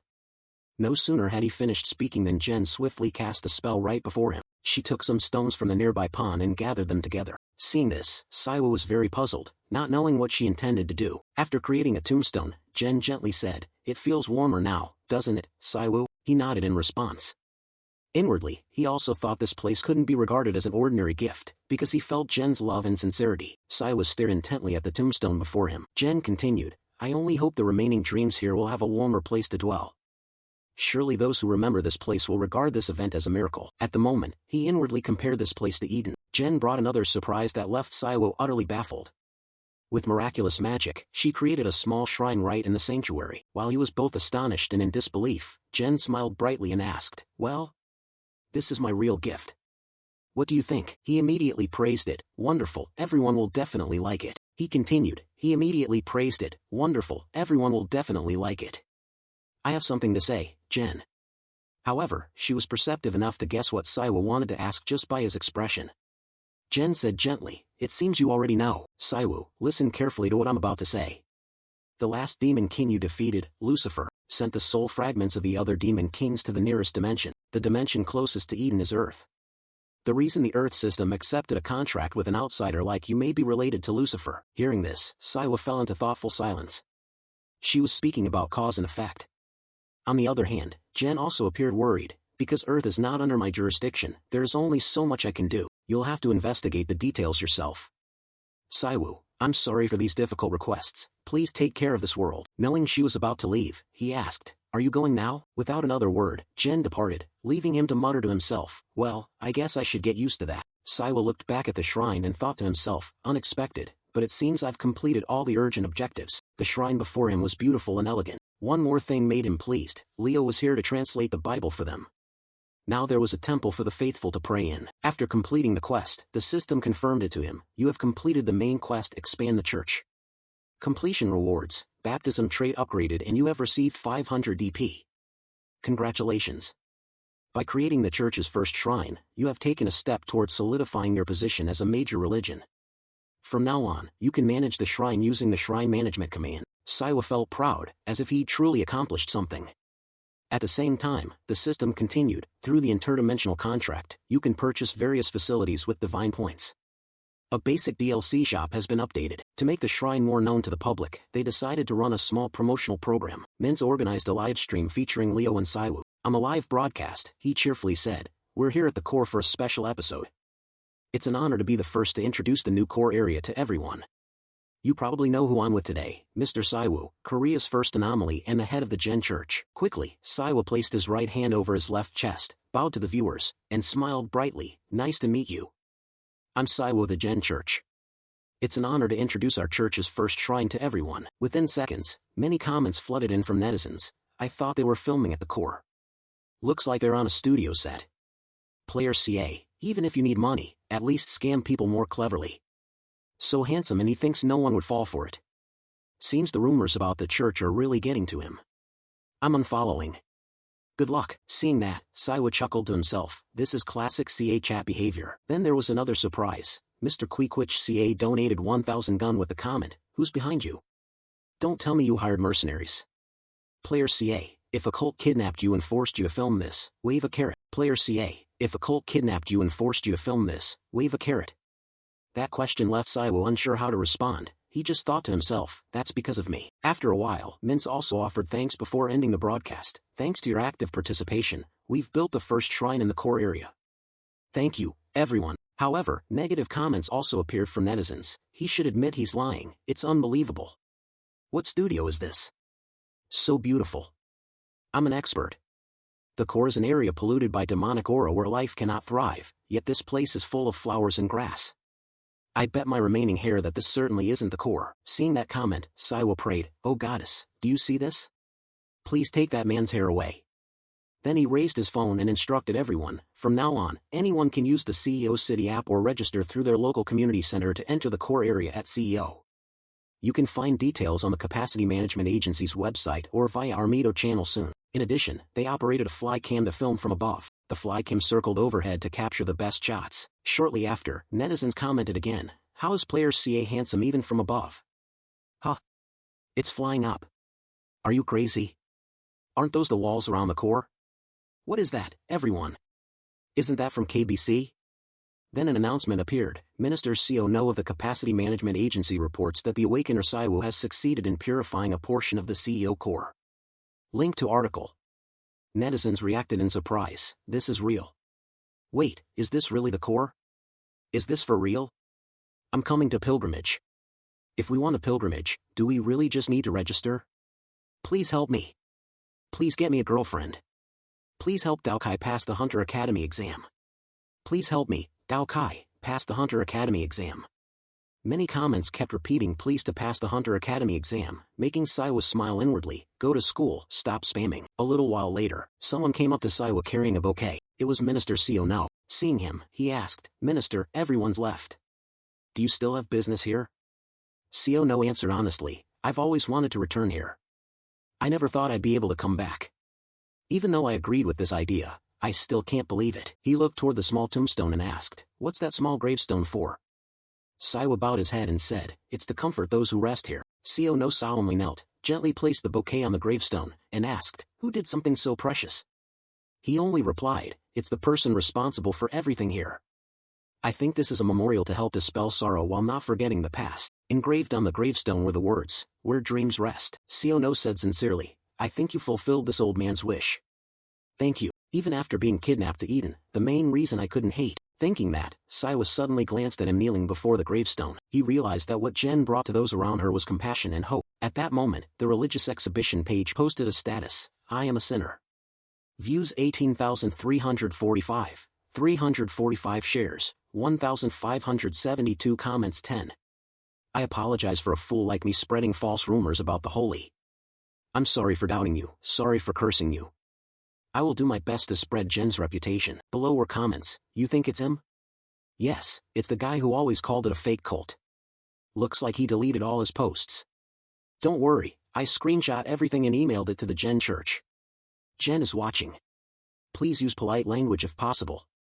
I created a new Jen exhibition room. Everyone come join and chat with the brothers and sisters. Has anyone seen the goddess? Is she pretty? I heard she looks like Tae. Oh, I heard player CA has seen her, but others commented the opposite. How dare you speak like that about the goddess? All of you, Saiwu and the government are just playing you. Seriously, all this is the government using power to distract you. And you believe it? Old man, stop looking at fake news. Hilarious, even other countries are reporting this, so stop the conspiracy theories. It's so funny. Stop typing before I delete all the freckles off your face, lol. I think this page perfectly reflects the state of affairs. It seems some still think I'm a fraud. Min suddenly shouted, unbelievable, how much more do we have to prove? They still doubt us after such beauty? Making Saiwa silently cry out, oh my god. Min said earnestly, although I never doubted your sanctity, I didn't expect this place to be so beautiful. Goddess Jen truly is a miracle, this place is living proof of that. He didn't reply, but inwardly he acknowledged the thought. Yes, this is what this land was meant to become, just as Jen had written on the monument, where dreams rest. To honor the goddess's wish, I plan to open this space to the public so grieving families can visit their loved ones. Later, while strolling, Minsa told Saiwu, I'm sure everyone sincerely thanks you and the goddess Jen. He agreed, I just hope I can comfort them, and that's enough. At that moment, Saiwu seemed to think of something and fell silent for a few seconds. After a while, he called out, Minsu, I heard there are artisan guilds, do you know any? He replied cheerfully, I know a few, some acquaintances run them. Should I talk to them? A mineral vein, looks like he had a plan. Saiwa didn't hide anything from him. When the demonic miasma spreading from nearby magical energy sources in mineral veins was removed, some of the magic stones at the focal point absorbed Jen's holy power and turned into sacred stones. That means there's now a vein of sacred stone within this sanctuary. Saiwa decided to mine it. He then turned to ask Minsu, have you ever produced goods before? The question surprised Minsu, who repeated, goods. At the same time, the system displayed information. You can purchase a sanctification house via the shop, DLC type, facility. Description, uses sacred stone. You can craft relics, the sanctification house will grant blessings. Those relics, the higher the level, the more blessings granted. Price, 5,000 divine points. Seeing this, Saiwa was very pleased and thought, perfect. With these sacred stones, the Jen Church can have a steady income source. Just then, Leo came to announce, Your Holiness, we have unexpected visitors. 3 more people followed him. Then the newcomer introduced himself, Nice to meet you, Saiwu. I'm Bayanong Su, CEO of the National Awakening Alliance. I'm here to speak with Saiwu. It's an honor to meet you like this, he said. Saiwu looked at him and fell into thought. Then he ordered Leo, take them to the reception room and don't cause trouble. Yes, Your Holiness, Leo replied. Bayanong Su asked Saiwu about Leo, is that him? The one rumored to fold like paper. I'd love to witness that if possible, but then he changed the subject. I still recall when the National Awakening Alliance sent assassins to kill me. Why not send them a gift to thank them? He hurriedly waved his hand. No need, I'm really not interested in handcrafted art. After we're done, I want to pray to the goddess for helping purify this area, the land we once protected. That remark made Saiwu uncomfortable, thinking, once protected? I don't like his choice of words. Thinking that, Saiwa spoke bluntly, you deny sending assassins, yet you come here to make a scene, you're thick-faced. What you claim to have protected weren't core areas but magical stone veins. I'm sure they weren't anything noble. However, did you know they're no longer magic stone? They're sacred stone now. At first Bayanong Su was surprised, but then he calmly replied, thanks for mentioning that. This makes things easier. I'm sure you have information about magic stones from the Capacity Management Agency. Therefore, we concluded you entered the core intending to take those magic stones. You also know that the growth of domestic guilds is evidence of the country's maturity. For alliance guilds like ours, magic stone veins are a vital resource for development. It's a shame you seized them from us. Shu began to challenge him. Are you trying to make this look like I'm obstructing the nation's development? I work with the Capacity Management Agency. Aren't they a government body? Aren't you the ones obstructing the agency's work? You claim these veins belong to everyone while you reap the benefits. I can't believe it. I was ready to have a serious conversation if you started with an apology, but instead you brought all this destruction to the core. Hiring assassins, is that all you have to say? As things grew tense, Bayanong Su took out a folder of documents and hesitated. Let's put everything aside for now, we're here to negotiate. We will guarantee the Gen Church half of the yield from the veins and allow you access to our entire extraction infrastructure. Additionally, we'll donate a large sum to the church. I'm sure you'll be more than satisfied, but Saiwa crumpled the paper and shouted angrily, do you really think peaceful negotiations can be done with a scrap of paper? First you tried to kill me, and now you act so magnanimous. Want to be friends? Do you really think this will work? Unbelievable. Immediately, Saiwa invoked magic and summoned a bolt of lightning that struck down, terrifying them. At the same time, his hand moved toward Byanomsu's group. Very quickly, Saiwa had a grip around his throat, making the man choke and scream, let me go. With a furious glare at Byanomsu, he tightened the choke, causing him to spit blood as he gasped in fear. We gave you a chance. We have the power to fight you. If we could cooperate. Saiwa then tossed Byanomsu aside and sneered, oh, I'm so scared. Tell those bastards it's best they come here and apologize, or I'll come take an apology myself. At that moment the system announced, follower count has spiked, main quest updating. Estimated time, 7:32. That night, as usual, Saiwa was watching TV when breaking news appeared. The government has formed a public-private joint investigation team and officially requested verification of the core site. Hearing this, Winegook suddenly asked, hey, what's going on? How do you know? They need to calm down. Then the anchor added, meanwhile, the Gen Church has drawn global attention after their leader, Awakener Kim Saiwoo, purified the core site. However, the White Radiance Church continues to operate. Then, seeing his panda-like dark circles, Winegook exclaimed, Saiwoo, you look like a zombie. Tomorrow is the Gen Church channel launch. Are you pulling an all-nighter? At the same time, Si was also there, so she checked on Winegook. Is Leo at that beautiful place? He's not coming here anymore? Saiwa lowered his head sadly and asked. Yeah, that's Leo's workplace now. Go visit him. Sean smiled and praised, it looks so nice. I'll sleep early tonight so I can visit him with my brother tomorrow. I wonder if you have time. Saiwa spoke up, Seon, if you want to know anything, just ask me. She obediently replied, yes, I already know some things. You're the pontiff leading the Gen Church, you purified the core. Saiwa was surprised that Seon knew so much. He thought, does she really know everything? Winegook remarked, kids are better with phones than you. You've been away 10 years, right? You're getting old. Before he finished, Saiwa lightly tapped his head, leaving a big bump. Meanwhile, Seon quickly left and said, I'll sleep early tonight, see you this weekend. Saiwa replied cheerfully, okay, good night. Then the two siblings waved goodbye to her. Only then did Saiwa understand, Seon was just teasing him, and Winegook praised the girl. Si is a good, bright child. She had no choice but to grow up early. After that, Saiwa casually admitted his mistake. Maybe that was my fault. Noticing his odd attitude, Winegook quietly observed him. A while later, Winegook suddenly remembered. I almost forgot, Grandma called. She said they're preparing a private jet to bring her here in 2 weeks. Saiwa jumped. Huh? A private jet? Why? Winegook quickly explained. She said something about being family of an abnormal individual. Because she can't move freely because of you, she told us to brace ourselves for a beating. Saiwa knew his grandmother well and was extremely worried. She's coming home soon, I'm so anxious. Winegook asked confusedly, why are you worried? We're just launching an official channel. Saiwa replied, embarrassed, because you don't know how much I've prepared for this. He praised Winegook. You did great, don't worry. Finally, Winegook finished the Gen channel.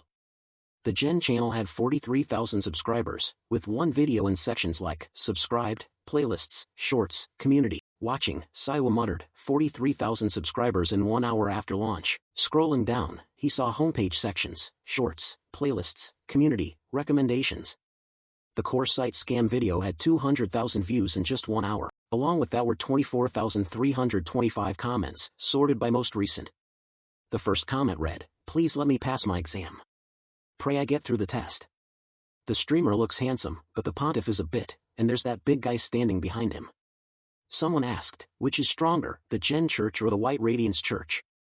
Oh my, people still believe in these cults? Guys, they'll start demanding money and it'll be too late. Finally, I can pilgrimage here. At that time, Saiwa was sitting and watching in his study. Winegook explained to him, there are so many comments, lots of people making wish prayers, right? He replied gently, wish prayers are fine. Jen likes those kinds of comments, doesn't she? Leo cheerfully added, that's right, Jen will take care of those who long for their dreams. Saiwa agreed, I think that's reasonable. We've resolved a lot recently. I'm sure more people will believe in Jen once they understand. Winegook, seeing his enthusiasm, was surprised. This is the first time you actually look like a real member of the church. Seconds later, the system issued a new quest to Saiwu. A quest has appeared. Expand the congregation. Main quest type DLC. Description: by creating a temple, you have established a home for faith. The temple will act as a pivotal hub for the church's development. Thus the system determines your church has completed the necessary preparations. Your Holiness, Earth now faces many dangers. To prepare for the coming threats, you must develop your church. Completion requirements: 1. 150,000 official followers, those who have applied to join. 2. 500 players of the sacred class choose Gen as their deity. 3. A total of 15 levels across church traits and facilities. Reward: 10,000 divine points. The quest is complete only when all 3 requirements are met. Sunlight filtered through the leaves. Not only Saiwa but others, including Minsu, also received this notification. The notification was sent to all players in the Earth dimension. Special conditions have been met and restrictions on divine energy have been lifted from the Earth dimension. The Earth dimension system is preparing to update for the era of orders. Players on Earth, prepare for the following changes. The system confirms that Saiwa has accepted the Expand the Church quest. Main quest type DLC. Description: by building a temple, you have created a place of worship for followers. From now on, the temple will be the center of your religion. The system confirms you have laid the foundation for your faith. Pontiff. Earth now faces many dangers. You need to grow your follower base to prepare for upcoming threats. Completion requirements: 150,000 official followers, 500 players choose Gen as their deity, 15 levels of church buildings and traits. Reward: 10,000 DP. Option to select an achievement. The quest is complete only when all 3 requirements are met. Reading this, Saiwa muttered, 500 players of the sacred class must choose Gen as their deity. Hey, besides me, are there other players who use divine energy? Weingagok didn't know either. I haven't heard of anyone. Are you going to recruit 500 followers for Gen like Leo? Saiwa rubbed his nose and bowed his head to ask. So what does players of the sacred class mean? Just then, the system issued another notification. This message was broadcast to all players in the Earth dimension, causing everyone who saw it to be astonished. Even Mino knew about it. Alongside that, the system announced, because certain requirements have been met, restrictions on divine energy will be removed from the Earth dimension. Earth will prepare for the era of order. Players of Earth, prepare for the era of order. Continuous breaking news followed on TV. Right now, broadcasters are reporting the major event announced on Earth. 24-hour news emphasizes, many people have awakened divine power. Major religions like Christianity, Buddhism, and others now have players of the sacred class. To prepare for a changing world, we've invited Professor S8 Fatherless from CA University. There are many players within the religions. We awaken thanks to divine blessing. With divine power now available, you can see how important religion will become. If our country recognizes the Gen Church during this chaotic time, it would be reasonable for the government to acknowledge the Church as an official faith. Cut to live TV, a talk program with the Bishop of the White Radiance. How does the White Radiance awakening work? The bishop answered, our method is nothing special, just faith in the deity to save people from weakness. After watching, Saiwa sighed, thinking, so the White Radiance's sacred class players don't use mana? I guess the Guzo Gate and the Abyss Gate in Rio Duan are posting videos of them fighting demons and never declaring allegiance to the demons. Did I detect any demonic mana from the devotees in Gua? No, then there must still be other organizations, not White Radiance, that are linked to demonic mana. Just when the issue hit a dead end, Saiwa begged Gen for help. She appeared immediately. It's been a long time since I've seen you this worried, she asked gently. Saiwa honestly told her everything. Is manifestation inside the temple any easier? Sorry for calling you out of the blue. Gen wasn't angry, it's fine. You had a lot of followers yesterday, you've worked very hard, Saiwa. Saiwa explained the current situation to Gen. The whole country is in chaos, there are now sacred class players. Though I don't know if it's all true. What are divinities? They are a power not limited to Gen's followers, but the ability to produce miracles by anyone who has faith. The stronger the faith, the stronger the deity, and in return the deity can grant followers greater powers. Based on that, Gen began to explain in detail, it's like a player's will directly linking to their magical ability. Divinities are closely tied to the strength of faith among followers. Awakened individuals can use this power to create miracles. A god's value depends on the degree of faith they can inspire in followers. A deity without followers will vanish. Saiwa still didn't fully understand, so this era of order is about gods? Why wasn't there divine power on Earth before? Gen answered honestly, like the reason Earth wasn't granted mana, the system had imposed limits on human potential. If those limits had been removed earlier, things would be different. Hearing that, Saiwa felt some regret. They should have removed the limits last year along with mana. Gen only smiled, embarrassed. I wanted to tell you everything, Saiwa. But he cut in, karma wouldn't allow it, right? Jen said nothing, only looked at Saiwa with a gentle gaze. Then she began to bless him. The system confirmed, the goddess of the person has blessed you. All attributes increased by 1 tier for 90 days. Ritual complete, Jen softly said. At least this much I can do. Saiwa beamed, excited, and cheered at receiving the blessing. Before leaving, Jen made a request. Make me stronger, Saiwa. What will my little pontiff do for me now? He replied determinedly, what do you think? I have to preach to get more followers. Jen, can you call more people from Eden here? The major guilds are trying to monopolize sacred class players. Jen hesitated a bit. I don't think so, let me reconsider. Saiwa smiled dangerously, thinking, then there's no choice but to work harder. Seeing that, Jen was a little worried. Shoo, why are you smiling like that? Saiwa just muttered inwardly, it's fine, even if he's dead he still sleeps. Jen reminded him, calm down, Saiwa. Because Leo couldn't see Jen, he only felt puzzled by Saiwa's expression at that moment. After Jen returned to Eden, Saiwa stared out the window, lost in thought. If this message was broadcast to all players, the Earth dimension might truly undergo a massive transformation. What I can do now is keep the temple in good shape and continue preaching. But I don't know where to go next. Just then, his phone vibrated again, making Saiwa anxious. He read the incoming message, emergency from the Energy Department. On May 28th, or tribes near Pyongyang began moving south. Level 2 alert in the Old Night area. The Energy Department detected a massive space gate near Busan, estimated to be level A or higher. The flow analysis team detected abnormal man occurrence near Gwang City. Reading it, Saiwa recalled the past. Last year before I disappeared, Korea had almost ceased to exist as a nation due to the appearance of dimensions. The northern Korean peninsula is now a monster-infested land that cannot be conquered. After that, he went to find Sane and joined a meeting with several others. Someone laughed loudly. Are those damned pigs all insane? Funny, they're all coming here, right, Ponta Kim?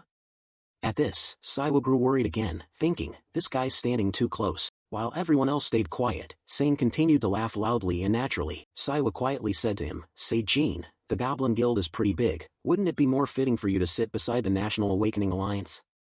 Dealing with thugs really isn't my style. I told you, we're not part of the National Awakening Alliance. Immediately, Seo Zin made the pastry vanish right before Saiwa's eyes, leaving him gaping and shouting inwardly, the snack's gone. He laughed and said, hey, Pontiff Kim, wanna grab coffee with me after this meeting? I have a lot of questions about divine power. That's what you used to overpower me last time, right? I think you're the best at using it. The more Sane talked, the more anxious Saiwa felt, but unable to show it, he screamed inside. Wait, why did he call me Pontiff Kim? Finally losing patience, Byung-soo pointed at Sane and barked, hey Choi, it's not just the two of you in this room. Lower your voice. Sane, unafraid, slapped Saiwa on the shoulder and answered nonchalantly, I'm talking to you, what's the problem? And you were the one thinking about him. Byung-soo kept pestering people in the room. Even after being rebuked, he wouldn't stop and loudly complained, that's your problem, Choi. You don't care about social norms. That's why your guild keeps getting into trouble with other guilds. Sane provoked him again, is that all? What then? What are you going to do? Immediately, Byung-soo ground his teeth and stood up. The atmosphere in the room grew so tense that Saiwa thought, it's freezing. After a moment, Sane even looked his opponent straight in the eye and called his family name.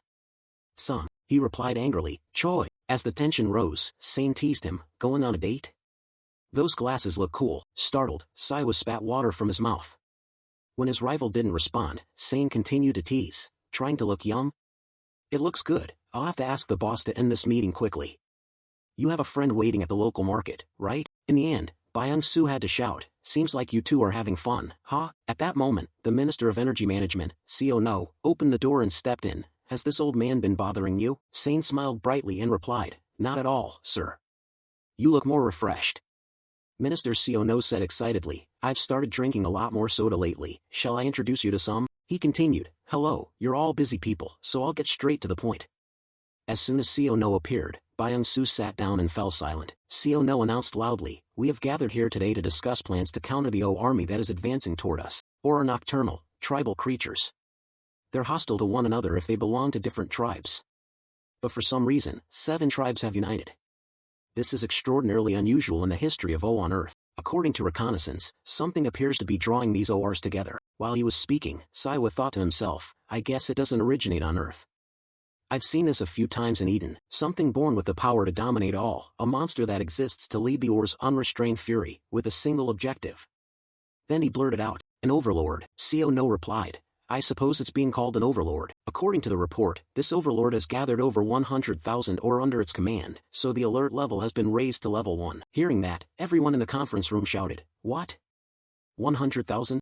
No continued, intelligence agents have detected 7 different tribal tattoos on their arms. After hearing that, Siwa spoke up, an overlord's stats completely overwhelm other ORs. I've fought one like that before. When they appear, they break every tribal hierarchy. That's why ORs with different tribal tattoos are assembling together. When an overlord appears, the OR's instinct drives them to swear loyalty to it. However, Byung-Soo objected, even as a returned person, you seem rather cocky about your knowledge of Earth's monsters. Leave this to the experts and stay quiet. That would be the wise choice, Your Holiness Siwa. Feeling belittled, Siwa couldn't stand it and shot back. So you're saying it now? I guess you must be such experts to illegally occupy state-controlled territory, huh? Saying that, he clenched his fist. Seeing this, Seo Zin whispered to Siwoo, look, Pontiff Kim, they're pretty arrogant, aren't they? Byung-Soo, hearing it, angrily said, Sejin, I can hear you. And Kim Shu, these things are a real threat. They destroy everything in their path, praying and flapping your wings a bit won't make them go away. The more he listened, the angrier Siwoo became. He replied, seems like that impressed you a lot, huh? The only reason I haven't beaten you bloody is because the minister is here. On the other hand, Seo No not only didn't stop them but egged them on. Oh, you two going to fight? Lucky me, I arrive. Seeing everyone so tense, Seo No cleared his throat and said, this is a serious situation, please stay calm. Siwoo, do you have any solution? He asked in a casual tone as if asking what's for lunch. Simple, we just need to kill that overlord. If we have to confront 100,000 ore, the civilian casualties would be too severe. It would be best to kill the overlord, because once it dies, the ORs will go berserk and turn on each other. The tribes that were enemies will fight among themselves. However, Byung-Soo objected, what nonsense are you talking about? That special entity is surrounded by 100,000 ore. Even if your reasoning is correct, getting to the overlord amid an army of 100,000 ore would. Our forces would have to break through. Do you have no limits to your arrogance? Someone else in the meeting voiced an objection. Siwa replied immediately, that's true if it's from the ground. But do we really need to approach from the ground? He quickly explained, we have helicopters and fighter jets, so why worry? If we mount an aerial assault with helicopters over that area, couldn't we just drop bombs on them? At that point, the representative of the Great Tiger Guild, one of South Korea's top S-rank guilds, defended the opposition. There's no guarantee that killing that unique entity will stop the monster's advance. You expect us to deploy hunters with no certainty? Sounds like you're asking us to sacrifice ourselves for you, Pontiff Siwoo. Siwa looked at him and smiled, then immediately offered a rebuttal. If you have no countermeasures and only want to put on a show to avoid losses, then it's best to keep quiet. When did I ask you to deploy hunters? I will be the sole person carrying out this operation. I've heard the media deliberately exaggerated or fabricated my power, so I'll take this chance to prove it clearly. If anyone has complaints, speak now. Just get me a helicopter. Siwa's eyes showed determination. He'd already decided, strike first, and strike hard. After the meeting, he had a helicopter ready to move. Before leaving, someone asked Siwoo, are you really okay going alone? Siwoo replied calmly, don't worry, I'll handle it in an instant. He was in a good mood, breathing fresh air for the first time in a long while. He remembered riding a GFON. Hearing that, Bitch Han asked in surprise, gone? Meanwhile, Da-Dung exclaimed in admiration. Shu continued, although the riding experience wasn't great, helicopters are much better. Bitch Han answered honestly, actually, I'm more worried that you refused heavy anti-air guns. Do you have anything else? Siwa modestly said, yes, I have a few skills. Let me touch this helicopter a little. A second after he used magic, the system announced, active skill sanctification level activated. A powerful blessing has been applied to the designated object for a set duration. Siwa's action made both of them gasp in amazement. After refurbishing the helicopter, he gave a thumbs up and said excitedly, the effect should be pretty good. After all, no monster wants to rush into death. The two beside him cheered in admiration. Next, Siwa turned to Zem Myung, the cameraman who filmed Jin's 4th follower's landing. You ready? He replied, flustered, yes, Your Holiness, I'll make sure to record all your great feats. Your Holiness, we can't film inside the tainted core due to magical energy contamination, but we can film well in the lost lands north of the ceasefire line, as long as we're careful with the monsters. Accumulating views via live stream while the competition is heating up is important. I have no reason to refuse that. He thought to himself, fighting 100,000 alone, or me riding a helicopter into the lost lands, I can't pass up that kind of clickbait. At that moment, Siwa noticed the other guy trembling from nerves and asked, Zem Myung, why are you shaking? Don't worry, it'll be over soon. At that moment, Saiwa noticed the other guy trembling from nerves and asked, Zem Myung, why are you shaking? Don't worry, it'll be over soon. It's just a great honor to carry out this mission. Thank you for giving me the opportunity.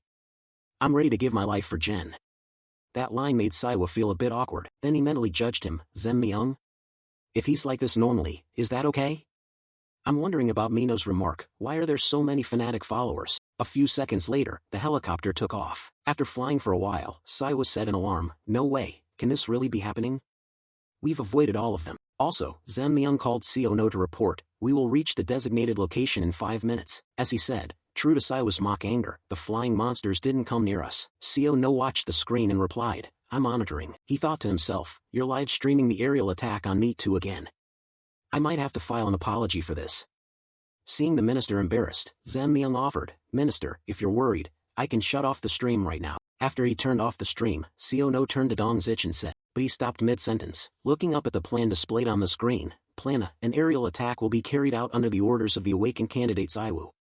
The unique entity, the Great Overlord, will be destroyed and the monster assault will be dispersed. Plan B, in case Plan A fails, the Great Tiger Guild will establish defensive lines at the ceasefire border to prepare. They will cooperate with the reorganized 30th Mechanized Infantry Division to repel the monster assault. After reading this, Seo No said anxiously, Saiwu insisted on live streaming to prove himself.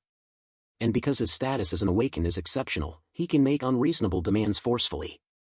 However, he did not do so. Last time, he even led us to the villains the Ability Management Bureau is pursuing and called it a gift. Dong Zich, sharing his concern, said bluntly, Minister, if the awakened candidate Saiwa fails in this solo operation, we will have to bear the consequences of broadcasting a failed operation live. That will make the Ability Management Bureau even more embarrassed. On that point, he was rather upbeat and replied casually, if he can't stop it, then there's nothing we can do about the monster assault. Who cares about our usefulness? We're useless whether we broadcast or not. If awakened Kim Saiwa fails, the end result will be the same. In that case, wouldn't escalation be better? It's been a long time since the awakened forces of large private guilds surpassed the state's awakened forces. The state lacks the power to control the awakened alliance and absolutely lacks the strength to defend itself from being controlled.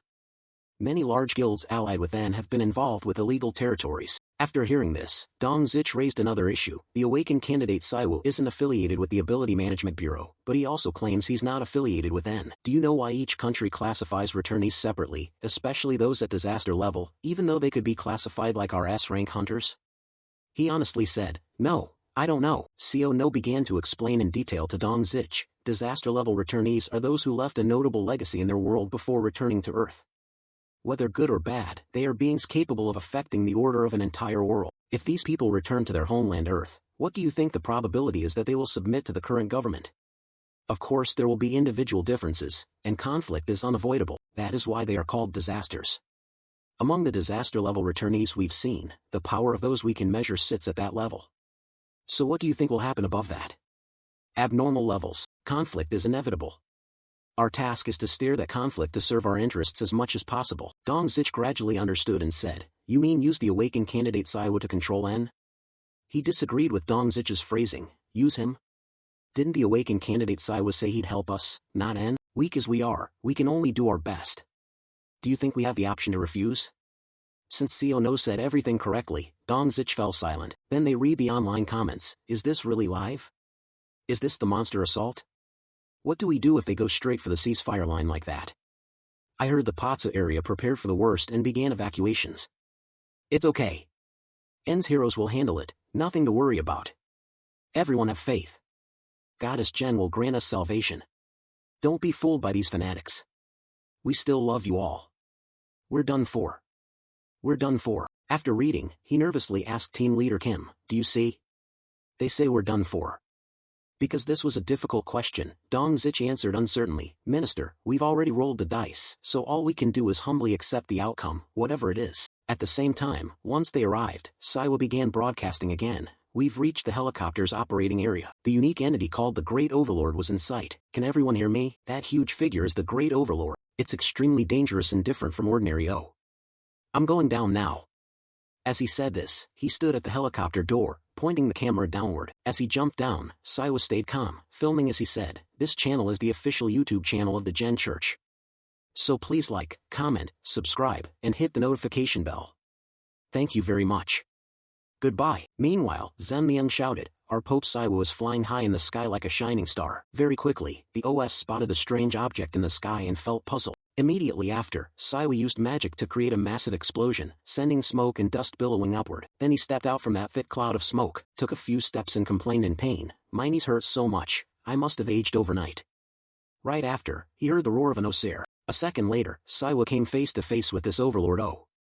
Is this our first meeting? You're bigger than I thought, and you look strangely familiar. Hearing that, it replied angrily, I don't understand. In the future I was told there was nothing about a human warrior like you. I sense a disgusting energy from you, an energy opposed to ours. Siwa answered firmly, I've heard this before. It seems overlords like you don't appear naturally but are created through someone else's demonic aura. There was a one before, along with Dapper Gainer and Lick. Now I understand. All your demonic aura comes from Lucifer. Last time it was the proud Demon King, now it's the wrathful Demon King. Why are the Demon Kings trying to come to Earth? When pressed, the Overlord bellowed, I don't have to answer your questions. All that needs to happen is fate has been chosen. I will kill you here.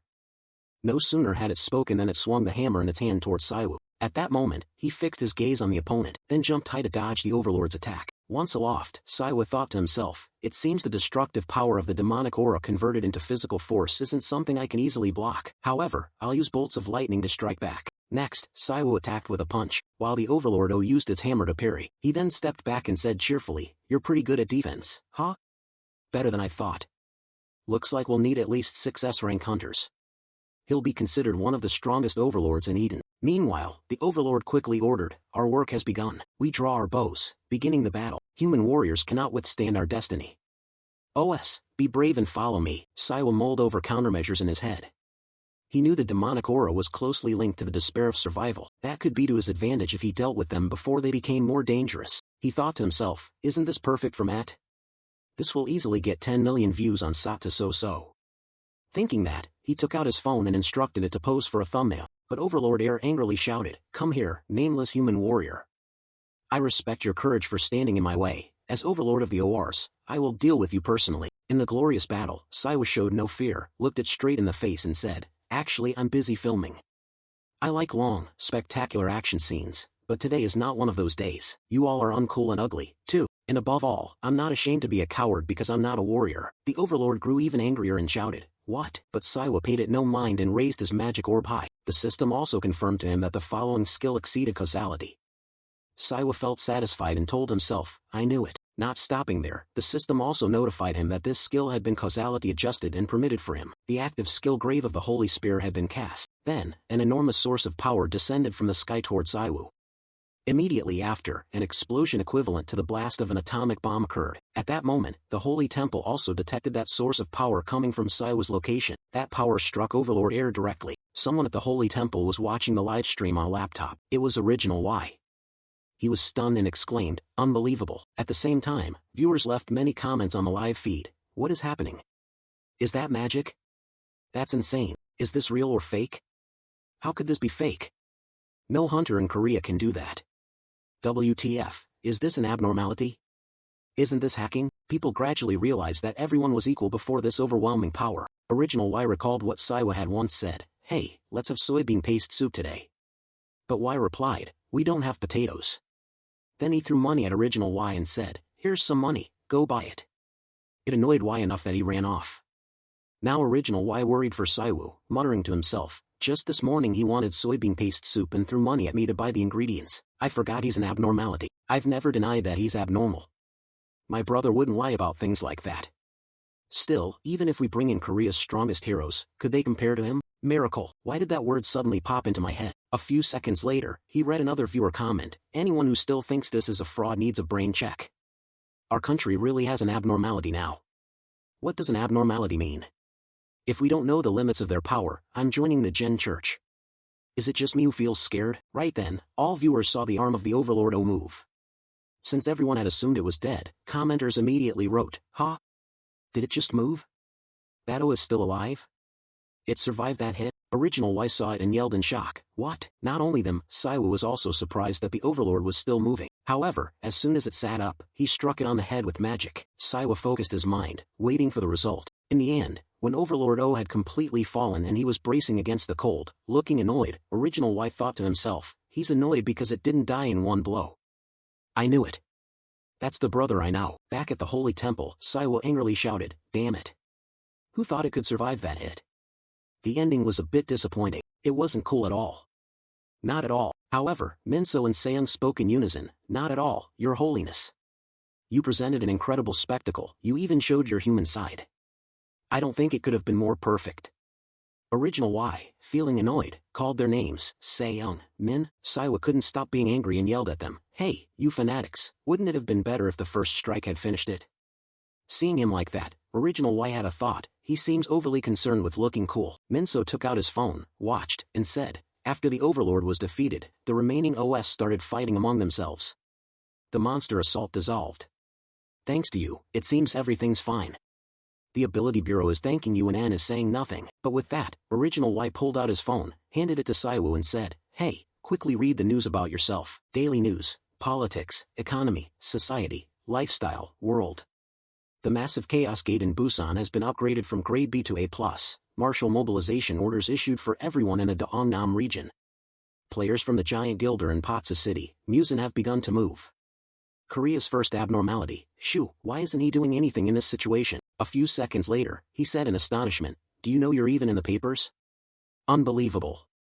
Also, your headline is Korea in danger, where's the leadership? Saiwa held his head and stared at the paper, thinking, it's not that I don't want to help, I want to go too. However, just then the system issued a danger alert. The alert read, because you have reached your causality limit, the use of holy power is restricted for the next 24 Earth hours. From the sky, a sudden surge of intense magic poured down, striking the ground and causing it to explode. Seeing the strange sight before them, everyone in the control room was so terrified they were speechless. Even Dong-suk stammered, unable to form a full sentence. What is that? Meanwhile, Seo-no stayed fairly calm and said, so this is what they meant by the power of an anomalous, like a nuclear weapon. He still didn't believe it and asked again, is this really the power of an anomalous? After seeing Saiwu outside, Seo-no suddenly thought, our idea of an anomalous power was vague, but this video makes it clear. Saiwu aimed for exactly this. Everyone watching the live stream must have felt it. Then, when the screen displayed the line, subscribe, comment, like, and turn on notifications to really help the goddess, he suddenly gave a thumbs up and cheerfully said, Minister, about the live stream, I don't think we need an apology statement anymore. But the minister replied, I won the bet, but the level of destruction was much greater than expected. Maybe my luck will be better in the coming years. On the drive home, Dong-suk called Saiwu, that's right, team leader Saiwu, did you watch the live stream? Dong-suk said earnestly, Shoo, I was stunned. I watched every second from start to finish. We played it on the main screen and all 250 staff at headquarters watched together. A while later, Saiwa made a request, since I've handled this, can I hand the rest over to you? I have some matters to attend to. Dong-suk happily agreed, of course, thanks to you we were able to stop the monster attack. Thank you so much. Right now, I'm on my way to China to negotiate the northward movement of O. I'll get back to you after we handle the situation as best we can. Hearing that, Saiwa thought, he's really busy. He quickly replied, yes, great work, I'll take care of the rest. As soon as he hung up, Saiwa murmured to himself, he really is busy. Meanwhile, he checked online news, local updates, breaking news. A leaderless O group revealed that the Awakener Saiwa was moving north, passing Old Pyongyang with an ultimate destination in China. The danger level of the Level B Chaotic Gate had been notified to all players in the Gyeongnam region. Major player groups in Potsamunin began urgent movement. Korea's first anomalous is Saiwu. Why isn't he moving in such a dangerous situation? Reading that, Saiwa suddenly stopped, staring at the line and musing. The first anomalous leaves right after promoting his religion without resolving the situation, only ending once the proselytizing is done. Pope Saiwa's YouTube channel is just a show. The meeting of the Buddhist monk and the god was all A. Just then, Idiot You suddenly walked up. Seeing him, Saiwu exclaimed, damn, you're falling for those clickbait headlines. Startled by the sudden appearance, Saiwu retorted, how could I not read it? Though he said that, his hands were honest as Saiwu scrolled down to the comments. He read the newest, oldest, and most liked comments. 1 hour ago, what a relief, the O group isn't coming our way. 1 hour ago, where's Kim Saiwa hiding? 15 minutes would have been more than enough, he intended to. 7 minutes ago, I heard those N guys are being mobilized. 5 minutes ago, who's trash-talking the guy who did the most? 5 minutes ago, why don't you try it yourselves? 1 minute ago, is that him? Pope turned university president, I'm leaving right after I build the shrine. I already handled the biggest problem. Bastard. And once again idiot, you startled Saiwu. While Saiwu was intently reading the comments, you pulled out money and said, you're just a regular guy now, right? Go buy potatoes. Immediately, Saiwu warned him, extending a fist as he said, idiot you, watch your language. It's just some limited divine power, I can still hit you. He added, I bought potatoes yesterday, let's make potato pancakes today. At that, you reluctantly agreed. While cooking, idiot you brought up those matters again, you were torn apart in those articles I read earlier, you're going to live a long life. But Saiwa replied cheerfully, those political players need to sort things out their own way. They have to save face, so they'll try to do your job for you. Out of curiosity he kept talking, oh, I heard the gate the Great Tiger Clan auctioned off also had a monster attack. They're probably busy dealing with that. However, Saiwa was very indifferent. As he fed C a potato pancake he replied, it's not that they did anything, at least they were able to contain it. Just then, Saiwa suddenly realized a positive point and thought to himself, actually, this is good. I should start preparing the shrine. The system also gave him a quest, hidden quest, monster attack wave, complete the monster attack wave, hidden type. Description, you defended allied forces against hundreds of thousands of war troops on Earth. Facing a threatened update, you will receive the hidden quest reward. Reward, 5,000 DP. Although there was a lot to do and everything was busy, the good news was the hidden quest had been completed. A day had passed since the penalty but there was still time. At the same moment, the system issued a red alert, due to reaching the causality limit, your use of divine power has been restricted for the next 24 Earth hours. Saiwa grew worried and mentally calculated, I should check the church status window. Fortunately I earned DP before the restructuring. Has anything changed? The system answered his question, the Gen Church worships the primal goddess Gen from the Eden dimension. Current official adherents and own traits are, Charity Level 2, Baptism Level 2, no affiliated organization, current God points, 12,700. Reading this, Kim Saiwa became urgent, thinking, we're still far from the main quest goal of 50,000 followers, but with the 255 skip, many followers joined while I was absent. Suddenly, idiot you shouted, Saiwu, look. Saiwa followed the prompt and looked ahead. He saw Leo talking with a group of people. Quickly, Saiwa called out, Leo. He immediately turned and replied, Your Holiness, welcome. Many people have asked to become official adherents because of the monster attack. I'm very proud that we have more brothers and sisters on Earth. Saiwa candidly told Leo, I came because of that. Seconds later, he stepped in front of everyone. Many whispered, oh, that's the Pope. Pope, I watched the live stream yesterday, you were incredible. I'm a relative of someone helped in the epicenter disaster. I owe Jen my thanks. Seeing the crowd's goodwill, Saiwa pressed his hands to his chest and excitedly said, thank you for choosing us. From now on, I entrust you all. Jen will be very happy. He turned to Leo with satisfaction, thinking, yes, Leo, this is the moment I bring you to Earth. I'm not good at teaching others, but we have someone who will be a perfect missionary. Then Saiwa introduced Leo to everyone, as you know, this is Leo, the Archbishop of the Gen sect. From now on he will teach doctrine to our brothers and sisters. If you have any questions, ask him. I have great faith in Archbishop Leo. The unexpected proposal made Leo a bit flustered. Saiwa leaned in and whispered to him, you know how to teach them the doctrine, right? Leo replied, yes, Your Holiness. But there are so many people, Saiwa abruptly asked, so many?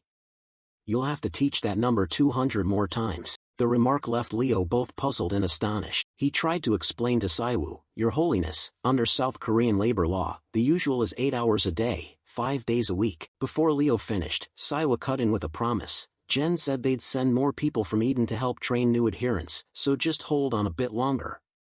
At that, Leo reluctantly agreed, yes, I hope they arrive soon. Saiwa reassured Leo, I told you I'd make sure aid would come. Do you trust me? Leo could only answer, it would be great if they really come. Meanwhile, idiot you thought to himself, I think my brother is truly a schemer. After only the two of them remained, idiot you asked honestly, Saiwu, aren't we short on money? More and more people are joining, and with living expenses and running the sect, we'll need a lot of money, Matub won't be enough. However, Saiwa replied, I don't intend to make a profit from a tube. Idiot, you asked in surprise. So are you planning to fund this through donations like other religions? Saiwa answered honestly, I'll accept offerings at first. That's already been decided. Hearing that, Idiot, you fell silent and pondered. After a moment, he said with concern, Saiwu, I don't want to say this, but do you know how expensive C's tutoring fees are? Saiwa looked at Idiot Yu's face, then leaned in and whispered in his ear, This Idiot Yu, this is an absolute secret, but I'll tell you specially. Curious, he leaned in to listen closely to what Saiwa was about to say. Upon hearing it, Idiot Yu panicked and shouted, Are you allowed to do that? Man, is that okay? That's not proselytizing, that's just business. No, it's like a cult. Immediately, Saiwa stopped him. Hey, don't blaspheme. I'll snap you in half if Leo finds out. Shut up. At that moment, the two of them were standing in a very beautiful garden. Then the system displayed information. You can purchase a sanctified house in the shop. Sanctified house level 1, facility type PLC. Description, using holy stones, you can craft relics. The sanctified house item will bless those relics. The higher the sanctified house level, the more blessings it can grant. Cost, 5,000 DP. So construction of the sanctified house began and the system confirmed, building sanctified house, you have spent 5,000 DP. Level 1, sanctified house, you have entered the level 1 sanctified house belonging to your shrine.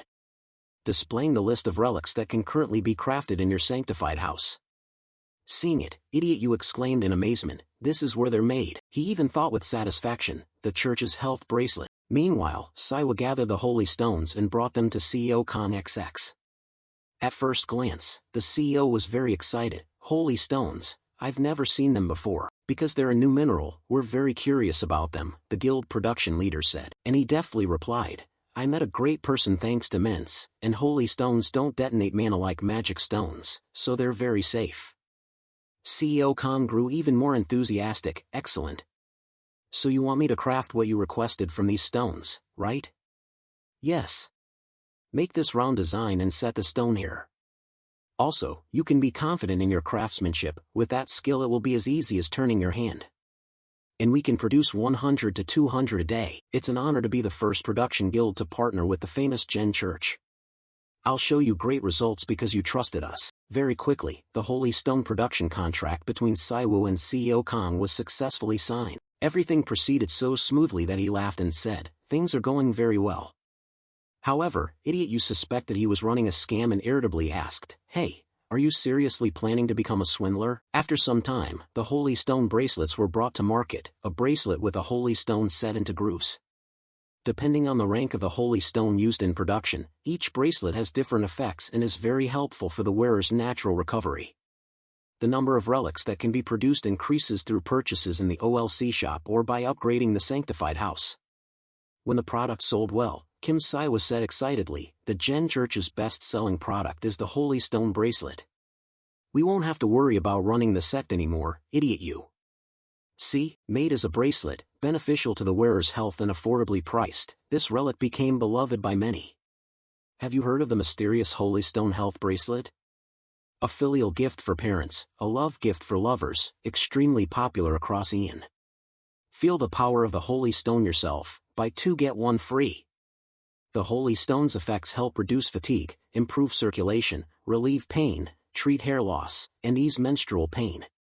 Buy 2, get 1 free. Moreover, Saiwu explained to Idiot Yu, although it resembles the pseudo-scientific anion bracelets that were once trendy in Korea, this is a best-seller in Eden. Hearing that, Idiot Yu silently judged his brother. Saiwu has no marketing talent. He bluntly voiced his thought, a new religion and a health bracelet, doesn't anyone find that odd? But Saiwu stubbornly replied, anion bracelets are unscientific, but ours are real, they carry blessings that reduce fatigue and more. Although priests need to bless them, Saiwu still sent Sion to any tutoring academy she wanted. Unable to persuade him, Idiot Yu muttered in disappointment, the whole world is falling into chaos, and our Gen Church is turning into a cult. Not stopping there, he wondered aloud, but who will bless these items? Immediately, Saiwu fell into thought, since he couldn't use divine power right now, Leo was the person he thought of, but Idiot Yu remained uneasy, his disappointment clear on his face. Goddess Jen, please do something about this trash. What can we do when Leo is our only priest? At that moment, the system issued a notification, your principal deity has sent an oracle. Soon after, Jen appeared looking for Saiwu. Saiwu replied joyfully, hardly believing it, Jen. Meanwhile, Idiot You was confused, is this goddess trying to kill Leo? But Jen answered nonchalantly, oh my, looks like I arrived just in time, shoo, what I prepared has been arranged. As I said, I'll send someone from the Holy Knights with the same method as Leo. Saiwu was surprised, someone like Leo? Jen quickly explained, yes, the method is that you buy through the system and I'll send them through a gate. You'll see them appear before your eyes. Immediately, a new item appeared along with system information. A new item is available for purchase in the shop. You can buy a Holy Knight Commander. Additionally, the system issued a red alert. Due to reaching the causality limit, your use of divine power has been restricted for the next 24 Earth hours. Time remaining, 1 hour 45 minutes 24 seconds. The store's inventory was updated. You can buy the special position, Holy Knight Commander.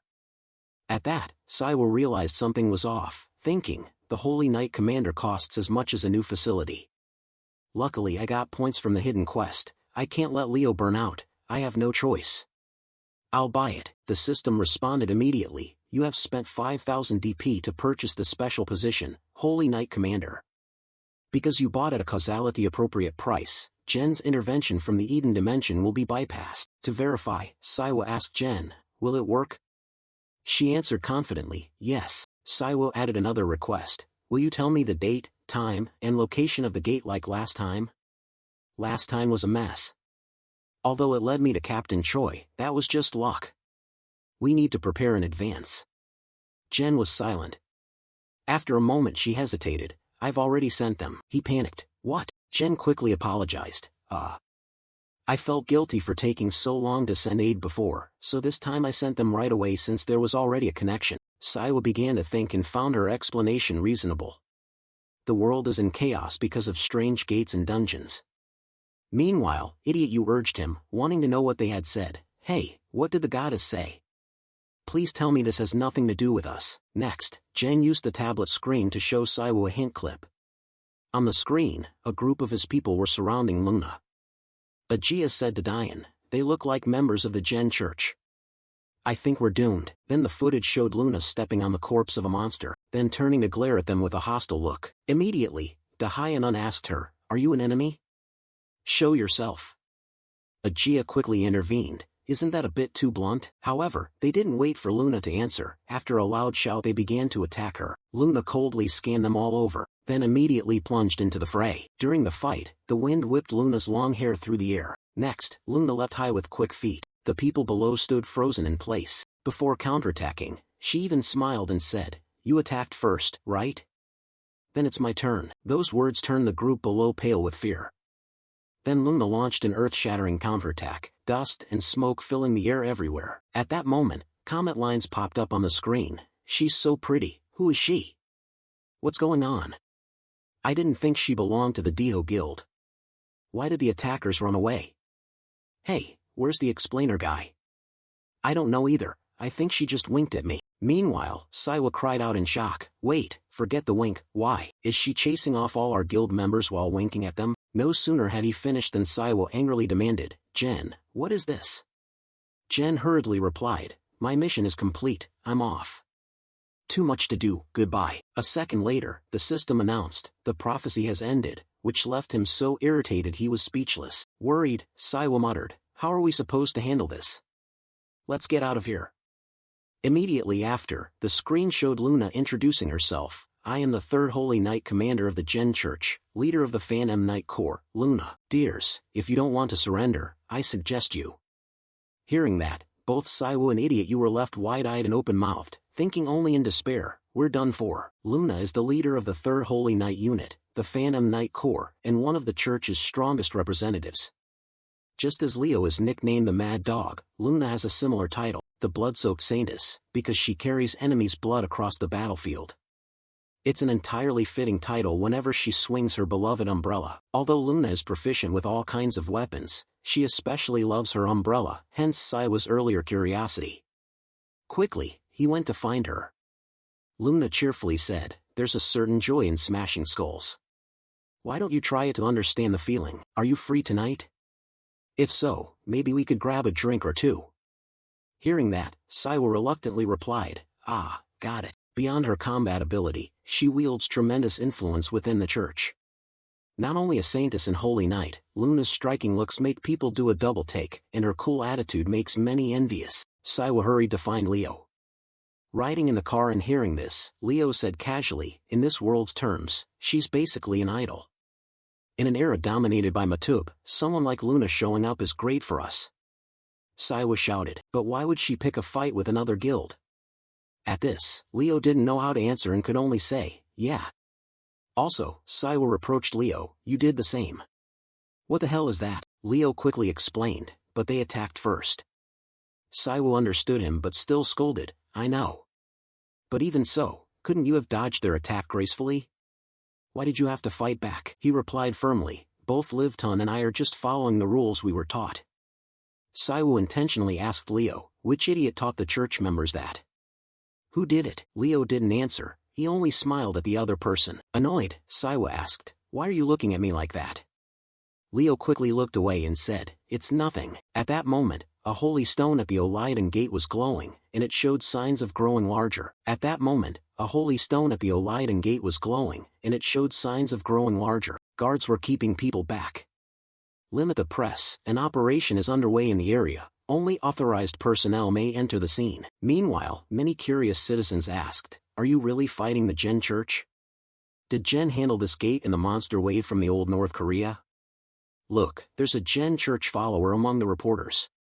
The public needs to know the truth." Amid the chaos, Leo told Saiwu, "It looks like they're arguing because this is a matter of honor." Diho is one of Korea's representative guilds. Not only were they embarrassed on live broadcast, but the person who caused the scene made sure everyone knew she was a Gen Church member. Saiwa thought to himself, "What would happen if I showed up now?" Top 10 Scandalous Moments of Gen Church Leaders, the shocking confession of a Gen Church follower, the truth behind that bastard shoe. Every conspiracy site online would tear me apart. It'll destroy all the good first impressions. I'll disappoint Captain Kim and Minister Seo no. He told Leo, "Now go into the barrier Diho's guild created to block Luna, and we'll quietly take Luna out. That's my plan." However, he warned Saiwu, "There's no way Livton will leave quietly." "How do you plan to get past the barrier?" Saiwu replied cheerfully, "What other choice do we have? We'll just go straight in." Just then, the system gave him a reminder: passive skill Sacred Protection, Maxer level, nullified all magic. The following magical skirmish accumulated heavy damage, and the integrity of the barrier has been significantly reduced. Accompanying this, Leo said sadly, "Your Holiness, I've heard there's such a thing as double standards." Saiwu, puzzled, asked, "What do you mean?" Leo replied, "Nothing, I was just saying." Cut to Luna's location. She has currently defeated all those who provoked her. After entering the barrier and seeing this, Saiwa murmured to himself, "Everything about Luna should have been perfect, if not for the scene she caused. Unbelievable." Just then, someone else suddenly rushed in to ambush Luna. Although taken slightly by surprise, she was still safe after that attack. Luna immediately counterattacked, and the opponent stepped back to dodge. Seeing this, Saiwa was surprised and thought, "It seems there's still an S-rank hunter standing firm. Maybe that's the remaining pride of Diho Guild." Meanwhile, Leo observed that it looked like Liv Vitan was testing her opponent, but Saiwa retorted, "Leo, most people would say she's toying with him. He can't even land a single hit." He still didn't believe it and replied, "Is that so? Maybe she's bored." Immediately after, Luna grew excited and readied her next move. At the same time, Junwoo was also sprinting toward the opponent. As the two were about to collide, Saiwo arrived in time and pushed them apart. He said, "We can stop here, I think there's been a misunderstanding." Junwoo was extremely surprised to see Saiwo, while Luna excitedly shouted, "Your Holiness." Quickly, she straightened her clothes and, smiling, said, "Your Holiness, it's been too long, I've missed you." Saiwu, flustered, replied, "It's not been that long, only 2 months since I came to Earth." She quickly introduced herself, "I'm Luna. I answered the call of Goddess Jen and came to Earth to help you, Your Holiness." Immediately, Saiwa felt guilty and hurriedly explained, "Luna, I know it's my fault for making you arrive late, but how am I supposed to handle this situation? Why did you make such a big deal out of it?" He said that because there were people lying everywhere before them. However, Luna just laughed loudly and confidently, "It's all thanks to your teachings. What do you think?" Hearing that, Saiwa could only panic. What? Life doesn't always go according to plan, but sometimes surprises bring good things. At that moment, Saiwa saw Sung-min angrily scolding Junhoo. Team leader Junhoo, what did you just say? He replied immediately, I'm saying we need to take some responsibility for this situation. However, Sung-min countered, we were only following the special law on abilities. All we did was attack a strange entity that appeared from the gate, why should we apologize? Still, Junhoo maintained his argument, we were the attackers first, despite receiving many warnings. That's why we must apologize to the Gen Church. The entity from the gate clearly said it didn't want to fight, even speaking Korean. Even with an opportunity for dialogue, we ordered an attack. Hearing that, Saiwa grew more determined and thought, this is the excuse I'll use. Then Saiwa asked Luna, did you hypnotize that person or something? She honestly replied in surprise, huh? I don't have that ability. But Saiwa still didn't believe it, really? Then why did he side with us? Luna joked, if I had hypnotic powers, I'd have used them on you already. This made Saiwa snap angrily, what did you just say? She calmly replied, I just think what you think. Just then, Leo stepped forward to stop her, Miss Liv Von Tun, you shouldn't do that. At the sight of Leo, Luna excitedly covered her face and cried out, Leo, oh, I'm your sister, don't call me miss anymore. See, how are you? Do you miss your sister? Oh my god, what happened, you've lost so much weight. As Luna spoke, she reached out anxiously to touch Leo, but he brushed her hand off, please don't touch me anymore. Standing beside them, Saiwa visibly annoyed said, you two aren't even blood siblings. Luna nonchalantly replied, the saint and the saintess both serve under Goddess Jen, aren't we basically siblings? Faced with that, Saiwa relented, do whatever you want. Not stopping there, Luna draped an arm over Leo's shoulder, making him scream in panic, ah! Please stop. Miss Liv Von. Your Holiness. At the same time, Sung-min was still scolding Junhoo, what's wrong with you? Team leader, even though you're the president's right-hand man, this is absurd. He bowed his head and accepted fault, I'm not saying I'm right, I'll accept any punishment if I was wrong. But Luna interjected, then why? Luna's words suddenly brought Junhoo to his senses. He calmly said, ah, your name is Luna, right? Unfazed, Luna stepped forward, propped a hand on her hip and answered, that's right, why? He replied softly, thank you, I feel like I've learned a lot. Could we meet again to talk more? Luna, delighted, laughed, you're better than I expected. If you fix a few bad sword habits, you'll improve a lot. He, embarrassed and blushing, asked, really? Shy, eyes fixed on Luna, his voice trembling. Seeing this, Saiwa got an idea and leaned close to Junhoo's ear, if you're interested, drop by our temple. I'm sure Miss Liv Vuitton would be happy to teach you. Thinking Saiwa was serious, Junhoo asked, really? He continued to sow hope, of course, I think you'll have a great time. Immediately, Junhoo promised, I'll definitely visit the temple. Saiwa was pleased with the promise, thinking, perfect, if we play this right, we might even gain an S-rank follower. Luna agreed with Saiwa, you haven't changed at all, Your Holiness. Meanwhile, Leo grumbled, Your Holiness, you're worrying me. But Saiwa made up an excuse, this all reminds me of the past. Alright then, let's go home. Afterward, a wave of news about them appeared online, conflict between the Gen Church and the Dio Guild. A battle occurred at Gate C57 in Incheon. Experts suggest Luna is an entity from another dimension. The Ministry of Abilities demands that Gen Church explain and apologize to the DH Guild. How much will the compensation be? S-rank hunter Junhoo, who was attacked, announces he will visit the Gen Church. We are prepared for the arrival of friendly entities from other dimensions. According to the Special Abilities Management Agency's official report, Korea will lead the new generation. Although the Dio Guild's video was taken down, it still spread widely in a short time. The official MP channel flooded with comments asking when Luna will debut. Even the comment sections on news articles exploded with all kinds of viewer reactions. Soon after, more news about Luna appeared with the headline, New Member of the Gen Church, Luna. Accompanying it were scores of netizen comments, why is she so pretty? If she hit me, how far would I fly? Is she an entity from another dimension? If she stepped out of a gate, would she be like those 8 people? Her undeniable beauty and ability to take on the strongest DH members made Luna once an idol in Eden. Even without much official contact on Earth, she's certain to grow even more famous. Kim Saiwa glanced subtly, thinking that Diho's livestream actually became an advantage for the Gen Church, since Meetup is their main advertising platform. Someone as appealing as Luna is a big plus, though there's one drawback he had to consider. With that in mind, he walked to the living room and happened to see Luna scrolling her phone, smiling broadly. She cheerfully said, "Earth is fun, if I'd known, I would have come earlier." Saiwa quietly considered Luna's flaw, her carefree, pleasure-seeking nature. Would that affect the church? While he was still thinking, Luna suddenly said, "Maybe I should review my debut. I probably need to learn some new poses for next time." Luna's comment made Saiwa wonder, since when did she learn to say things like that? Did Jen teach her? Not stopping there, Luna continued, "Every time I'm rejected, I think people on Earth must have different beauty standards, but judging by everyone's reactions, that's not the case. Sister Jen, this is too funny." Saiwa showed his displeasure seeing Luna just playing on her phone, feeling like she was wasting time.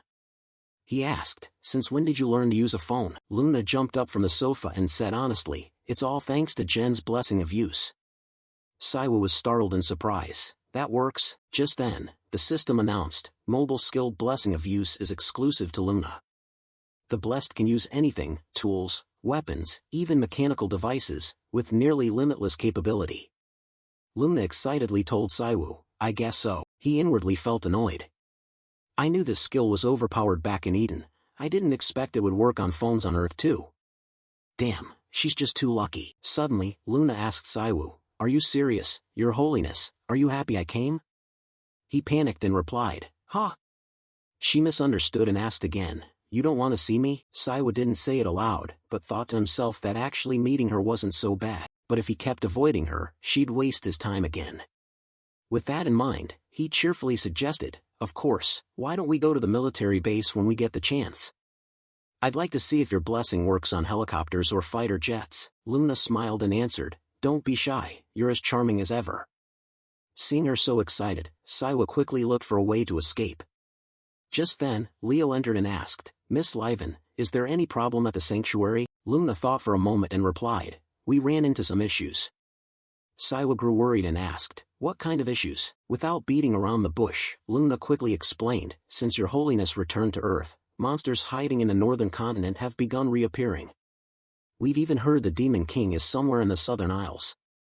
Because of that, we've been very busy." Hearing this, Saiwa began to think seriously. "I thought we had wiped out the monsters, but apparently there's still a reason Jen's been so occupied lately." He suggested to Luna, "In that case, shouldn't you stay in Eden?" Luna then stated her primary mission for coming to Earth, "Your Holiness, our mission is to help you. You are the one who saved Eden, so don't feel guilty." Saiwa thought carefully and smiled in thanks to everyone. However, being playful, Luna quickly looked for entertainment. "Come on, why don't we have a drink? I'm curious what alcohol on Earth tastes like." Concerned, Saiwa tried to stop her. "Luna, is it okay for you to drink? You're a saintess." But Luna was unfazed. Only those who truly understand alcohol can guide those who drink it. Saiwa then tried to stop Leo from leaving. "I know. Leo is the weakest of the 4 heavenly kings."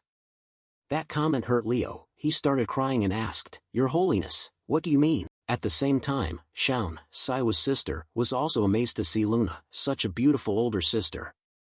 Luna cheerfully greeted Shaun, "Little sister, I'm so happy to meet you." Wingugi, Saiwa's younger brother, even scolded him, "Brother, why didn't you tell me Sister Luna was coming?" He scratched his head and replied awkwardly, I didn't know you wouldn't be home." Luna looked delighted to see him. "Oh, this cute guy is Your Holiness's younger brother? I've heard so much about you." Saiwa didn't like Luna praising his sibling and said, "The cute one is Shaun. Don't call Wingugi cute." Luna not only wasn't angry but smiled brightly. "Oh, it's so cute to see you jealous like that, but I don't want to cause conflict between siblings." After saying that, she stepped over to see, making Saiwa irritably shout, "That childish teasing is ridiculous." Wingugi then found it funny that Luna had provoked him. "Sister Luna teasing you is hilarious." Luna joined in, "It's a pleasure to meet such lovely siblings. I'm Luna, call me sister if you like. I'd love to get to know all of you better." Wingugi was surprised by Luna's friendliness and asked again, "Are you sure?" No hesitation. Luna replied decisively, "Of course, Wingugi.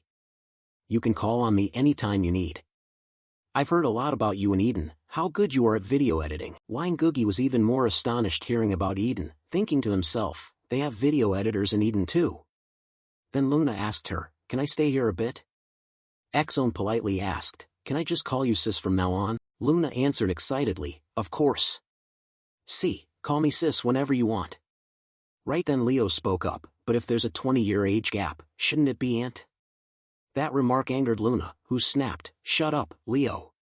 He still wasn't satisfied, wondering why he was being called uncle. Seeing everyone at home getting along, Saiwa felt content, watching them play while murmuring to himself, I never expected the day my family on Earth would meet Leo and Luna to come. This is a wonderful moment. I wish this peace could last a little longer. At the same time, in a dark place, a monster appeared, roaring, accept me, obey me, submit to me. Immediately its tentacles struck at everyone, causing people to panic and shout, it's here. Run. Seeing someone being grabbed, a heart-wrenching scream rang out, Jock. Damn you, this monster. At that moment, Seal Zin appeared, charging forward to drive the monster away. He frowned and shouted, we have to retreat. I don't think any attack works on that thing. If this continues, our guild will be wiped out. I'll hold it off for a while. Go, get out of here. Once safe, Seal Zin instructed his teammates, request help from Pope Saiwu of the Gen Church. His teammates disagreed, saying he couldn't fight the monster alone. However, Sane barked, move. Bringing Pope Saiwa here is the best help you can give me. A main script update has just appeared. Who would have thought divine power would be so terrifying? You think so too, Pope Kim? Currently, the main script on Earth has updated to the class era, based on the amount of mana people on Earth possess. Many believe the arrival of divine power is too late.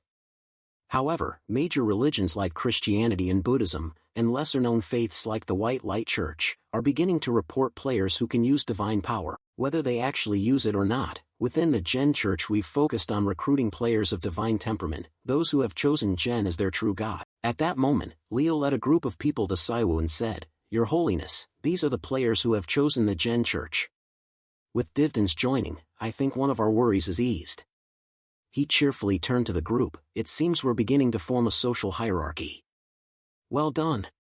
Luna told the newcomers, though we haven't been on Earth long, I'm very grateful you've chosen to follow the Gen Church. I suppose I'll take responsibility for combat training. Saiwa reluctantly agreed, of course, but how can you both heal and support with just a staff? A moment later, he suddenly looked toward the crowd, and recognized someone familiar, a child. Leo stepped forward to explain. His name is Seong-Hu, he just joined the church with his father. He expressed his gratitude to you for caring about the gate. Also, as you probably know, it seems he was born with a destiny to become a prophet. Saiwa did not respond, thinking, although the Gen Church's history on Earth is short, I never expected someone with such pure faith could exist in our church. He doesn't look much older than C. This made me reconsider my priorities. Leo quickly added, Pope, could you say a few words? The faithful are begging to meet you. Seong-Hu, hearing the mention of the Pope, turned to Saiwa with eager eyes. He gently walked over to Seong-Hu and cheerfully said as he approached, in the past, a man once said, instead of giving a hungry person a fish, teach them how to fish. We won't make empty promises like other churches, such as a fast track to riches. Pausing for a moment, Saiwa reached out, casting a spell as he continued, we will teach people the proper methods to use and develop divine power. I'm not here to perform miracles for everyone, but I'm here to create miracles myself. Jen is not a goddess who will let people down. Keep your faith and trust in yourselves. Seeing Saiwa's serious expression now, Luna was surprised, thinking to herself, I can't believe he can look this serious. At that moment, someone ran up in a panic and shouted, wait, you can't come in like this. The person bowed and continued, I'm sorry, Your Holiness, it's Jock who's arrived. Hearing the commotion, Saiwa turned and recognized the Goblin Guild insignia. Jock, his arm injured, knelt at Saiwa's feet and pleaded, Your Holiness, please help us this time. Guild leader Shin is currently in danger at the mana node in Busan. He may already be dead. Please help us. There are 3 mana nodes in Korea, the birthplace of our temple, which has been purified, the Denode, and finally Busan. In the end, Saiwa decided to fly there to rescue them. On the plane, Jock recounted the whole story. 3 years ago, everyone probably knew about the outbreak gate that appeared in Busan. The mana node in Busan is a remnant of that gate's aftermath. Although the mana contamination there is less severe than at Node C, it's dangerous because it's located in a major city. At the main outbreak gate, the Goblin Guild contributed the most after discovering the node connected to dungeons from another dimension. A few other gates appeared in Busan as a bonus, and the Goblin Guild had the right to choose which gate to explore first. The outbreak gate incident brought us many benefits. Saiwa recalled the sudden appearance of Captain So-hik. To reassure himself he thought, resolving those gates will require a massive sum. But then Saiwa remembered the main script. After the main script announcement, hadn't everyone realized gates were appearing all over the world? Likewise, another gate had just appeared in Busan. Being used to this, people didn't pay it much mind. Still, he frowned and thought. After arriving at the Busan node, problems began to arise for the Goblin Guild. Only about 2 days later, we received a message from Guildmaster Telzin sent from inside the dungeon of that gate, reporting issues that even S-rank hunters struggled to handle. Meanwhile, Luna was now fully dressed in Earth-style clothes. As soon as she got off the plane, she excitedly said, "Do Earthlings really ride those strange carriages? It's not like using magic, I want to try driving one." Seeing Luna dressed like that, Saiwa asked in surprise, "Are you copying Earth fashion? You actually used your first allowance to buy clothes?" "Luna, are you sure you're a saintess? Why is everyone in the church so weird?" Luna retorted, "You're the strangest of us all, my Pope." Saiwa sighed and reluctantly said, "Well, I think the outfit suits you. How did you manage to find clothes that fit like that?" Luna beamed in response, "I welcome more compliments from you with all my heart."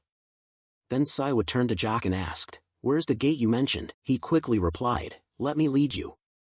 Here's the dungeon entrance." The moment they arrived, both Saiwa and Luna were astonished. A familiar yet new sensation swelled in Saiwa's chest. Now he understood why Representative Choi had requested his help. Lost in thought, Luna suddenly spoke up, "Your Holiness, I believe this is..." Before she could finish, Saiwa cut in, "Yes, you're right." Immediately after, Luna cut him off and said, "This is a heretic sanctuary." Saiwa shared his impression, "I can feel a very unpleasant divine power coming from here." At that moment, the system gave Saiwa a hint, "You have discovered a chaotic dungeon, the Sanctuary of Fallen Faith. Time remaining before the dungeon goes berserk, 11 minutes 52 seconds. He was intrigued by this information and thought, "Looks like we have a long night ahead. Let's go." Before entering, the system issued a quest to Saiwu, "Chaotic Dungeon, Sanctuary of Fallen Faith, an unfamiliar divine power is sensed from this dungeon. Eradicate the dungeon and prevent it from going berserk. Completion condition, destroy the dungeon core. Reward, 3000 D. Do you accept?" Without hesitation, he accepted the quest immediately. After all, he was going to do this anyway, getting reward points couldn't hurt. System notice, you have accepted the side quest, you have entered the dungeon. Thus, the group smoothly proceeded inside, into a space utterly void of light. Luna quietly followed close behind Saiwu. Along the way she kept observing and thinking to herself that the environment here was nothing like she had imagined, neither Earth nor Eden. She told Saiwu, "This place feels like a completely different world, it's fascinating." Saiwu agreed, "Yes, it's as if we've stepped into an entirely different dimension." Inwardly, he had another thought, "I wonder what this world would be like if everyone only ever thought of destruction." Jock explained further, "This is typical of dungeons owned by open guilds. Because it's a private space, the area here is much larger than you'd imagine. If you can detect divine power, can you sense where the people who need rescuing might be?" Saiwu explained, "The only divine power I can wield is the power born from faith in the supreme deity, Goddess Gen." Feeling quietly worried, Saiwa thought, "If the divine power here is based on Goddess Gen, it won't be hard to find those we seek. But since this used to be the sanctuary of another sect, we'll have to search for ourselves." Luna watched for a moment and then remarked, "This place is like the sects in Eden. Your Holiness, any ideas? Could this be a god from Earth?" Saiwo honestly shook his head, "I don't think so. No major religion on Earth would have a temple like this. Moreover, it's been less than a month since divine power appeared on Earth. That's not enough time for a god to be worshipped and then forgotten like this. I think it's possible this was once the sanctuary of a god from another dimension, a deity that has since lost its name." He added, "Divine power is a force born from the sincere faith that beings have towards someone or something. Divine power cannot exist without the faith of those beings. But why can divine power still be sensed here? If we apply that formula to the current situation, we can conclude, there is some being here that still believes in the god from another dimension." No sooner had he finished than the group was startled by a loud noise. Turning to look, they found a crack nearby, and suddenly a monster appeared, causing everyone to cry out in alarm, "Your Holiness, why are there monsters here?" Immediately, Luna shifted into her warrior attire, laughing cheerfully as she said, "I told you so." Saiwa was shocked to see Luna change clothes and shouted, "What?" They both looked toward the tower ahead, where many monsters had gathered. Luna half-jokingly told Saiwu, "You always create the worst worries for us. It's been 3 years since I set foot in Eden. Endless battles and homesickness began to weigh on me. That was when I hit rock bottom." At that time, when everything was hopeless for him, Saiwa once loudly asked whether an entity like a god could die. Right then, a sudden bolt of lightning appeared and struck down the flying dragon right before him, and the one who produced that lightning was Jen. After hearing Saiwa's words, Jen stared at him for quite a while in surprise. She gently placed her hand on his shoulder from behind and said, "You wanted to kill me, Saiwu?" The question left him so flustered he couldn't find the words. "It seems you still resent me. Gods like us exist because people believe in us, and we disappear when we're forgotten." Saiwa asked Jen bluntly, "What happens when you're forgotten?" She replied calmly, "That's when we truly become hidden. One day you'll understand what I mean." Now, recalling Jen's words, Saiwa thought, 7 years have passed since then, yet I still can't fully grasp the meaning of a god's completion. However, as Jen said, I can tell these entities failed to achieve their completion. At that moment, all the monsters detected the illegal intrusion and began preparing to attack. Immediately, Luna donned her warrior garb and said, "Your Holiness, in the name of Goddess Jen, I've never seen such suspicious entities on Eden. It's infuriating that they look grotesque yet possess divine power." Saiwa quickly corrected her thinking, "Judging a book by its cover is a bad habit." Luna retorted with his earlier words, "But you once said the ore looked ugly." He was momentarily at a loss for an answer. Luna also asked Saiwu, "Don't you think Jen would shake her head if she saw them?"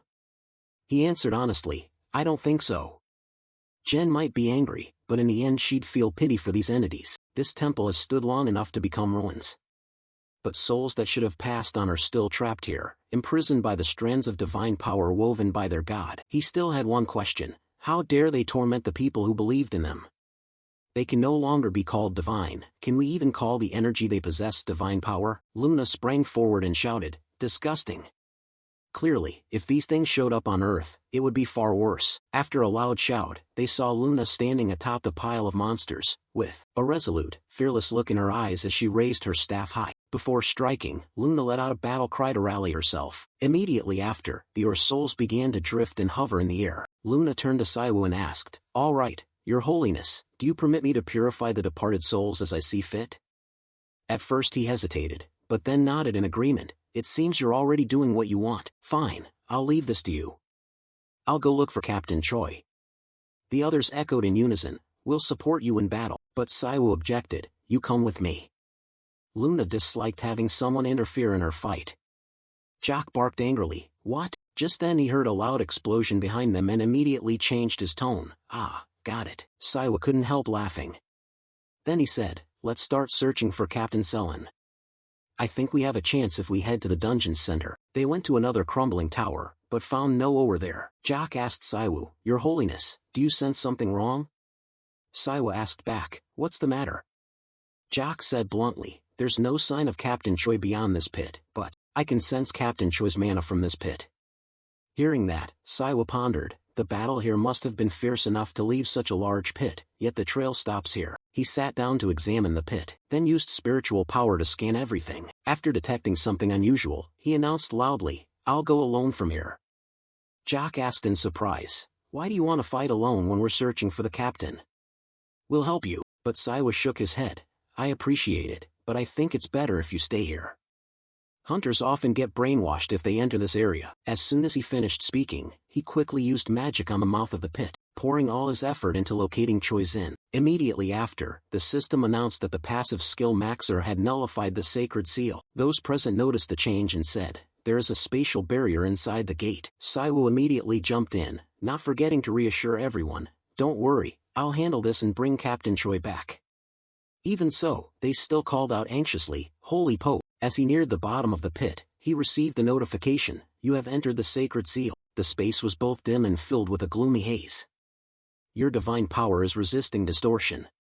At the same time, he discovered Jean, who was still alive there. Saiwa decided to jump into the center of the sacred seal. At the sight of him, Sane smiled and said, "You're late, Pope Kim. I was worried you'd never show up." A hero's dramatic entrance. I knew you had a bit of romance in you. Really, there's reason for me to acknowledge you. Seeing Sane keep his optimism in such a situation, Saiwa couldn't help but praise. You're good at that. How can you smile in a situation like this? You could have died if I'd been a little later. Besides, it seems you haven't trained your members well. Those fools looked like they wanted to kill you. Sane replied casually. For some members, this is their first time in a dungeon. How could I hurt them and make them heretics, follow some god I don't know? Unless I'm dead. If you want to get hurt like me, I suggest you treat Luna and Leo well. Shu smiled and said, I always try to keep them under control, but inwardly he couldn't help worrying. He has an amazingly strong will. Everyone here is brainwashed, but he's completely normal. If he were alone, he would have easily escaped this dungeon. Thinking that, Saiwa asked, do you know who we're facing? Sane quickly answered, I heard his voice. He said things like accept me, obey me, follow my orders. I ignored it because it was annoying, but others apparently couldn't. Saiwa also honestly stated his condition, so you want me to help you save them, but it will come at a high price. Sane didn't hesitate, answering firmly, I will give my entire life. Saiwa thought to himself, that's a steep price. Then Sane stepped closer and said, if you need a hunting hound, I'll be your hound. Saiwa put his hand up to stop him, hesitating, but I prefer cats. Still, Sane bowed 90 degrees and pleaded, please, save my teammates. Hearing that, Saiwa sighed, thinking, personally, I don't dislike people like Captain Sane. With that, he set off to destroy O and said, Captain Choi, we can discuss compensation later. Hiding within this warped space and using it as a shield, you have lost your true name as a god and embraced evil instead of holiness. Then, after a loud scream, Saiwa grabbed the monster's tentacles, and very quickly the system announced, the dungeon boss has been summoned by you. He shouted, master of this warped shrine. The monster immediately roared, obey me. Saiwa tightened his grip on its tentacles and struck straight into its mouth. Immediately after, the monster opened its huge maw and said, obey me. I am the one true god, the one you should pray to, the one who will save you. Obey me. It released a massive surge of dark energy. Seeing that, Saiwa angrily said, what the hell are you rambling about? Damn heretic. The monster kept repeating, I am the true god. I am the one worthy of your prayers. Obey me. By now Saiwa was even more annoyed, shouting, what the hell are you babbling? This fanatic, how dare you brainwash people into believing you? All you want is to turn them into heretics to sustain your so-called divinity. He thought to himself, even a god on the verge of being forgotten is still a god. To people from Earth, who've never experienced divine power, they wouldn't be able to resist. At that moment, Sane spoke, Pope Kim, wait, don't kill that squid yet. If we kill it, will my teammates return to normal? I have to bring them back. Hearing this, Saiwa bowed his head, smiled, and muttered, Captain Choi really is on another level. He explained, Captain Choi, stopping people's faith in the leaders of a cult and their god isn't that hard. With that, Saiwa threw his full strength into fighting the monster before him. After a while, the monster was subdued by him, screaming in pain. At that point, Saiwa said to Sane, you just need to use overwhelming divine power to erase their existence. And true to his word, he quickly followed through. By then, the monster screamed in agony, get out, disappear, be gone. Nevertheless, he did not stop and continued fighting with divine power. Now, the monster could only groan in torment. At the same time, Sane used divine power to protect his people and turned back to ask, Pope Kim, are you okay? Saiwa quickly replied, I'm fine. He also encouraged himself inwardly, just a little more, just a little more. The Godstone isn't far now. When he grabbed it, he exclaimed excitedly, found it, the symbol of divinity, the sacred relic. As soon as he got it, Saiwa raised it high. The monster roared in fury. The system immediately provided information about the item, Sa Origin Stone, a sacred relic originating from another dimension, a stone containing the origin of a god. Though once a profound hope for humanity, that no longer exists, the sacred relic from another dimension, the Origin Stone, has been reinitialized by the system. You have found the dungeon's core, the sanctum where faith has decayed. With the Sa Origin Stone in hand, Saiwa stared at it for a moment. Finally, he crushed it without hesitation. Seconds later, the system announced, by destroying the core, the dungeon, the sanctum of the decayed faith, has been eradicated. Dungeon quest complete. You received quest rewards. Pope relic content has been updated. Details: the Pope can now use relic points. Relics have been updated. You will earn points each time you collect relics from other dimensions and can summon Gen Church relics using these points. However, at that moment Saiwa noticed a change. I've never seen this status window before. Does that mean I can trade relics from other dimensions for Gen Church relics? Next, Sejin reunited with his teammates who were being controlled. He shouted anxiously, "Wake up." Even Saiwa watched him to see if Sejin's power was strong enough to do this. Finally, the darkness here began to lift and light started to appear. Cut to a scene where a little girl in tattered clothes stands before a pile of stones. After a moment, the girl placed a stone on top with her own hands and prayed, "May everyone be happy." The girl stood there, watching the stones for a moment, then turned and ran off. But strangely, the stone she had just placed suddenly began to glow. At the same time, back where Saiwa was, the system announced, "You have identified the legend hidden within the origin stone. After absorbing the legend from this relic, you have gained 1 relic point. Using 1 relic point, you can summon a Gen Church relic. You need 5 points to unlock the next Gen Church relic." At that moment, he also realized the girl's prayer, which was likely the moment her god was born. Meanwhile, Sejin's people, upon waking, were terribly startled. One even pointed a sword at him, prompting Sane to cry out in shock. Guys?" His man, confused, said, "Why am I pointing my sword at everyone? Are you okay?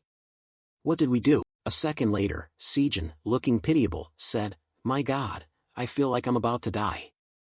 Seeing this, people kept asking, Captain, are you okay?" Sejin ordered them, "Everyone, hurry, check for injuries." A member replied in fear, "Captain," then he ordered again, "Help me up, I'm dying. Move it." Meanwhile, Saiwa suddenly heard Luna's voice behind him. She was rushing over to hug him, but because Luna jumped up too quickly, Saiwa couldn't react in time, and they both fell. She anxiously asked, "Are you okay? Do you remember me?" Still lying on the ground, he said painfully, "Luna, I think you hurt me more than fighting that god. I'm just a bit excited after the battle. Have you dealt with that fallen god yet?" Saiwa sat up and replied, "Of course." However, the system issued a danger alert, warning, "The dungeon will disappear in 1 hour, evacuate quickly." Saiwa felt uneasy at the news. "I'm not thrilled about how a god from another dimension was born." Saying that, he looked at the remaining fragments of the origin stone in his hand. Saiwa felt awkward. The truth that this place had once been a sanctuary full of human hopes and dreams, now ending so cruelly. That night, Saiwa went drinking with Sane, Luna, and his group. He was in high spirits and laughed. "Pope Kim, want a drink?" "Nothing tastes better than a drink after fighting for your life." Luna drank for him with Sane. Cheerfully she said, "You really know how to enjoy a drink. Captain Choi, this wine is perfect. Earth wine is pretty good too." Hearing that, Sane got even more excited. "Drink up, Luna." "Hey, you guys, go to my car and bring the VCA crate here." Sejin's men answered, "Yes." Meanwhile, Saiwa thought it was funny. Drinking in the park after a battle, we're model citizens. A while later, Sane thanked him. "Thanks to you, all members of my guild got out of the gate without anyone being killed. Of course we must celebrate." Saiwa replied nonchalantly, "I'm just doing my job, freeing people from that fanatic god's clutches, but you were the only one who nearly died." Hearing those words, Sane asked confused, "Nearly died? Who?" Saiwa replied decisively, "You, Captain Choi. The truth is you can still drink after all that. Most others would have been dead if they drank while injured like you." Still, Sane explained, "Alcohol is perfect for disinfecting battlefield wounds. Do you know how much it hurt me to see my guys in that state? Consider this medicine to heal my mental wounds." Finally, he grabbed his head in annoyance and shouted, "For heaven's sake." Luna teased, "Disinfecting emotional wounds, ha, I agree with him. Many people drink when they're emotionally exhausted." "You're not wrong." Saiwa snapped at her angrily, "Why are you siding with him?" They ignored him, clinked glasses, and cheerfully said to each other, "First, Luna, you should have a drink too."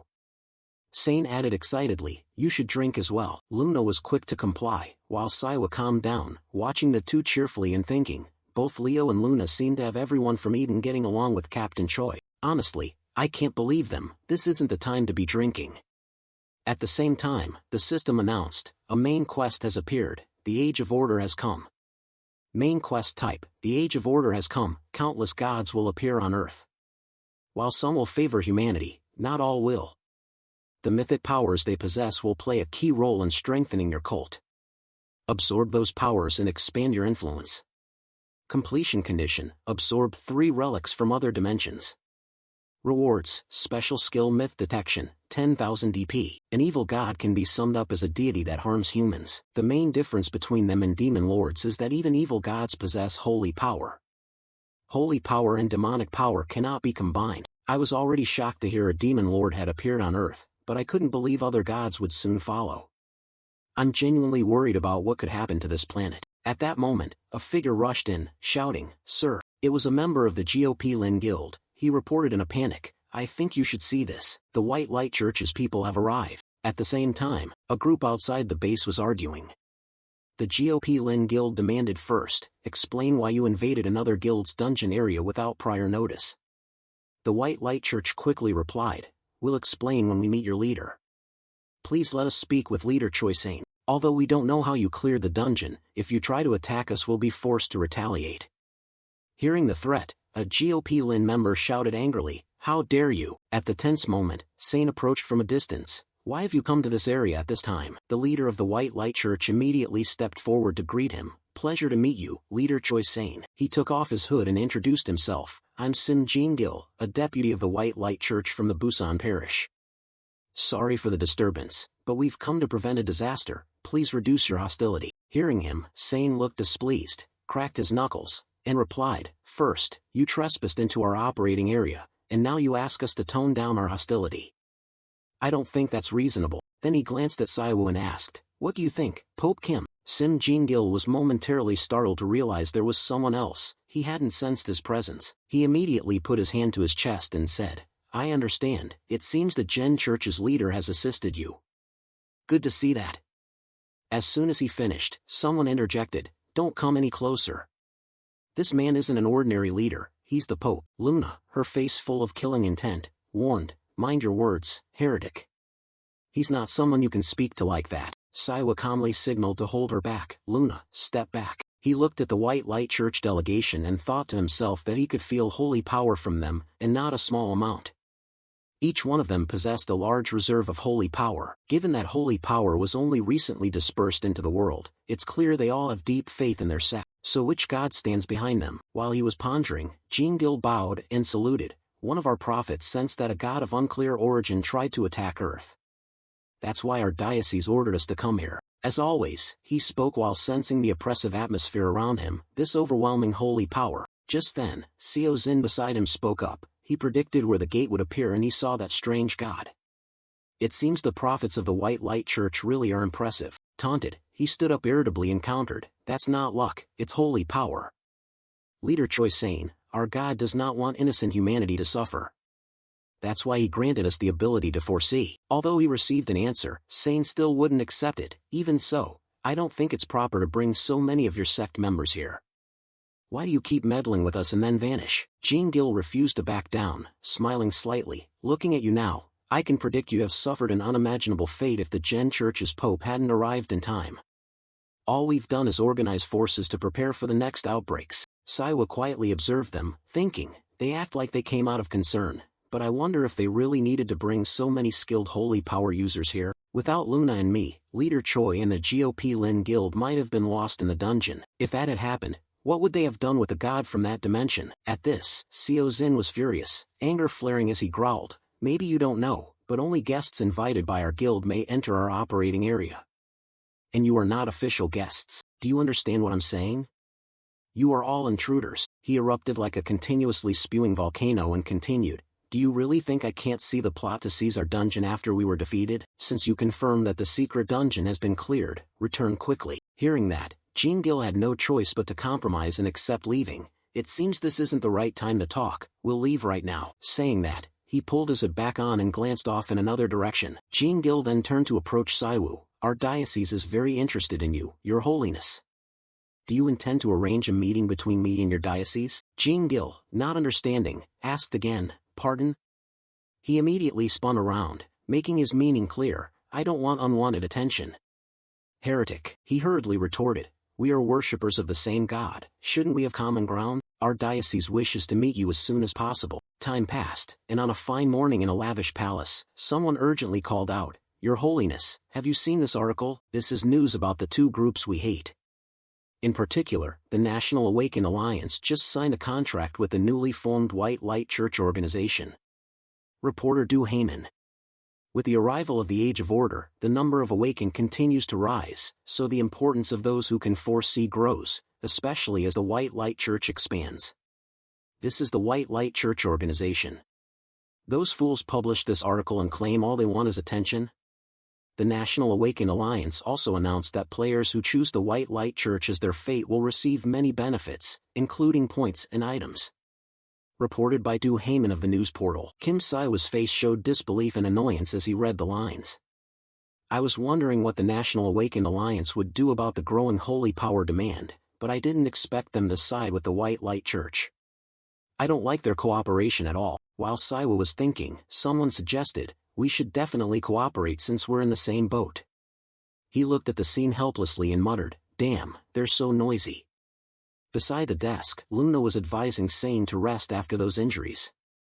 But he confidently assured her, I'll be fine after a good meal and a peaceful sleep. After answering Luna, Sane announced his plan, since I've decided to be a loyal dog guarding this temple, I think it would be a good idea to learn more about this palace. Kim Siwa didn't hesitate to refuse, no need, and besides, I prefer cats.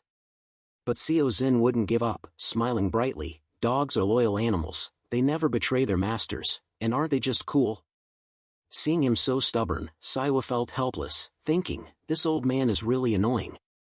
Honestly, I never intended to form an alliance with the GOP Lin Guild. Last night, on the way home after everything, Leader Choi drove very fast and chatted, tomorrow I'll go to the Gen Church Temple. Siwa asked in surprise, why? Sane immediately replied, what do you mean, why? We need to discuss how to optimize the alliance between the Goblin Guild and the Gen Church. Hearing that, Siwa panicked and shouted, wait, what? Sane folded his arms with determination, I already said, I'll be a loyal dog protecting the temple. Siwa felt 3 parts helpless and 7 parts amused, exclaiming, why are you obsessed with dogs? Ending the recollection, Siwa turned to the person in front of him, actually, I was pretty surprised when you proposed an alliance with the Goblin Guild. Miss chuckled a few times and replied, oh, I think you could more easily access additional holy stones with the Goblin Guild's help, Your Holiness. Before he finished speaking, Sane jumped into the conversation, allow me to properly introduce us. His action made Siwa shout, while Sane grinned with satisfaction.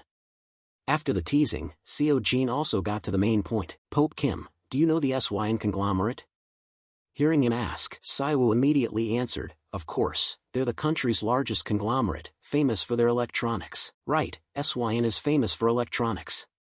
Although my grandfather still runs the electronics division, thanks to my brother's business talent, he's now the logistics director of SYN. So if you have any products to sell, as long as they're legal, we can look into them. Siwa, slow to grasp it, nodded slightly then suddenly gasped and shouted, oh, so your brother is an executive at SYN, that's a considerable background. Wait, Yen conglomerate, you said yen. If I'm not mistaken, the Yen conglomerate is one of the 5 largest in the country. Impossible, so this muscular dog is a member of that conglomerate family? While stunned, someone spoke up, Leader Choi Sane, leader of the Goblin Lin Guild and the 4th generation of the Yen family. That's why the Goblin Lin Guild could grow strong without shouting. Luna, dead serious, commented, he's very likely a member of that conglomerate family and may have been involved in a murder. Hearing that, Siwa froze, wondering why he was chosen for that. Immediately, Sane declared passionately, I'm not saying my family didn't help, but the Goblin Lin Guild is something my brothers and I built from the start. Please, I hope you don't make that mistake. Moved by those words, Siwa didn't think twice and agreed, I won't. Let's cooperate. Whether as a guardian dog or as a friend, let's maintain a good relationship. No one can resist the temptation of money, and of course Siwa is no exception. The rich are amazing, I'll stay close to him. Seo Dain looked at the fickle person before him and couldn't help but smile wryly. I know I've said this before, but this really isn't very holy. A while later, Leo pushed the door open and entered. Do you need me? Pope Siwa nodded slightly. Yeah, it looks like everyone's present. Now that we're all gathered, why don't we officially start the meeting? Saying that, he set his expression seriously and announced, I, as Pope of the Gen Church, intend to declare the White Light Church an enemy. The others were shocked and exclaimed in unison, an enemy? A heresy, true to the word's meaning, refers to those whose faith runs counter to ours. Because Eden has many gods, the Gen Church has allied with several other churches, because they all share a common enemy, the Demon Lord. At that moment, Siwa recalled his conversation with Jen. She once said that faith does not come from oppression or fear, that is merely submission. I do not want my people to endure that. Therefore, our church has decided that coexisting with other churches, except for certain aggressive heresies, will benefit everyone. However, heretical groups that harm civilians have been suppressed by the Holy See's legates. Even so, there is a reason I bring this up again. Back in the small meeting, Luna demanded angrily, "Why didn't you tell me their cult's headquarters is here? Leo and I could wipe them out ourselves." Leo calmly intervened, "Luna Livton, those words go against our doctrine. Jen teaches that if we want respect, we must first respect others. So, in the name of Jen," he hadn't finished before Luna cut him off, "you can still say that after those bastards from the White Light Church tried to kill the Pope and leader Choi." Her words made Leo angry as well. "Those devils. Your Holiness, please declare a holy war. I, Archbishop Leo Duman, vow to devote my all to wiping out the heretics on the battlefield." Kim Saiwa quickly rejected their proposal. "Enough, don't embarrass me in front of Leader Choi." But he didn't expect Sane to be even more excited, cheering, "Fantastic. Can you let me join this holy war? This is our chance to wipe out those fools." Feeling a bit exasperated, Minso reminded him, "The Jen Church is also a religious organization."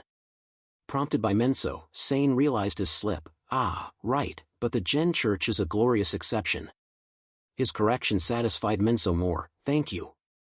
I look forward to working with the Goblin Guild, the Jen Church, and Player K." In the end, the scene before Kim Saiwa turned chaotic, one side pushing for war, the other eager to help.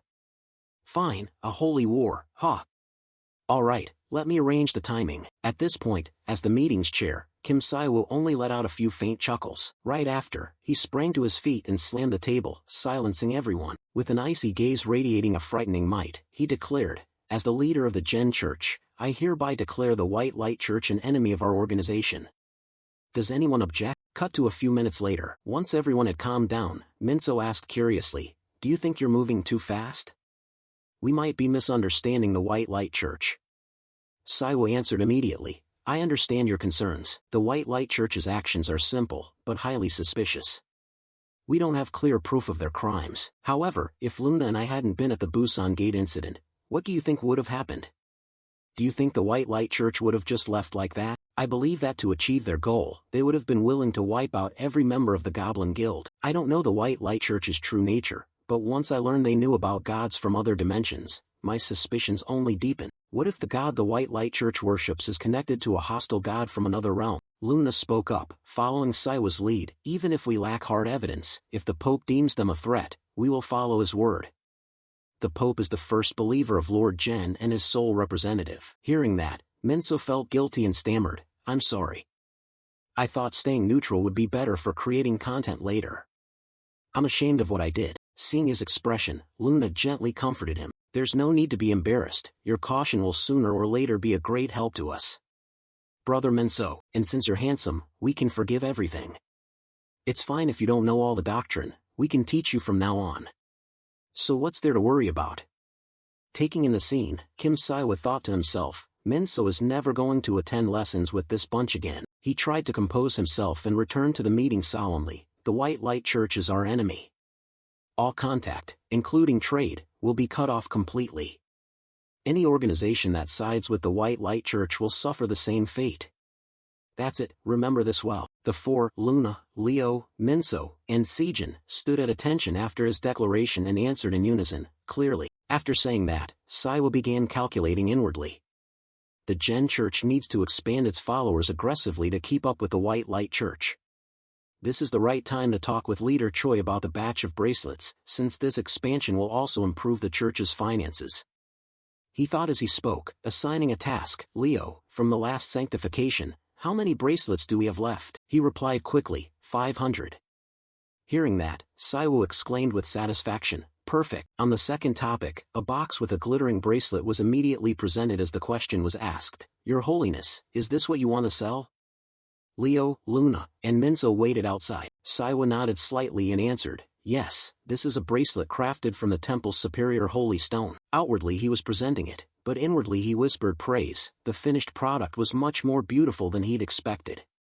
"This item can help cure chronic illnesses." Saiwa smiled broadly and revealed a surprising use. "It seems it also helps prevent hair loss, and for those suffering from baldness, faith may even surpass science."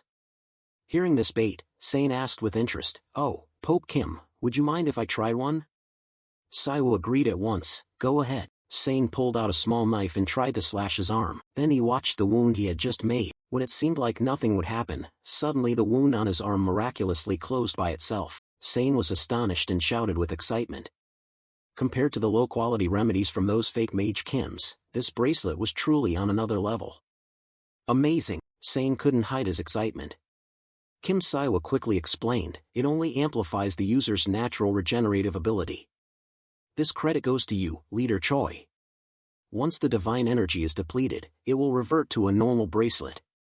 Even so, Sane still praised it enthusiastically. In any case, it's an incredible item. But then his expression turned serious. Pope Kim, I'm afraid it will be difficult to help you distribute these bracelets. Saiwa panicked. Really? Before he could say more, Sane proposed, if you don't have specific buyers, we'll buy the entire batch. This surprised Saiwa even more. What? Sane smiled brightly, studying the bracelet and analyzing. This is an item that can help players survive longer. Such healing ability is extremely rare, especially since players with holy attributes have only appeared for a week. Raising player survival rates is a major concern for many guilds. Even if there are promising players, if they die on the battlefield it's pointless. Moreover, it's not only rare but hard to produce in quantities enough for many to use. Hearing that analysis, Saiwa was still astonished. I never thought it would be so important. Most people in Eden can self-heal. Thinking that, he turned to Seo Zin and asked, how many do you want? Seo Zin answered immediately, I can't take them for free. At that, Saiwa came back to his senses, stroking his chin and thought, free. Now that I think about it, I never set a price. What if I sell each for 1 million gold? 500 would be 500 million gold. That should cover expenses for a year, right? Still, I don't intend to sell them that high. After a moment of calculation, he was about to offer a price. How about 1 million? But before he could finish, Sane cut in. What about 100 million gun per piece? I'll pay 100 million for each bracelet and buy your entire batch. However, you must promise that if more are produced, you'll continue to sell them to us. It took a moment for Saiwa to process what he just heard. But we only have 500.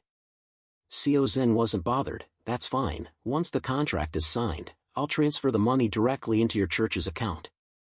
Saiwa hesitated. You're not offering such a high price just because I rescued you in the dungeon, are you? Sane raised the box. As guild leader, I can attest to this. These bracelets are worth far more than you realize. I'm certain countless people would pay 100 million gun if it increases their chance of survival. At that claim, Kim Saiwa fell silent, his mind racing with calculations. So that's 50 billion gold? I've never seen that number in practice. Why didn't I think of selling to businesses sooner? Treasure was right in front of me and I kept looking elsewhere. Thinking that, he looked at Leader Choi with shining eyes and said, Leader Choi, thank you again for cooperating with the Gen Church. Alright, let me get my calculator. No, I mean let's strengthen our friendship. And just like that, a business partnership formed. Sane laughed excitedly. Perfect, I'll go gather the money. The morning passed quickly, and dusk began to fall over the shrine. Minso reported at Saiwa's table. It seems Leader Choi has left. Saiwa replied immediately. He said he'll need some time to arrange 50 billion gun. Luna looked at the bracelet on her hand and exclaimed, it seems we've unexpectedly solved our financial problem. But if this keeps up, making these bracelets will take up all our time. At that, Leo offered a suggestion. Your Holiness, we should have kept some high-grade holy stone. As long as gods from other dimensions exist, I believe stockpiling some quality holy stone is a wise choice. Saiwa looked at the two of them and, a bit exasperated, scolded, all right, why didn't you two stay this calm from the start? Anyway, I think it's time to find someone more financially savvy than us. The White Light Church has far outpaced us in expanding influence. With the Alliance and N, they are our biggest threat. However, at the moment we still hold the advantage. We have the edge, they do not. Saying that, he turned to ask, Brother Minso, how's the Gen Church's Meetup channel doing? Minso reported immediately, it's truly astonishing. Since Luna's appearance and her confrontation with the Great Tiger Guild, online traffic has surged. Many people are searching for information about Luna. Hearing this, Saiwa was elated inwardly. Luna's debut was spectacular. She completely dominated Guild DH. With Luna Liveton and Player K, we have brains, power, and looks. Thinking that, his face grew more determined as he declared, We'll not only be more famous than the White Light Church, we'll crush them online.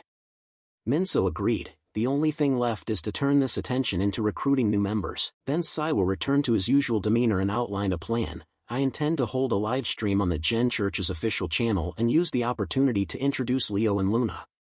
We can also post training videos showcasing our divine power and combat skills. That could attract even more interest. Minso nodded in agreement. Good idea. I'll call team leader Kim right away. Saiwa urged excitedly. Jen, we have to keep going while the momentum's still there. While the three of them were still discussing, in Dongsan-Ka District, the second building of the Ability Bureau, a huge explosion suddenly occurred. Seeing this, all three, Saiwu, Luna, and Leo, were stunned, mouths agape, speechless. Luna immediately asked cautiously, that looked like magic, do you think that was an attack? One of the two boys with them replied, are they really setting off a massive bonfire in the middle of the city? Of course it's an attack. Luna ran after Kim Saiwu as she spoke, smiling and praising, I never get bored being with you. Though meant as a compliment, Saiwu didn't feel pleased and replied, I can't believe my luck. This is clearly a terrorist attack. Below the blast site, people were shouting in chaos, there are people inside, someone save them. The scene cut to the rooftop of a building where someone had just run up to report to a man standing there, you called for me? The mysterious man smiled faintly and replied, yes, it seems the situation in Busan has been dealt with, they must have realized the existence of divine creatures from another dimension. On the 38th floor of the Ability Bureau's second building, there's someone who might become the incarnation of a demon king. He must be brought to me. Saying that, the mysterious man turned to the person standing behind him. I will grant you power greater than what you currently possess. You will reach a realm you've never before touched. If the White Light Church has approached Kim Saiwu, shouldn't we act as well? The scene returned to the explosion in Dongsan-Ka District at the Ability Bureau's second building. At this time on forums, people were buzzing. I just logged on, what's happening? Is this a show? Isn't that the Ability Bureau's second building in Bongsan? I'm in Dongsan, I just got a government alert. An unidentified terrorist organization attacked the area. All citizens, evacuate to designated shelters immediately. Is this for real? Damn, looks like it. Check the news, they're live streaming the scene, it's only been 5 minutes since the stream started. Did they know this would happen? Kim Saiwa looked up at the building, forcing a smile and scolding himself inwardly, damn, I seem to have accidentally live-streamed a terrorist attack even before the broadcast started. If this isn't a coincidence, is it some cruel joke by fate? He turned and asked, Minso, does this happen often? Has the Ability Bureau ever been attacked? Minso, who was visibly shocked, replied with his mouth open, of course not, nothing like this has ever happened. Seeing Minso's expression, Saiwa silently confirmed that even Minso was shocked by the situation. He pulled out his phone, which was ringing non-stop, and smiled wryly, I just wanted to be sure. As soon as he picked up, the person on the other end reported, Kim Saiwu, the second building is currently under attack by an unidentified organization, continuing the live stream will be very difficult. Not caring much about the stream, he immediately asked, huh? Forget the shoot. Captain Kim, are you okay? The person on the line was Captain Dong Seoik, who answered hesitantly, I'm fine. He was in the building where the explosion occurred and tried to analyze the situation for Saiwu. It seems several high-level mages are involved in this attack. Saiwu, if you can, please help evacuate nearby civilians. But Saiwu didn't agree immediately and asked, Captain Kim, where are you? Are you alright? Just as he was answering, suddenly a hand reached out and grabbed his head. Don't worry about me. Dong Seoik's phone fell to the ground. On the other end came a panicked voice, Captain. At that moment, Kim Saiwa grew even more tense when he heard a strange noise from the phone. Huh? Saying last words to your wife? Didn't expect a romantic one here, what a shame. No sooner had the other person finished speaking than the phone screen showed the call had ended. Captain Dong Seoik. Saiwa looked toward the building and saw another explosion, then said, Minso, I think Captain Kim was attacked by a woman. According to him, Minso assessed the second explosion, a high-tier awakener using blue fire. Could it be Lee Seihai of Changhua? She became an S-rank monster 3 years ago. Rumor has it she wiped out an entire guild and fled to another country.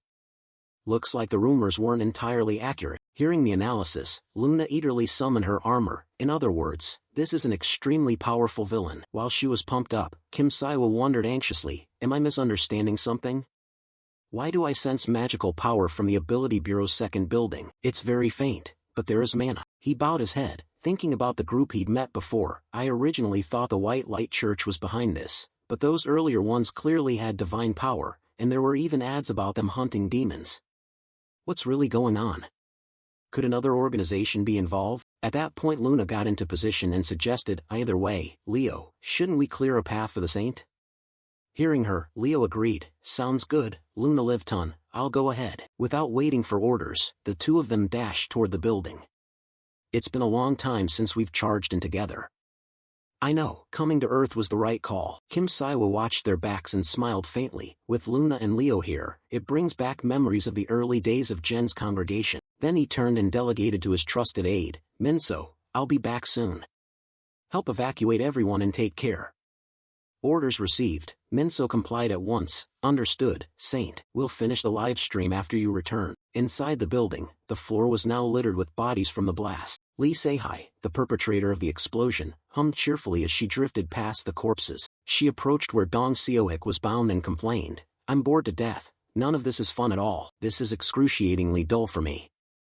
If I'd known it was only going to be dealing with ordinary people, I wouldn't have bothered coming. The ringleader of the operation quickly added. The second building has more ordinary people than awakeners, and even among the government's awakeners, few can stand against you. Our mission is to get the container out of the cell on the top floor. If anything goes wrong, he won't forgive you. Despite his warning, Seihai still wanted to toy with them, directing her men, but that didn't change the fact she was bored to death. Maybe I'll kill one of your people for fun? Or find someone interesting to fight me, like you. Seeing her like that, the ringleader snapped irritably, are you crazy? Seihai sneered, checking Dong Seohik's ID card and taunting, crazy? Better than being weak, right, old man? All of this happened because you're too weak. She read the staff info on his badge and queried, Kim Dong Seohik, is that your name? If you're with the Special Investigation Bureau, shouldn't you be at the main building? Isn't the Special Investigation Bureau the center of the Ability Management Agency? Perfect, you must know where Sangchia is then. Hearing Seihai's question, Dong Seohik was a bit surprised, thinking to himself, Sangchia, one of the last S-rank hunters still under government command, she seems to feel inferior compared to Sangchia. Ha, he immediately lied. No, how would a regular government employee know where an S-rank hunter lives? When she heard this, Seihai gripped his lanyard tighter and declared, that's a shame, then I'll have to kill you. I've heard being burned alive is the worst pain a creature can endure.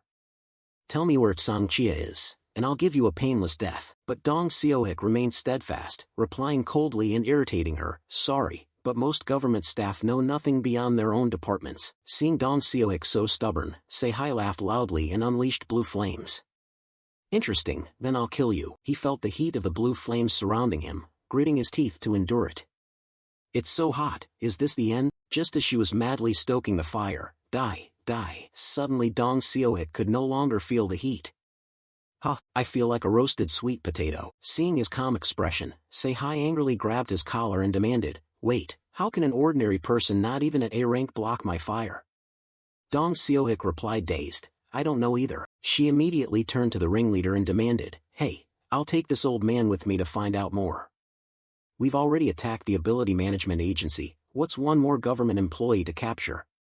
He seemed displeased and warned, Lai Seihai, we don't have time. But in the end he agreed, get the container off the 39th floor now.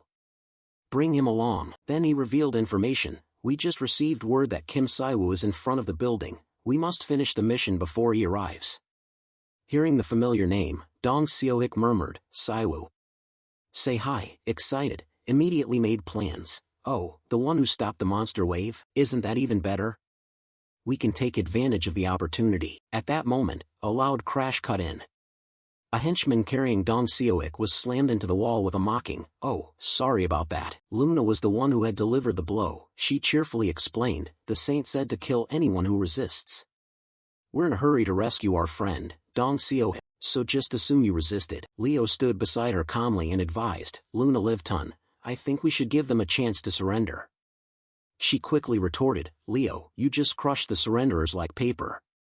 He feigned innocence. I didn't hear them say anything. Hearing their conversation, Seihai, incredulous, asked, our people were supposed to be on other floors, did you get past all of them? How interesting. The ringleader realized her intent and warned, Lai say hi, stop, don't forget our mission.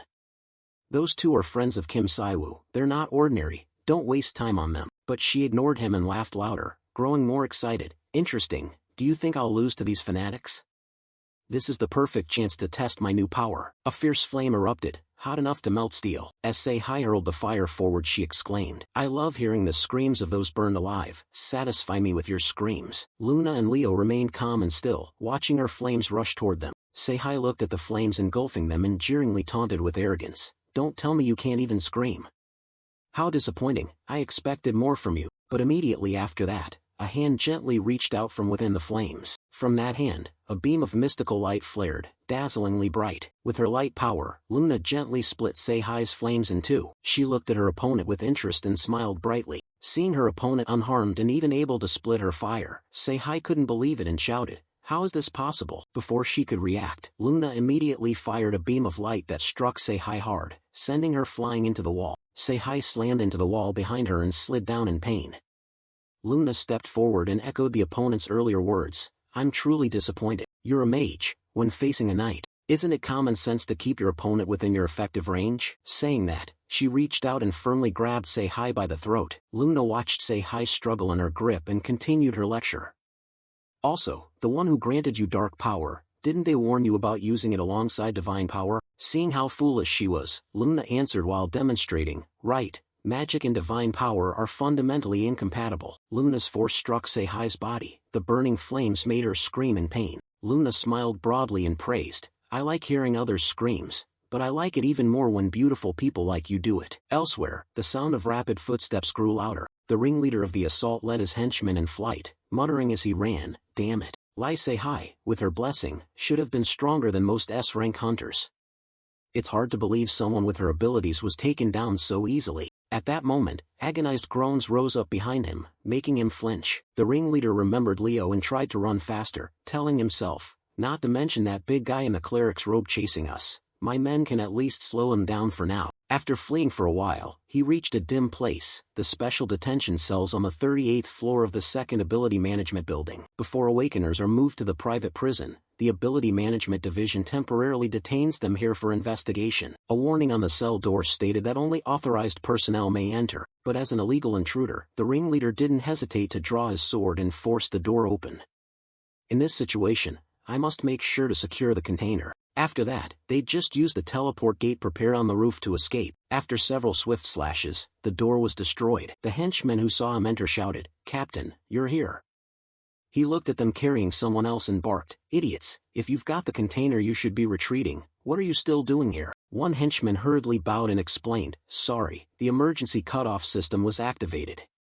The ringleader, unconcerned, asked, what about the container? Another man carrying So-ho on his back immediately stepped forward and reported, the moment we released him, he tried to kill the whole group, so we had to knock him out.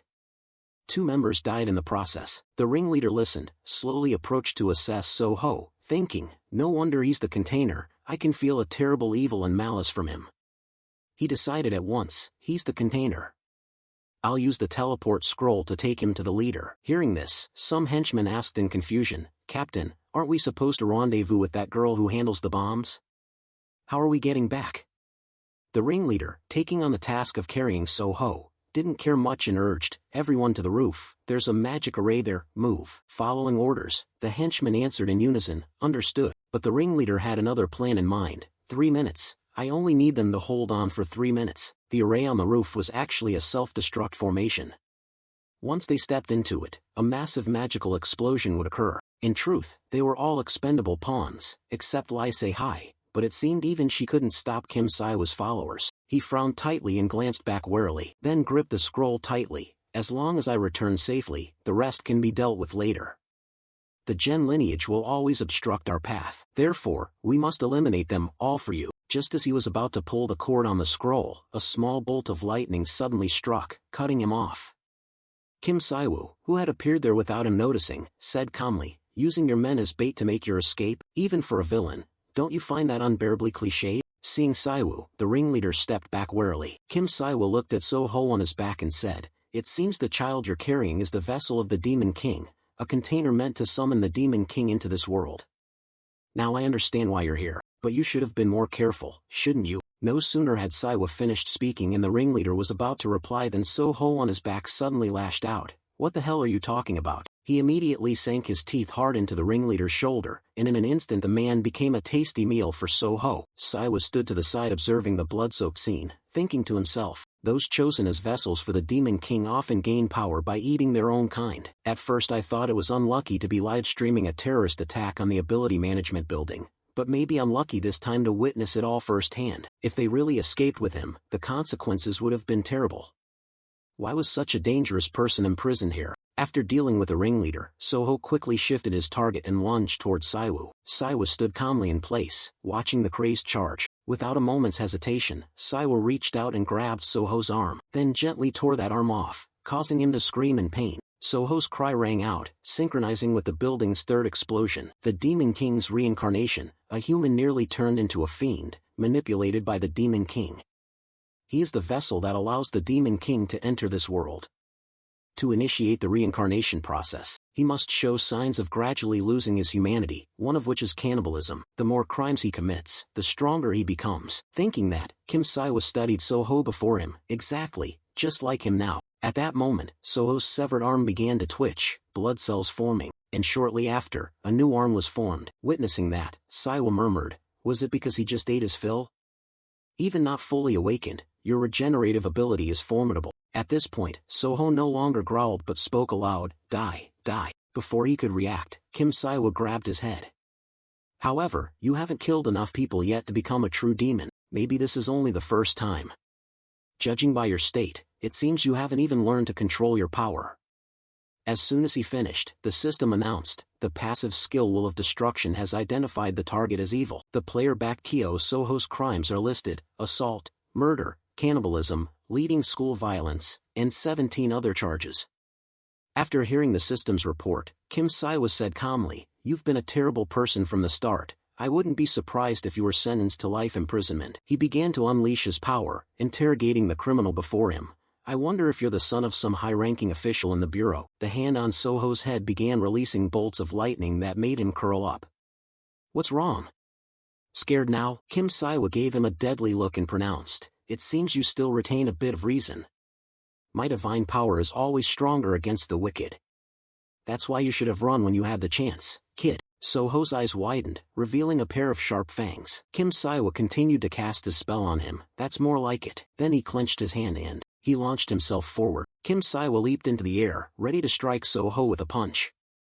You're smarter than I thought. His punch surged forward but was blocked by the barrier So-ho cast. Still, he took damage from that blow. A second later, Saiwa's punch tore through the barrier, knocking So-ho backward, but he quickly recovered his stance. Kim Saiwa said, it seems being the Demon King's vessel serves you well. No sooner had he spoken than So-ho lunged to attack, raising his claws to swipe at him. Then he suddenly froze, surprised. Saiwa looked at him confidently. Your feeble claws can't even leave a scratch on my holy ward. Instantly, So-ho was numbed by his divine power. He looked at him and said, divine power is the bane of demonic power, and the gap between us is vast. He then squeezed So-ho's throat, channeling power that left his body motionless. Saiwa said coldly, perhaps you need to be taught a lesson. How about that? Suddenly, a purple energy began to coalesce, forming into a pliant substance like tentacles, that rapidly lunged towards So-ho. This strange energy entered him, seeming to siphon away his vessel's power. Kim Saiwa couldn't help but wonder, what? Are you just stripping away his power as a vessel? Still gripping his throat, he said, you should have picked a more worthy opponent. Didn't you learn anything after I beat you in Eden? The Demon King of Wrath, Satan. Wait, I should have dealt with whoever sent you to the mortal realm instead. He concluded, very well, I'll end this right here. A notification appeared. With the surge of divine power, the passive skill Holy Flame has been activated. So-ho began to dissolve, screaming in despair and agony. A moment later, So-ho had completely vanished into nothingness. Outside the building, a blinding beam of light shot forth. Leo stood outside staring at the building as the demon began to dissipate. As for Kim Saiwa, he felt a trace of mana left behind, and strange fragments of matter fell to the ground. He declared, all evildoers will ultimately bring about their own destruction. Suddenly a voice called to him, Pope, we're looking for you. It was Leo. He approached Kim Saiwa and said, we stopped those heading to the power core and disabled the dark magic arrays.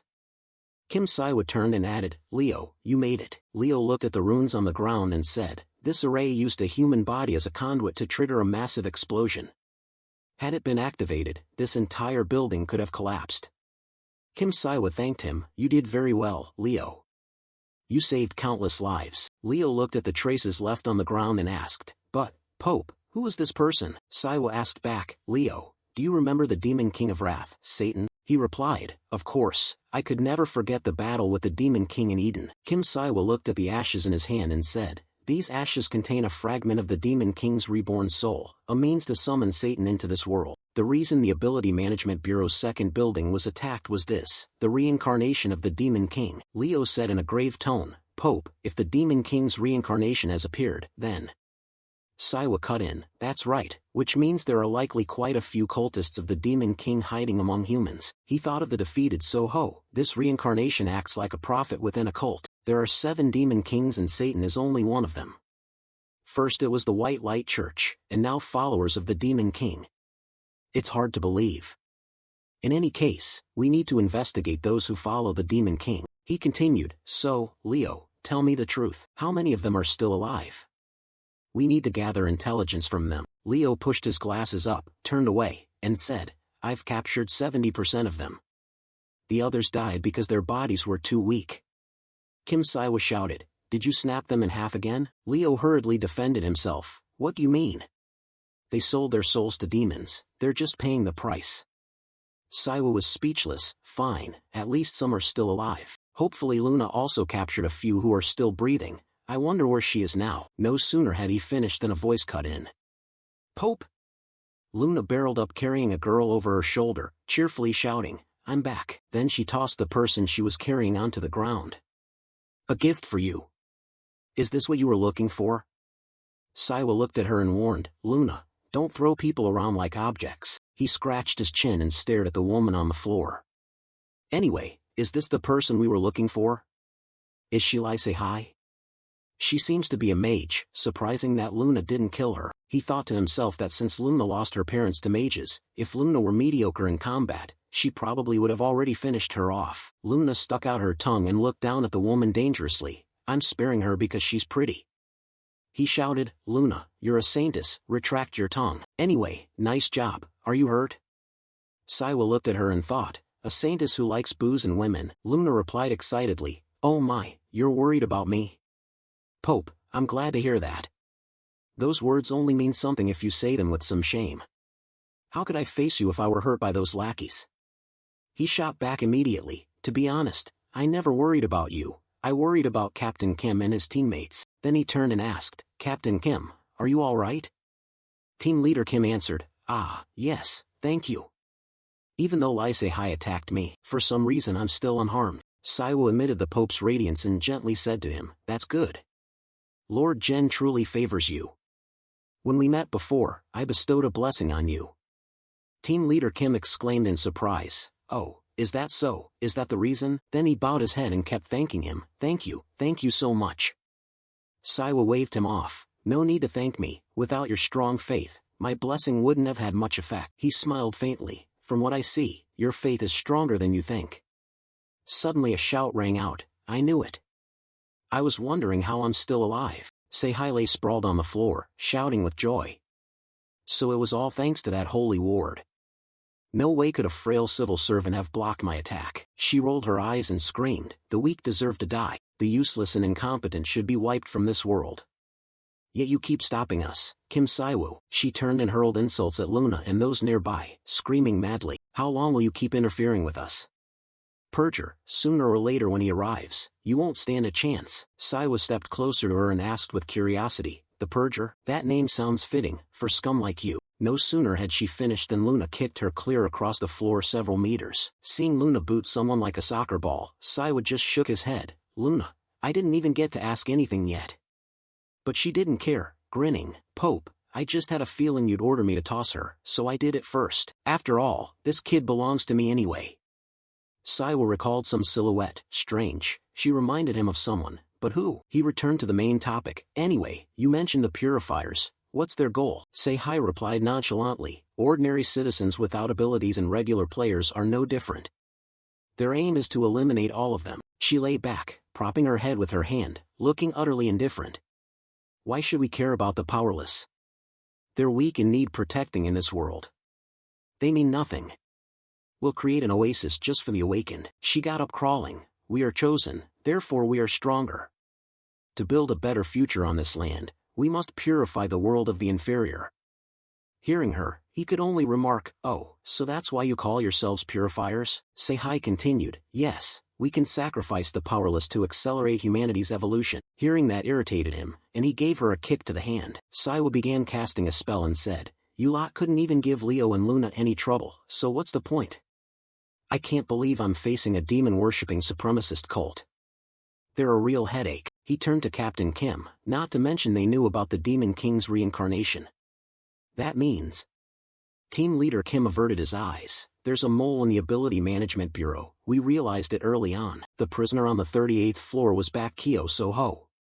He awakened as a player around March last year, at only 16, and at that time he attacked and killed 2 other awakened trainees. This kid had long been suspected of involvement in multiple cases. We only took him in 2 days ago after ordinary facilities confirmed they couldn't contain him, so the information must have leaked then. Seihai asked in surprise. Then he should have been sentenced to life in the prison for the awakened, right? Does he have someone backing him? Team Leader Kim bowed his head. I have no excuse. Seihai continued. I had to take him out during the fight. Is that okay? Team Leader Kim replied. It's fine. We plan to announce to the public that the prisoner on the 38th floor was one of the attack's victims and release related information about the case. They all deserve punishment. So-ho spoke up. There's no turning back. Since he became the Demon King's vessel, I believe Captain Kim can handle the rest cleanly. Team Leader Kim answered, maybe it's better if he died. I don't know what I'd do if things went another way. If this kid truly becomes a Demon King, who knows what will happen? Luna crouched and toyed with Seihai's hair, asking, Pope, she's passed out, what should I do with her? He replied, do I need to be asked? She's a valuable hostage. We'll take her back to the temple for interrogation. Cut to another development. Seon-ho video called him, Mr. Saiwoo. From what you say, you believe demons or forces influenced by them are behind this incident. He sat in his office and said thoughtfully, though it sounds hard to believe, I think so. The man continued, it's not as far-fetched as you think, Mr. Saiwoo. 5 years ago, after the space gates opened, everything in this world became possible. We accepted that truth and kept adapting, while those who wouldn't accept it were left behind. I'm the same, nothing to worry about. Saiwa smiled with satisfaction, thinking he was quite surprised that someone powerless like him could survive this era of change. It seems he possesses a certain aura suited to the director role at the Ability Management Bureau. He said, with people like you, Minister, the terrorist supremacist illusions just come off as a joke. Siono asked, what did you say just now? He replied, oh, it's nothing. He continued, our order intends to interrogate Lai Seihai, one of the terrorists involved in the recent attack. One of our reporters, Luna, is also working on a piece about the incident. However, Minister, I have a favor to ask of you. From now on, if the Ability Management Bureau obtains any information related to demon kings or nobles, such as the reincarnation of a demon king, I hope you can share that information with the Gen Order, not only domestically but overseas as well. He agreed, of course. However, other countries may request information about you in exchange. Saiwa scratched his chin and said, then do this. If anyone holds information about Demon King reincarnations, let them know that the Gen Order will be ready to assist them when needed. Hearing that, Siono suddenly grinned. He wondered to himself that the man seemed very interested in the offer. What was he thinking? The man replied, all right, I'll do that. Once again, our government is deeply grateful for the Gen Order's help. However, because problems could arise if we openly accept assistance, we plan to find another method to handle this. I will contact you again through Captain Kim. Saiwa quickly responded, yes, thank you. He mentally considered an alternative plan, then pushed himself up with his hands and stood, one thing done, now I should go see Luna. He opened his phone, media outlets flashed headlines, breaking, Ability Management Bureau attacked. Surveillance camera at Building 2 captures the splitting in half. Hyundai, the terrorist, split in two. High-quality 4K video of Fair excites netizens. Breaking, Ability Management Bureau attack. On the Awakening forum, people debated, all we need is to fold them in half, guide people like Fair, one snap, then another. Total comments, 120. Whoever keeps using that meme will get folded in half. Are you crazy? There's just been a terrorist attack in the city. Do you think that's funny? Thousands could have died. The person in that meme is the one who saved thousands. Can't they be appreciated at all? I just watched the Gen Orders livestream and decided to join them. They're our only hope. They said they'll accept you. Yeah, just apply to join. I heard they'll accept you. If you join their forum, they'll guide you on how to become a member. Look at this, Lord Gen, can they really fold people like that? What the hell is N doing? Are they all dead? Or passed out? At least their spines are injured. Can someone help me out? I'm sure this will attract more people to the Gen Order. Gen isn't a heresy.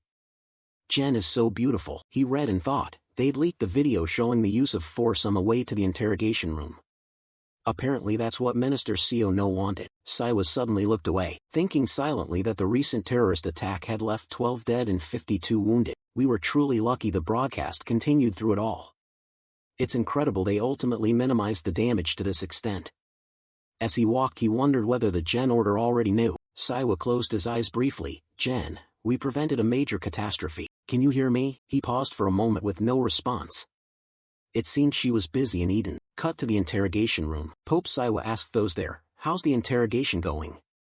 Luna replied, we haven't done much. You could say we've gained a bit of her trust. Although she knows how to use mana-based enhancement magic, she won't reveal any useful information. She added, as for the one who accompanied her, the man in the black mask who claimed to be a captain or something, have you seen him anywhere? He spoke up, oh, yes. He was swallowed by the Demon King's avatar. At that, Luna gasped, while Sei sat tightly bound to a chair. Luna continued, at least we now know she has the ability to sustain mana from abroad. He asked suspiciously, abroad? Where? She replied, she mentioned Shanghai, China. Within Chinese territory there's a precursor group of the Purifiers.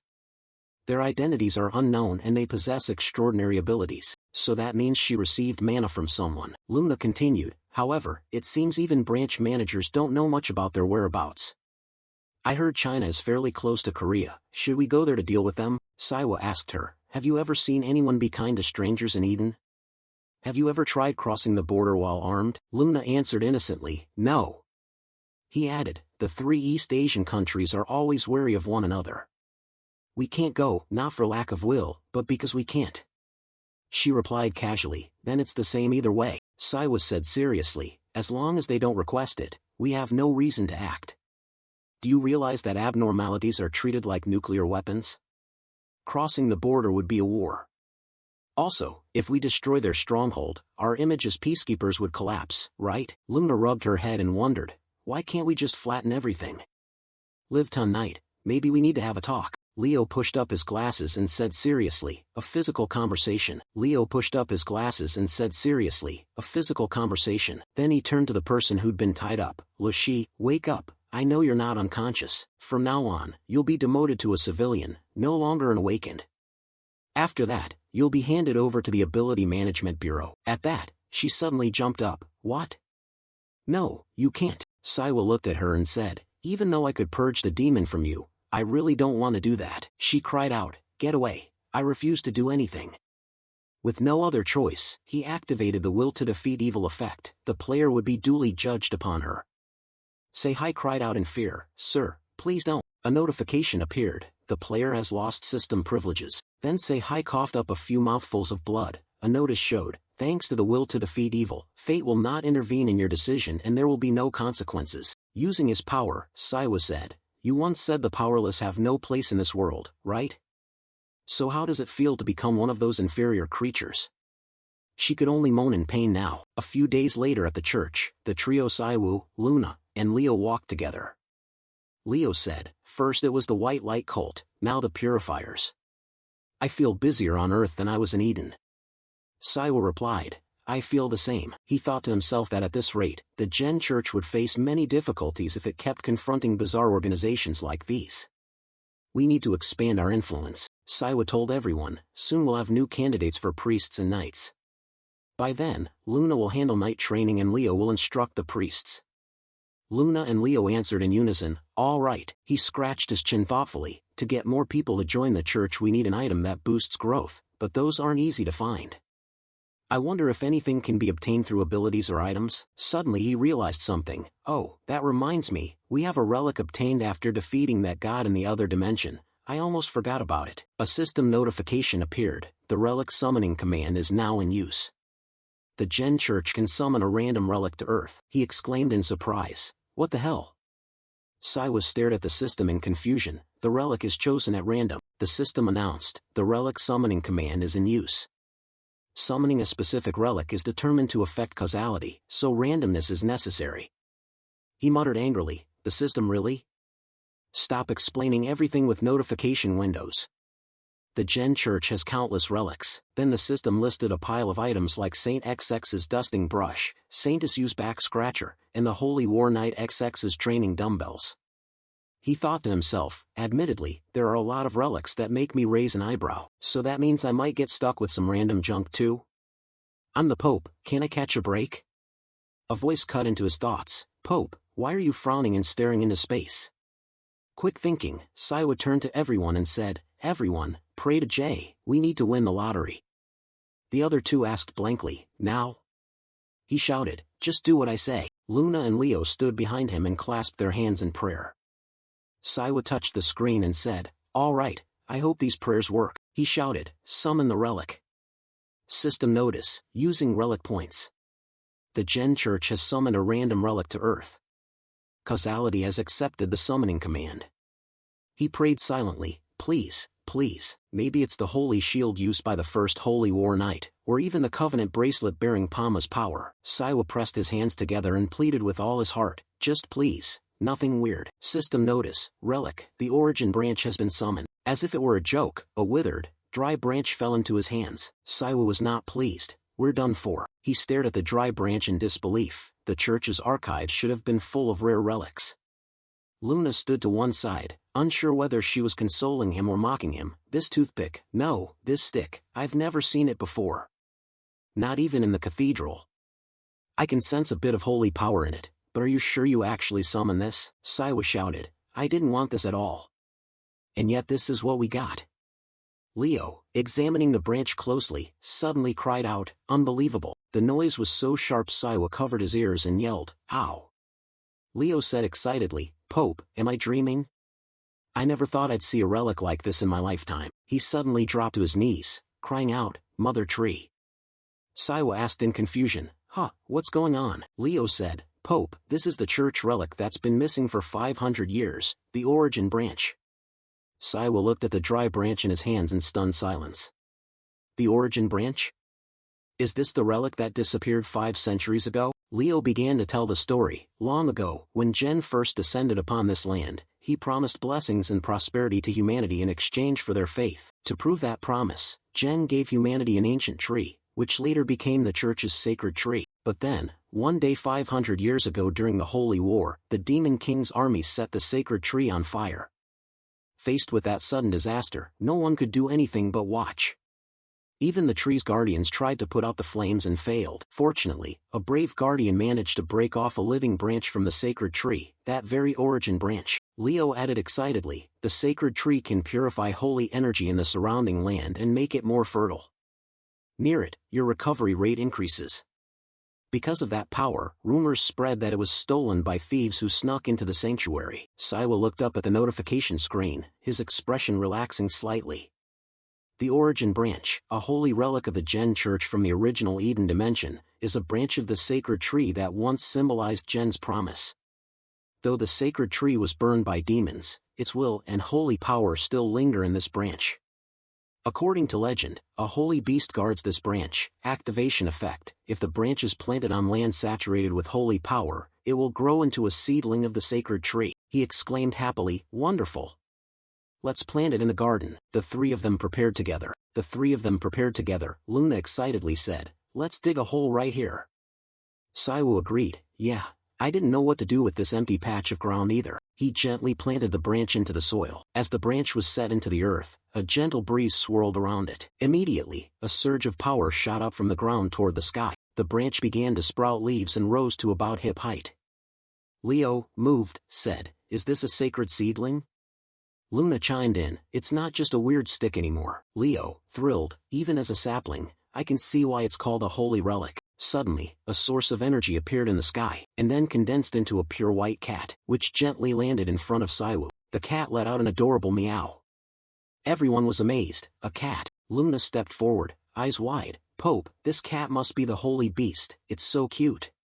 Saiwu scratched his chin. "I prefer dogs. The holy beast is a cat." At that moment, the notification screen appeared. "The holy beast has recognized you as its master. The holy beast will grow alongside the sacred tree. As the sacred tree develops, the holy beast will grant various beneficial effects to the church. The sacred tree will grow when the church's faithful perform good deeds or complete main quests." Saiwa picked up the cat, smiling. "In other words, the sacred tree will grow with the church." "Perfect." Leo asked, delighted, "Since when did you pick it up?" The cat rubbed its head against Saiwu, and Leo added, "Why Gyugok and Seun always wanted to keep a cat, but both are allergic. The holy beast shouldn't cause allergies, right?" He laughed. "Yeah, I think so. Besides, the sacred tree isn't far. If we come back here often, it'll be fine." Saiwa hugged the cat, unable to hide his joy. "All right, we go to the temple every day anyway. We obtain the sacred tree, even if it's not what we expected, it's still a great addition." Luna asked excitedly, "Are you going to take the holy beast home? So can we leave now?" Saiwa nodded. The system notified again, "There are still divine points and relic points unused. It is recommended you use them to make progress smoother." He turned to the other two, Luna, Leo, "Make sure everything around the temple is stable." The two asked, "Huh?" He raised his hand to use his power and read the notification. "You have spent 10,000 divine points to purchase the Knights Headquarters Level 1 construction. The Squire rank of the Holy War Knights has been unlocked." Immediately, a surge of energy flowed through the temple. The system notified, "You have spent 7,000 divine points to purchase Monastery Level 1 construction. The Squire rank of Priests has been unlocked." A new building instantly rose within the temple grounds. When he finished, he told the two, "I told you. Luna will train the knights, and Leo will guide the priests." Leo stammered, What, and this starts today?" Luna panicked, "Pope, I like rookies but, this is..." Saiwu, still holding the cat, said in a very dangerous tone, "We don't have time to rest, get to work." Leo asked, "What about you?" He replied nonchalantly, "I'm off duty." Leo and Luna cried out in unison, "You monster." Saiwu smiled faintly and waved to them, "Then why don't you two become the Pope? See you later." Suddenly his phone rang, and he answered, "Hello, why Gyugok, what's up?" Immediately, Saiwa's expression turned serious. He stammered, "What?" Far off in the sky, a plane streaked by. He asked softly, "Is she returning to Korea soon?" Some building within the autonomous city, notably the Special Vehicle Division. In a conference room inside that building, the room was dark except for a faint glow from the projector. Minister Seo No met privately with the President of South Korea, Seo Sin-hu. He reported the current emergency: a disaster-class monster had appeared off Mia's coast, a development reported by both Japan and the US. The creature's codename is Jamatochi. They have requested that South Korea send a so-called awakened individual to assist. President Seo Sin-hu listened intently, his face clouding as he said, "A disaster-class monster? Yet it appeared on foreign territory. It's strange they'd ask us for help. I'm sure they've attached some conditions." Minister Seo No continued the briefing, his expression grave. Aiden HW, also known as the Savage, is one of the people the Americans plan to send. The Savage, Aiden HW, specializes in a two-handed axe. He returned to Earth 3 years ago after being a regressor and spent 20 years fighting continuously in another dimension. His most notorious nickname is the Mutant Hunter. After mutant ranks were established, those who claimed to be mutants began appearing everywhere, and Aiden HW hunted them down one by one. Braggarts about their power were crushed by the Savage. President Seo Sin-hu propped his chin on his hand, eyes thoughtful, and said quietly, "The US is sending him to Japan and simultaneously requesting Kim Saiwu." Seo No cut in, his voice firm, "There's no doubt about it, they want to test South Korea's first mutant." The president immediately asked, "What's your personal view on this?" He replied calmly, "I don't think my personal view matters." Fatigue showed on Seo No's face as he continued cautiously, "Unlike the US or China, we don't have the means to control our mutants. I think we should consult Kim Saiwa first." If we can't control them, negotiate. Isn't that the method we've always used? President Sinu laughed heartily and praised him frankly. That's exactly why I like working with you, Minister Seo No. He rearranged papers on the desk and said slowly, perhaps I should go see him in person and say I merely want to express gratitude to the hero who protected our country. That should be a perfectly valid reason. Afterwards, President Seo Sin-hu and 2 bodyguards walked solemnly toward the main door. He hesitated briefly but finally decided to speak. I also have a very personal question. Minister Seo No, unsurprised, nodded quietly and said in a calm voice, ask. The president did not hesitate and asked immediately, if the savage fought Kim Si-woo, who do you think would win? The question made Seo No pause. He thought for a moment, his gaze drifting into the distance, then answered decisively, I have no doubt. Kim Si-woo would certainly win.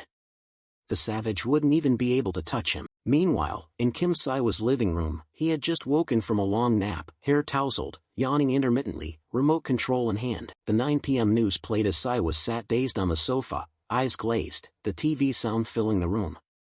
Yesterday, the 10th, a disaster-class monster suddenly appeared off Miyagi's coast with a codename Yamata Nozoki, sending shockwaves through the media. The Japanese government ordered evacuations and asked neighboring countries for assistance. The U.S. government agreed to send mutant Iden HW, also known as the Savage. Experts say this move is intended to create an opportunity for the U.S. to test South Korea's first mutant, Kim Si-woo. The report hit Si-woo like a thunderclap. He startled, his eyes going blank for a moment, unable to believe what he heard on TV. He blurted, what? The TV continued, Iden HW is famous as the mutant hunter. Si-woo, stunned and sweating slightly, yelled, what the hell is going on? Just then, Wang Gugok walked in carrying a tray of fragrant food. Puzzled by the commotion, he asked in surprise, huh? The broadcast kept playing while the Japanese government. Wang Gugok gently set the tray of food on the table and said optimistically, but if Captain Kim still hasn't contacted you, aren't we fine? Si-woo gradually calmed down. The golden sandwiches piled with meat, eggs, and fresh vegetables in front of him caught his attention. He complimented, I guess so, did you make these? Impressive. He quickly grabbed a sandwich and took a big bite without hesitation. Suddenly a sound rang out as Snow leaped down from midair. Si-woo gently stroked its head. The kitten nuzzled back happily, let out a little sound, eyes half closed in contentment. He asked it softly, I know, Snow. Did you sleep well? Seung was delighted at the sight of Snow, hugging it tight and exclaiming with joy, are we keeping this cat? And I'm not even allergic, awesome. At that moment, Si-woo went to the kitchen for a glass of water. Seung kept smiling in the living room, can we name it Snow? It's a white cat, like Snow. Snow, you'll live with us from now on. He chuckled as he enjoyed the delicious breakfast, and thus the holy beast was named Snow. After that, Si-woo returned to the living room. Wang Gugok, seeing him, said happily, looks like no one is allergic to the holy beast, right? Even when Seung and I held it, we were fine.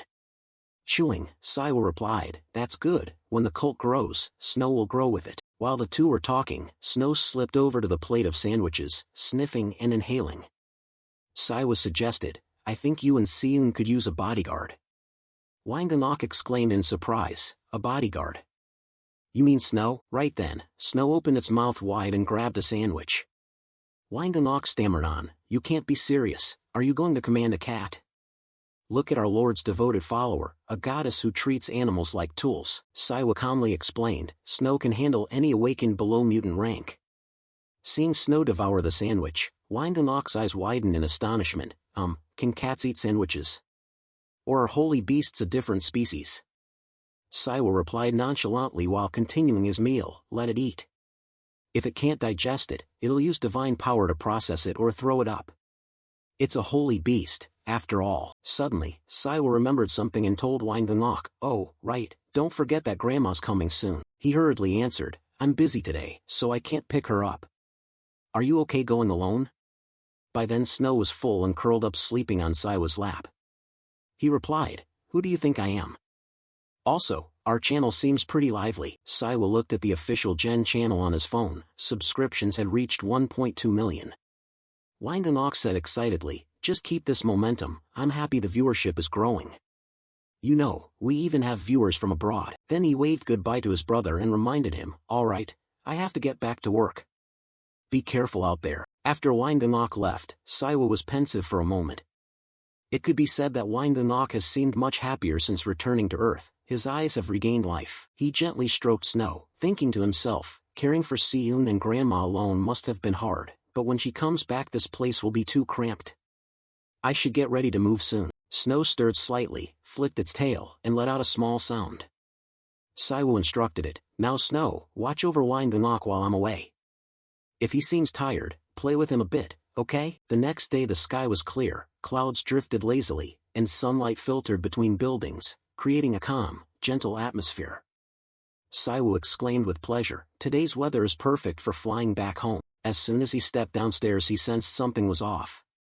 There were many bodyguards stationed around the building, and he wondered, what's going on? Is something wrong? Who's here? Suddenly a loud shout rang out, Saiwu. Captain Kim emerged from the building, startling Saiwu into exclaiming, ah, you scared me. Escorted by bodyguards, he approached enthusiastically and offered, if you're heading out to pick up your grandmother, let us help. Saiwa clenched his hand and refused, saying, no need, that's too much trouble, I can just grab a taxi. So he immediately cut him off, giving no chance to refuse. No, sorry for the abruptness. This way, please. Saiwa exclaimed in surprise, wait, you're escorting me? Where am I being taken? He was led another way. Seeing the scene before him he grew even more anxious, eyes full of caution. In front of Saiwa sat a sleek black car with privacy glass all around. 4 bodyguards stood watch around it. He thought to himself, this car looks suspicious. Saiwa stepped closer and muttered, it'd be hilarious if the president were in there or something. The man inside, dressed formally, asked in surprise, how did you know? I personally asked Captain Kim to reduce my security to a minimum. The one speaking was the president of South Korea, Sin-Hu. He greeted politely, nice to meet you, awakened Saiwu.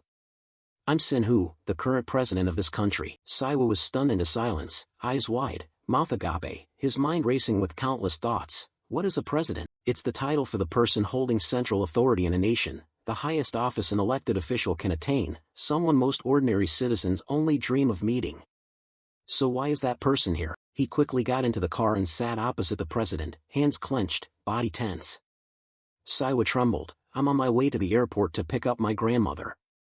President Sin-Hu, a seasoned fox, quickly grasped his thought and replied politely, what a coincidence, I also need to go to the airport.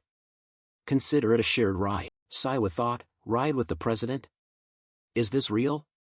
He must have an ulterior motive. Then he hesitantly asked, is it okay for the president to be doing this? The car sped along the main road, merging into heavy traffic.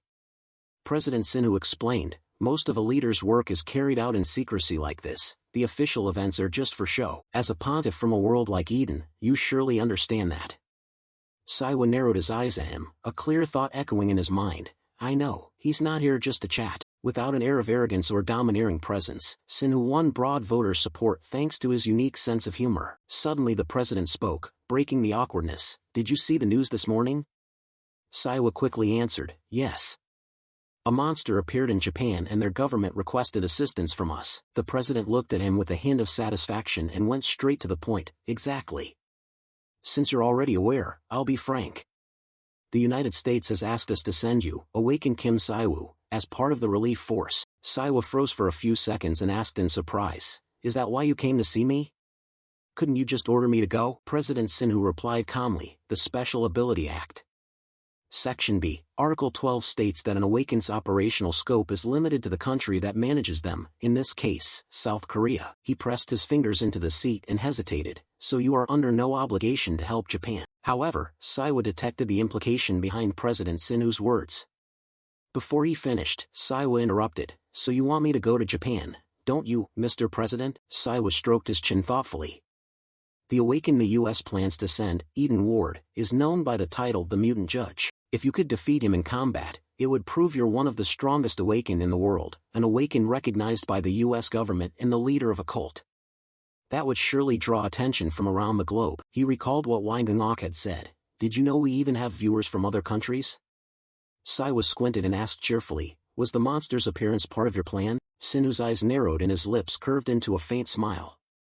Why worry about one monster when there are 2 awakened on the scene? I'm more concerned about what comes after. Then his face turned serious as he made the request, Kim Si-woo, for the sake of our country, I want you to eliminate the savage. He looked at him calmly and said, you speak as if you're proposing a deal. Sinu glanced out the window, eyes fixed on the distance. He spoke as if confiding, religion and politics have always gone hand in hand. Both draw power from popular support. This is the relationship I want to build, a cooperation where we can support one another. Unfortunately, the South Korean government doesn't have that kind of clout. The Gen cult, however, is growing stronger, but if the gap between us keeps widening, it will no longer be a partnership, but a one-sided relationship. Siwa fell silent, lips pressed together, mulling over what the president had just said. After a moment, Sinu broke the silence. I may have said too much, especially on such a beautiful day. Take some time to think about your decision. Before long they arrived at the airport and quickly stepped out of the car. Before parting, he said, whatever you decide, we will fully support you. Awaken Kim Si-woo. I plan to arrange an official visit to the temple soon. We can continue this conversation then. It was a pleasure meeting you, Kim Si-woo. Si-woo stood watching the car drive away, thinking to himself, Sin-woo is an interesting man. Then he looked up at the blue sky, the clouds like cotton candy drifting in warm sunlight. He thought of his beloved grandmother and murmured as if speaking to her, the weather today is really beautiful, perfect for a reunion. After grandfather passed, she traveled abroad often. When she heard their parents had died, she immediately returned to Korea to take care of the two brothers. She is a very kind woman. Here are some details about her. Her name is Go Eun-rang, born November 11, 1996, hometown CEO. One thing she often says is, our family always ends up in drama. She once pointed her finger at him and shouted, Si-woo, whatever you do from now on, remember to look out for each other, okay? She's quite a character. Even if the world was falling apart, she'd still insist on traveling to the US. He instinctively smiled, eyes soft with memories. Since she was young she had cared for grandfather, and later for them. After their father's accident, her life was always busy. At that moment, the door opened quietly, footsteps echoed, and the person he'd been waiting for appeared in the doorway. Eun-rang was fashionably dressed in a warm, oversized coat that covered almost her whole body, a small scarf wrapped her neck, and large glasses added to her presence. She dragged a suitcase and stepped out slowly, scanning the crowd for a familiar face. Siwa called out, Grandma. He looked her over from head to toe and gave an awkward smile. Eun-rang cheerfully said, my grandson. The two of them looked at each other and laughed loudly, the atmosphere warm and slightly awkward. Then she took off her glasses, eyes still fixed on Si-woo, letting out a few indistinct sounds. He looked straight at her, quirked his lips, and made a teasing noise. Eun-rang immediately ran over, jumped up, and slapped his back hard in a familiar tone. You look so different. Used to see me and you'd run off. Now you look all grown up. My grandson, I'm so proud of you. Siwa cried out in mock alarm, scolding affectionately, Grandma, isn't it customary to give each other a hug when we haven't seen one another so long? Eun-rang replied cheerfully, who do you take me for? I knew you'd survive and come back. I only need you to have your arms and legs. Ungrateful boy. Siwa rubbed the spot she'd just hit and thought, she's still as tough as ever. He watched her retreating figure and exhaled in relief.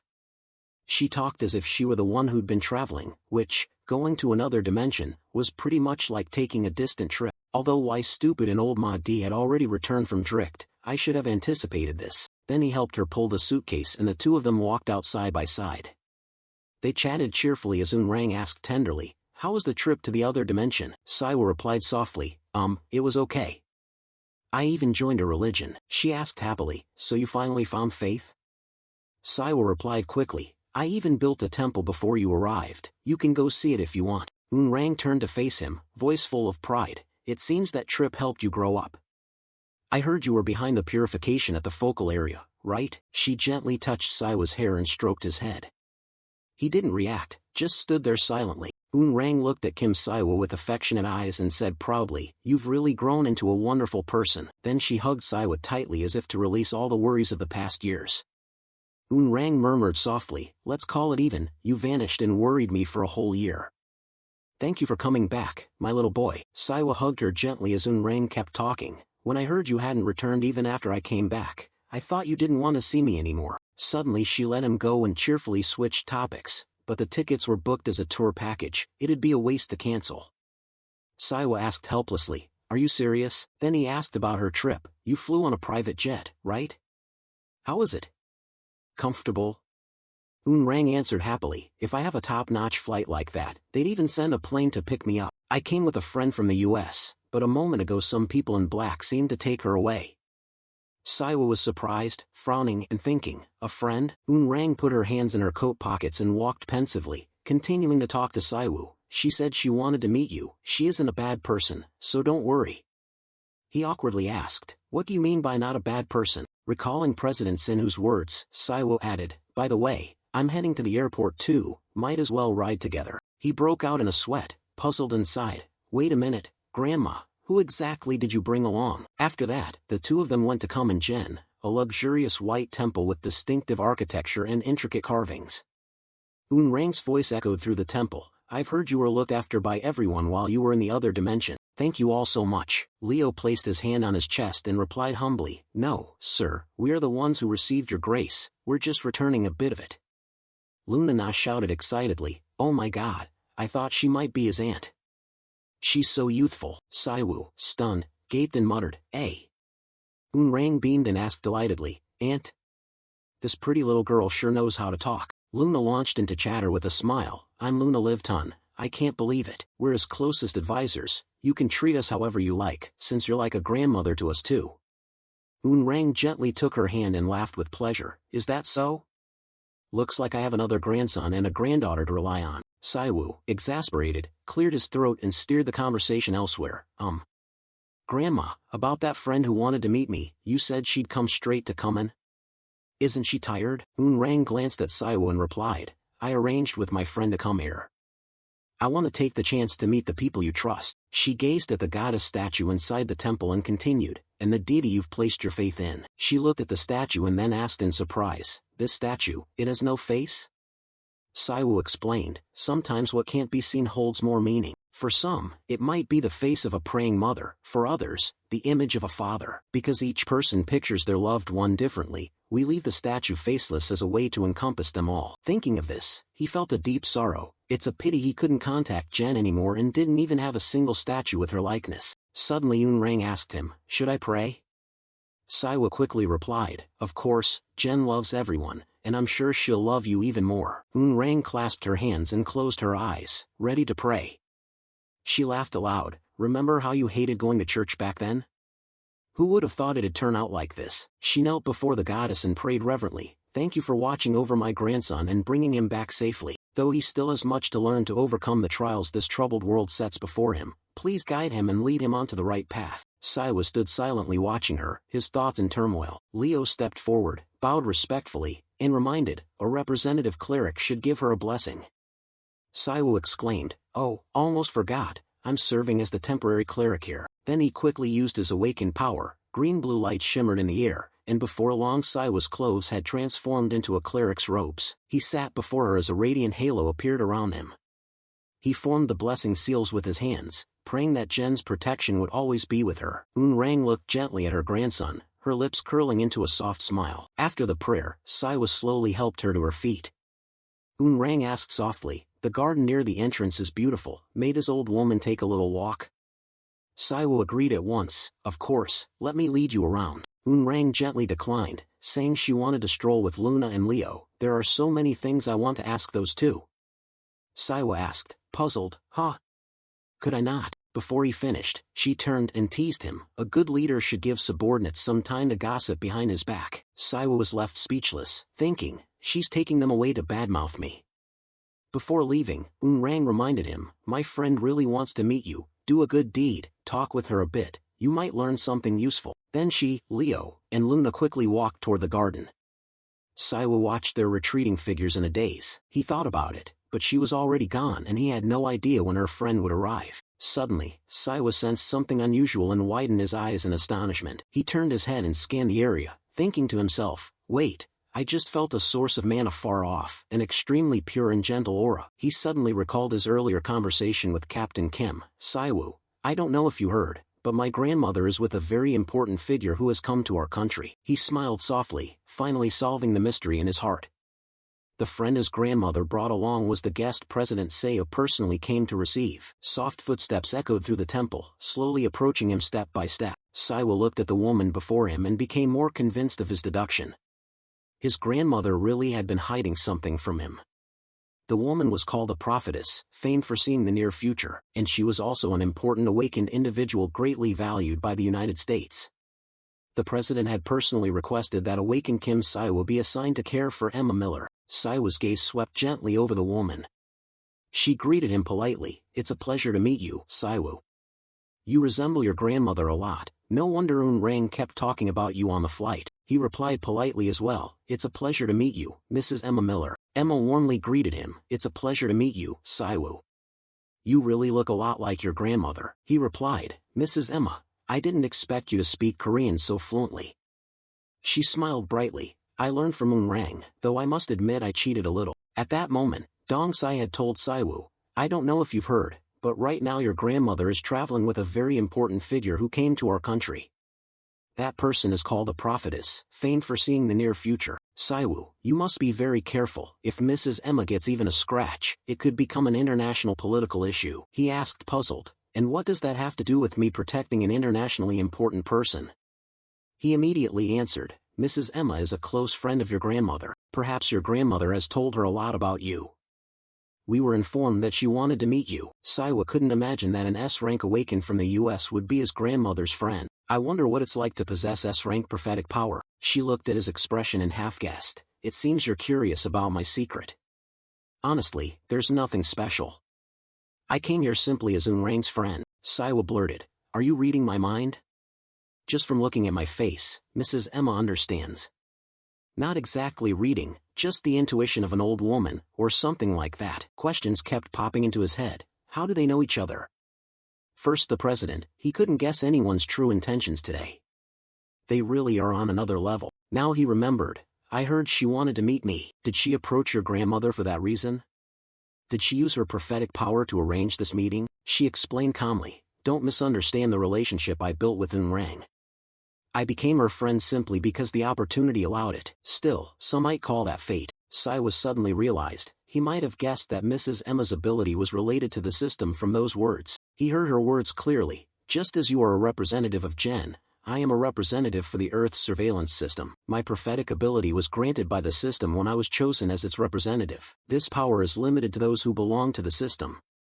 Outsiders won't be able to use it, including the unawakened or those with different standards like you." Siwa immediately understood. She was referring to exceptions like himself, which is why those warnings didn't appear at all. She explained while gazing into the distance, "Although they've returned to Earth and operate under the same rules, the origin of their power comes from other dimensions.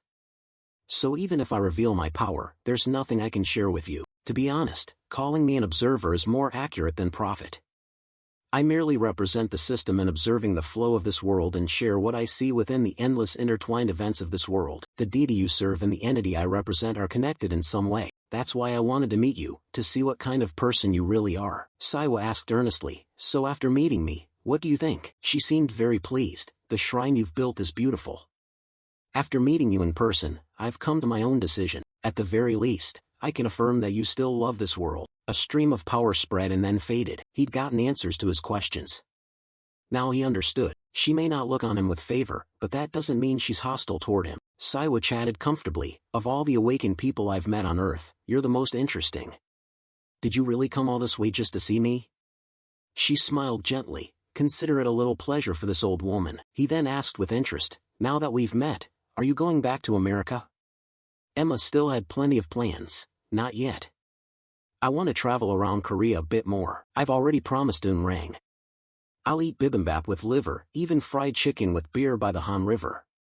After I discovered how much I liked Korean food, I thought I might stay a little longer." Siwa couldn't believe it. "You came just to eat?" "No way. If you do that, a war between the US and Korea might actually break out." Finally, she said her goodbyes. "Thank you for your time, Siwa. I'll be leaving soon. If Rang gets mad, she's terrifying. She might scold me for spending too much time with you." He wondered, "Ma'am, what did you do with an S-class awakened from America? Did she really leave?" "I thought she came to give us some warning." Emma's footsteps suddenly halted. She turned and said to him, "Beings from beyond the boundary will bring darkness. Siwa, the light you and your God bring, I hope it's enough to pierce that deep night." Siwa filed it away in his mind. Deep darkness, another thing to ask Jen about. There were countless questions he still hadn't answered. He wondered silently, what is our goddess doing right now? That evening, in Saiwa's building, there was chatter. Were you happy to meet her? His sister asked. He answered, yes, she said she'll come by again tomorrow. Saiwa told his sister that the woman also wanted to invite her friend from America to eat, and he'd given her his credit card. The little girl, folding clothes, cheerfully greeted, welcome home. He felt puzzled. Why are you playing with her but you don't want to go visit her? She just kept on with her task. There was no other way. Adults and kids alike want to spend time with friends, like how she had to fold clothes even if she didn't like it. But it's fine, because she promised she'd spend time with me, right? When she was done, she'll go up to play with Sona. Let's go, Snow. This truly amazed him. Has Sion really grown up? Where did she learn all that? As soon as Saiwa entered the office he asked Dummy YN, do you know who her friend is? His brother, busy folding clothes, didn't care. How would I know? He asked again, do you know who America's prophet is? Dummy YN remembered at once, who doesn't know? America's great prophet, Emma, right? She often appears on the cover of Wicker magazine. Saiwa announced something important, don't be surprised, it's her. The close friend visiting from abroad. He even seemed to doubt it. Dummy YN scolded, come on, at least make the joke convincing. Do you know America is 43 times the size of Korea? Do you know we're not awakened? Surely you know the prophet is one of the most important people in America. Even the richest people in the world begged to meet her once and were refused. I thought I knew how to keep my mouth shut better than becoming pope. Saiwa was angry that his brother didn't believe him. Wait, I'm serious. You think this is extraordinary? We're actually friends with Emma. Unbelievable. Still, he tried to explain, Dummy YN. I even rode in the same car as the president. He personally asked me to go to Japan to help. So I'm planning a short trip to Japan. What do you think? That made his brother even more contemptuous. I can already see tomorrow's headline. Pope of the Gen sect turns out to be a professional liar. A bump formed on Dummy YN's head. They sent you to deal with Yamatochi? The news has been all about that lately. Saiwa grew more confident. You know that? So what do you think I should do? His brother voiced his thoughts. If a national-level monster appears, assisting Japan is obvious. But a mutated being with nuke-level power might not be the wisest choice. But South Korea's international influence has weakened after recent gate-related incidents. If you step forward, our country has a chance to regain prestige. Did you think only a few people felt national pride because you play soccer? Saiwa crossed his arms and reminded him, you're exaggerating, I'm not that important. Dummy YN was a bit surprised, suddenly modest. That morning at the company, even though she had already told Captain Kim the news, she still intended to join the support team in Japan. After agreeing, the government immediately issued an official statement, as if it had all been planned in advance. Minister Sano formed a support team, and among the members assigned to go were some of the most powerful awakened figures in the government. The plane was ready for departure. Saiwa departed that very day. At 7 p.m., the top news outlet carried breaking reports. The president held a press conference announcing the official relief roster for Japan. Japan expressed gratitude for South Korea's concentrated support. Korea-Japan relations are tightening. The decision to send reinforcements was praised, and the meeting between the Savage and the Black Pope rocked the media. The Gen Church Forum posted, just thinking about it makes my blood boil. But if it's the Black Pope, does he stand a chance against that Savage? The number of mutants defeated by that Savage is countless. Below, people kept arguing their opinions. All the news was being hotly debated. Saiwa sat on the plane calmly reading the comments. He was on a flight provided by Japan, and every news channel was fixated on whether he'd fight that Savage. Isn't the outcome obvious? Or is it just me who thinks so? The announcer on the plane announced, we are beginning our descent into Narita International Airport. Upon arrival, we will move to the mission site under the guidance of Japan's Abnormalities Bureau. He wondered to himself, who is this Jean Rang person? At that moment, Captain Kim came over to check on Saiwu. Is everything okay? Saiwu replied, Captain Kim, everything's fine. You're going alone? Captain Kim asked awkwardly. Apparently Luna and Leo wanted to stay at the shrine to guide new followers. They're also making more wristbands. So can I have one? I heard they help with baldness. Expecting a serious question but getting his humor instead, Saiwa laughed. I'll definitely save one for you, Captain Kim. He flashed a bright smile, shrugging off awkwardness. I'm just nervous. Thanks.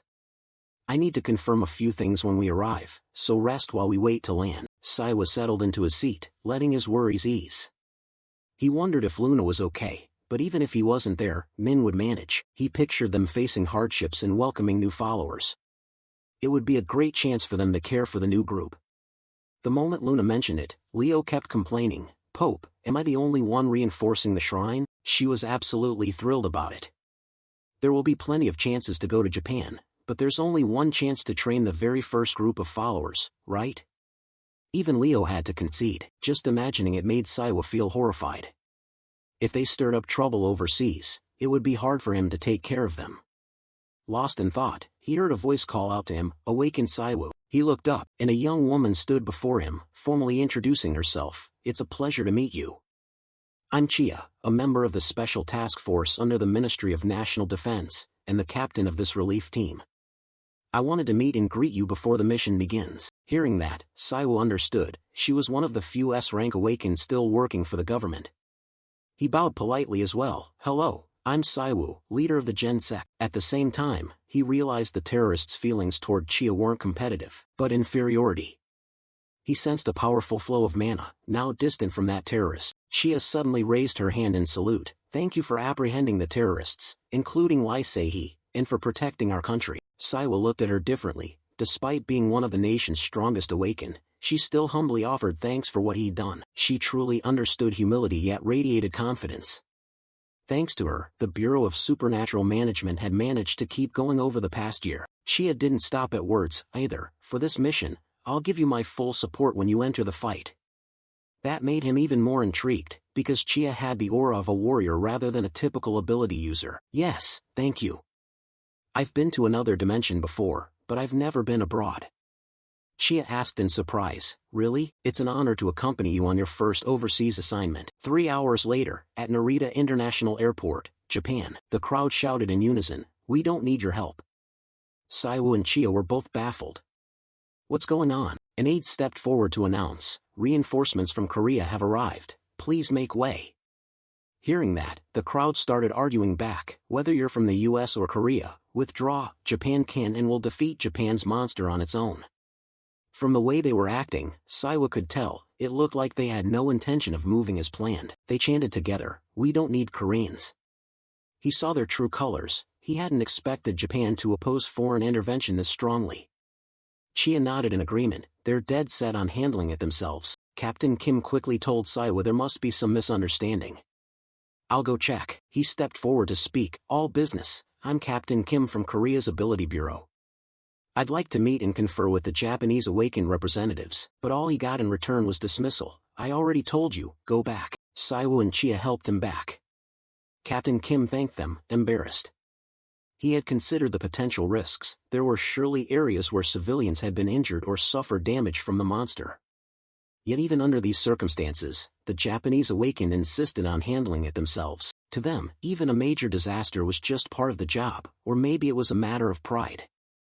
"I recall something similar happening at Ua University Hospital, but I didn't expect people like this to be everywhere." Electricity crackled in Saiwa's eyes as he thought, "You'd use a skill on someone who has no intent to fight. Now things are fair. This is a skill I usually reserve for cultists or people who refuse to heed my warnings." Active deterrence skill, tier level, has been activated. Your divine power is overwhelming the target. They brought this on themselves by provoking his anger. "I'll use power to show you why we're here." Suddenly, someone shouted, "Wait!" Captain Kim was holding Saiwu back. "I apologize for our discourtesy. Awaken Saiwu, this is our fault. I believe excessive nationalism kept us from seeing the true purpose of your visit. I sincerely apologize." He introduced himself. "I'm Jin Zhang from Japan's Ability Bureau." "Captain Kim, are you injured anywhere? I'll make sure whoever caused this is punished appropriately." Captain Kim hesitated and replied, "Yes, I'm fine."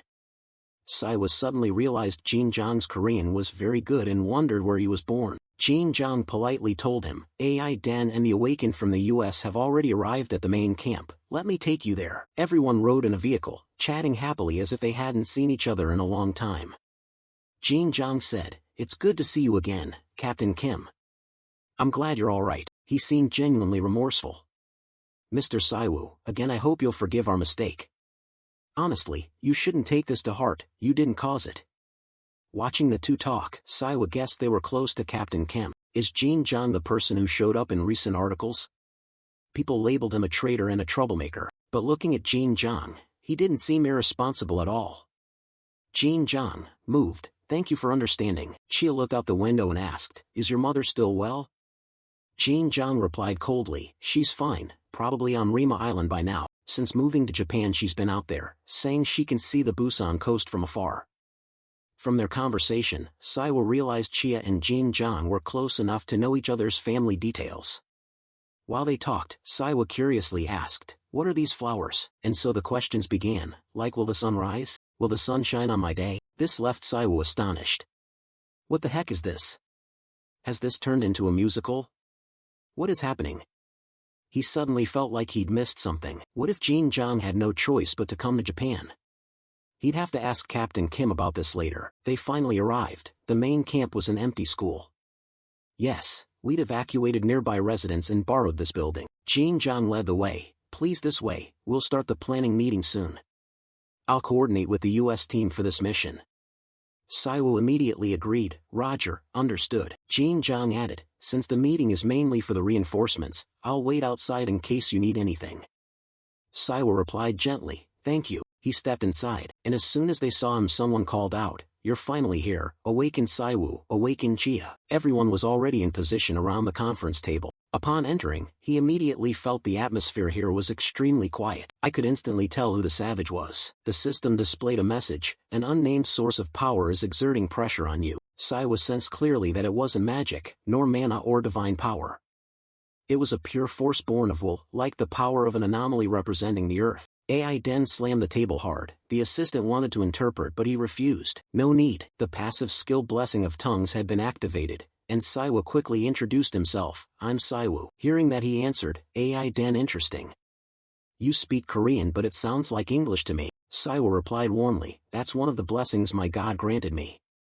Sounds like something out of a medieval movie, doesn't it? AI Den moved closer and added, it seems your god is very generous. Saiwu's eyes burned with passion. I wonder about that too, because the stranger, she isn't always gentle. A powerful aura radiated from him. Is that so? I always thought the gods in your world were trash, so I wiped them all out. A sudden explosion rang out, making everyone cover their ears. He watched this and had to wonder, how can both of them remain calm under such overwhelming pressure? Is this the power of the slain? Saiwa felt intensely intrigued by this place. How fascinating.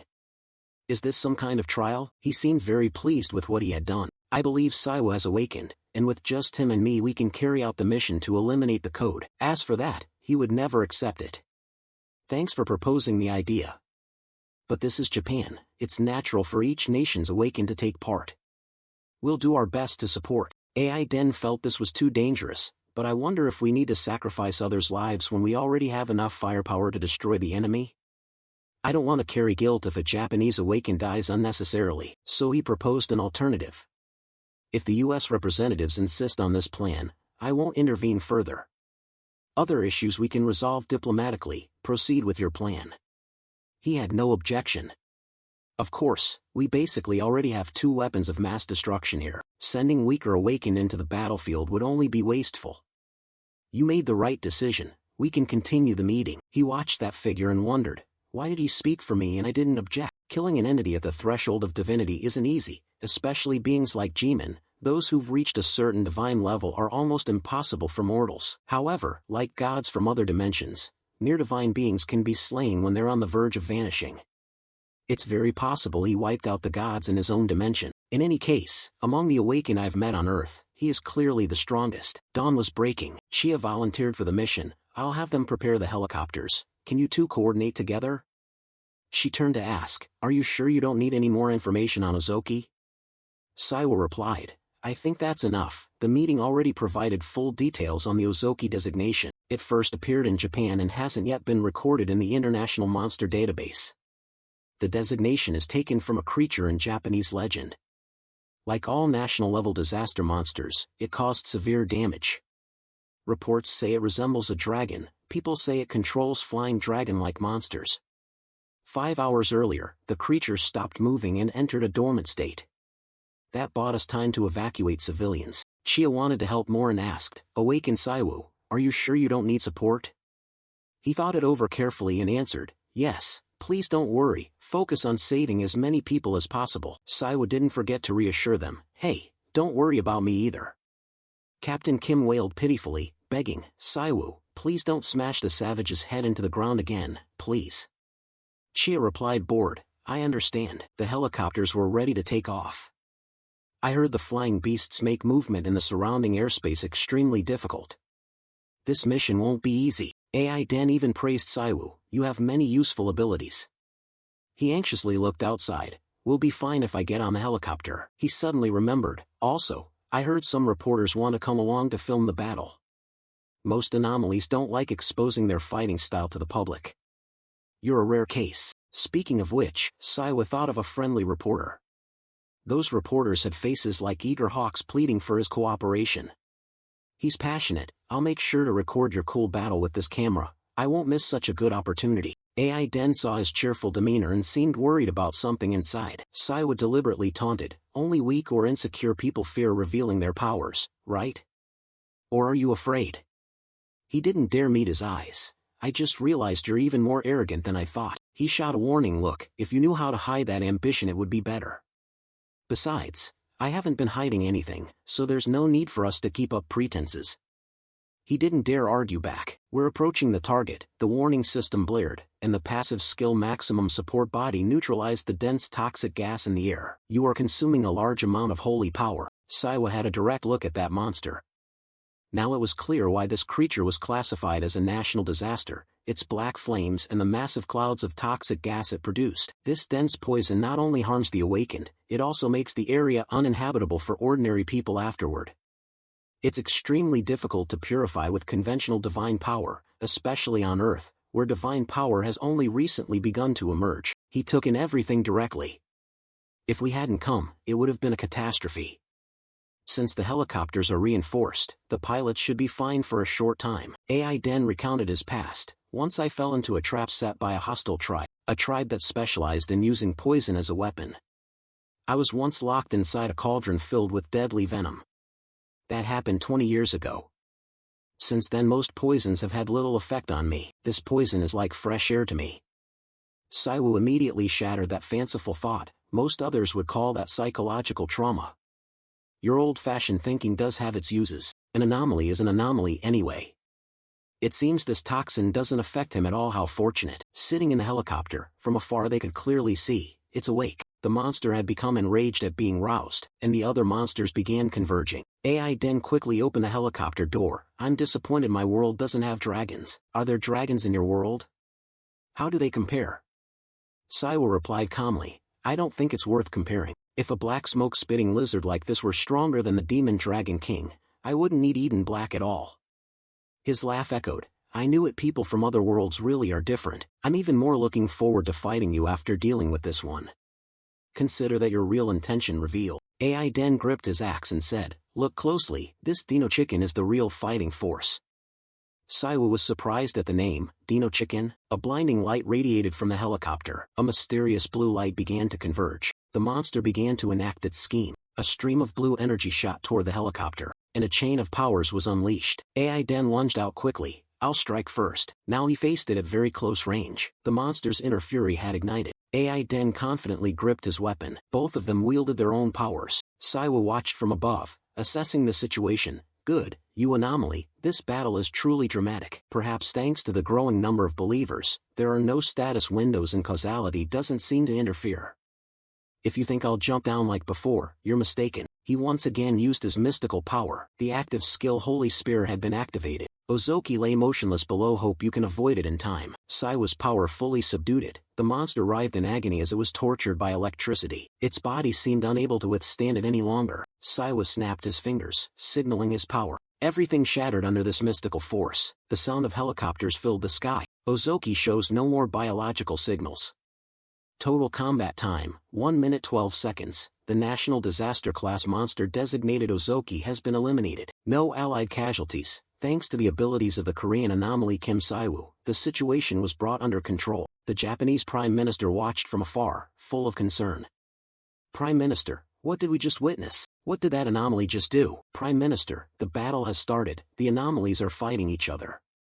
He shouted angrily, those idiots. Saiwa snapped his fingers to trigger his technique. Everything shattered, a blinding light so intense it was hard to look at. AI Den kept chastising, you coward, how dare you use long-range attacks? Do you have no honor as a warrior? Kim Saiwa watched amused from above, feeling he'd heard those words before. Could he be connected to Organization O? Honor of a warrior, huh? Saiwa decided to go down and confront him. Unable to understand the man, why don't you just use long-range attacks? Fine, you want close combat, right? Then why don't we just settle this now? But AI Den immediately stopped him, wait. My job is only to verify whether you truly are an anomaly. My orders are to confirm your identity and get closer. Now that I'm certain you are an anomaly, we don't need to fight anymore. Saiwa thought this man was cowardly. I thought you insisted on fighting me. He quickly explained, I only said that because I believed a sincere duel is the fastest way to understand someone, but it's no longer necessary. Although the gods in my world are pathetic, I can feel that the goddess you serve is a great being. Allow me to show respect to your goddess. I'm convinced she is a true deity, and I, AI Den, an anomaly from the United States, officially acknowledge you, Saiwu, an anomaly from Korea. I am sure we will become great friends. I have sensed our potential. Hearing that, he found it strange. Had his personality really changed completely? He looked happily at the spear in Saiwa's hand. So, my new friend, why not put down the spear and join me in my tribe's traditional hot spring bathing ritual? Saiwa's voice carried a hint of menace. Fine, let's be friends. Of course, if you survive. AI Den's face suddenly showed fear as he realized the danger approaching. Saiwa deliberately taunted, come here. The fight erupts once more. The observer on the screen reported to the Prime Minister. The anomalies have started fighting. More like one guy is pounding the other to a pulp. Saki couldn't contain himself watching this. Those damn fools. Unbelievable, did the US really want to test someone like that? Using Japan as the testing ground. In the end, only one person took part in defeating Ozoki. Not only did our Awaken do nothing, Saiwa felled it with a single strike. In a way, Japan inadvertently gave Saiwa an international opportunity. Not just Japan but the whole world witnessed this live on television. Clearly the South Korean president anticipated this, which is why he proposed a live broadcast. A Korean anomaly even stronger than AI Denver. The situation is bad, but at least we've seen his capabilities firsthand.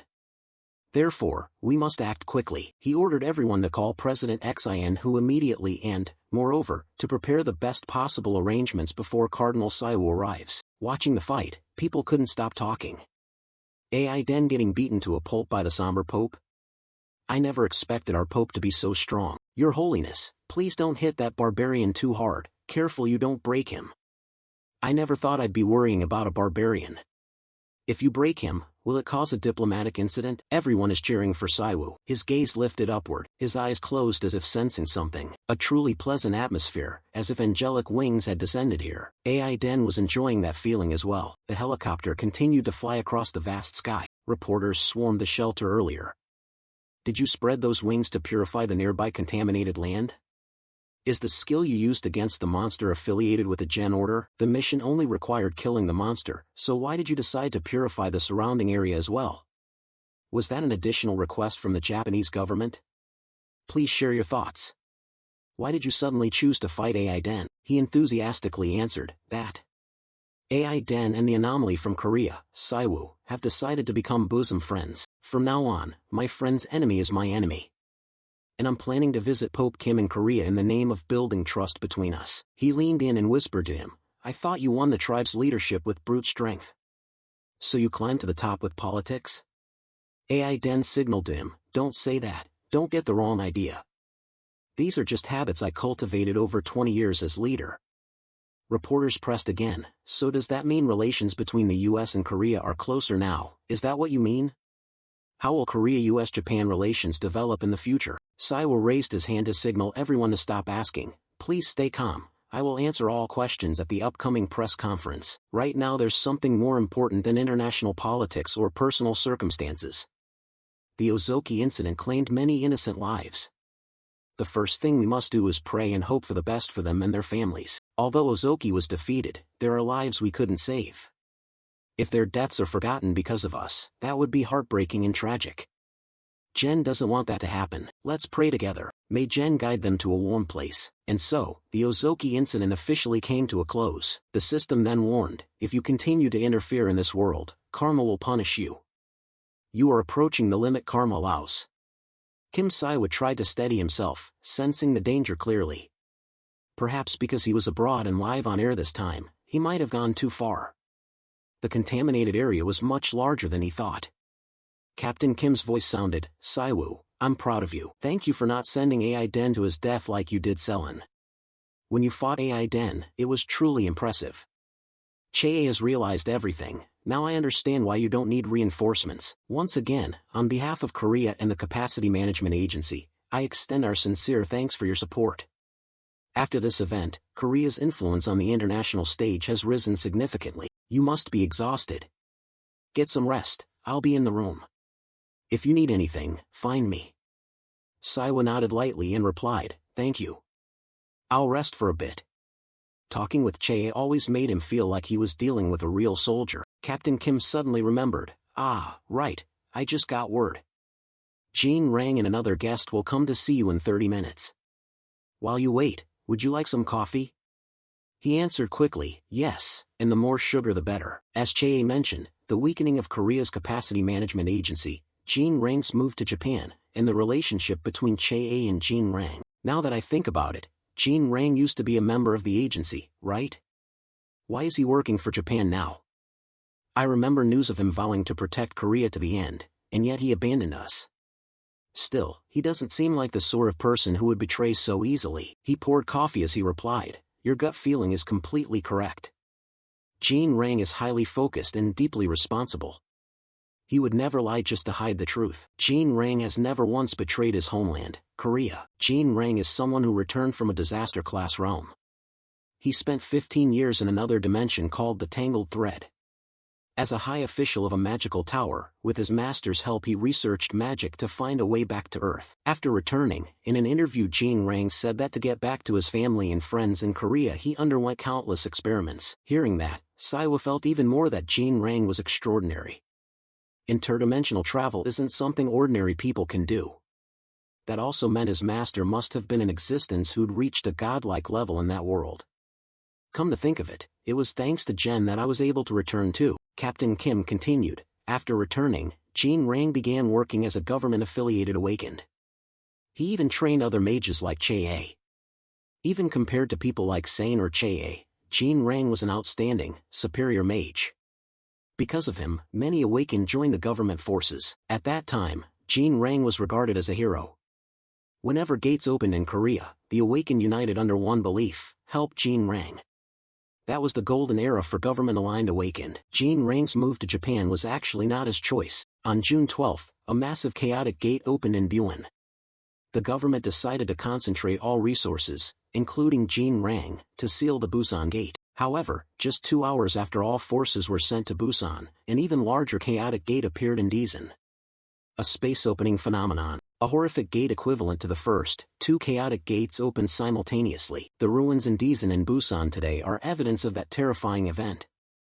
Saiwa listened intently to every word, thinking, the country nearly collapsed while I was still in Eden, because the government had devoted all its key forces, including Jean Rang, to Busan. They were forced to negotiate with N to deal with the Dizan gate. Calling it a negotiation sounds mild, in reality it was a threat. In exchange for N sending its main forces to Dizan, they demanded that the South Korean government expel Jean Rang. Captain Kim continued. In the end, Jean Rang was forced to relocate to Japan. Very few people know the truth behind it. N's real goal was to defeat a pillar of the government's awakened force.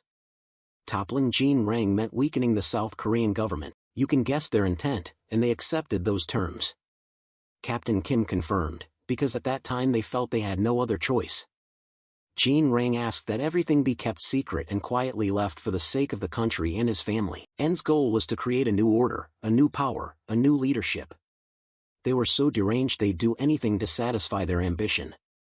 Recalls of what N did to me make this unsurprising. The government back then could only helplessly watch what failed with me succeed with Jean Rang at that time. He felt some regret. If only you had coordinated with the media and press back then. Captain Kim just shook his head. Truth means nothing when faced with overwhelming power. I'm sharing this truth in the hope that one day people won't forget that loss. Consider this a kind of confession. Saiwu, you're the Pope, right? I didn't expect you to speak about religion so sincerely.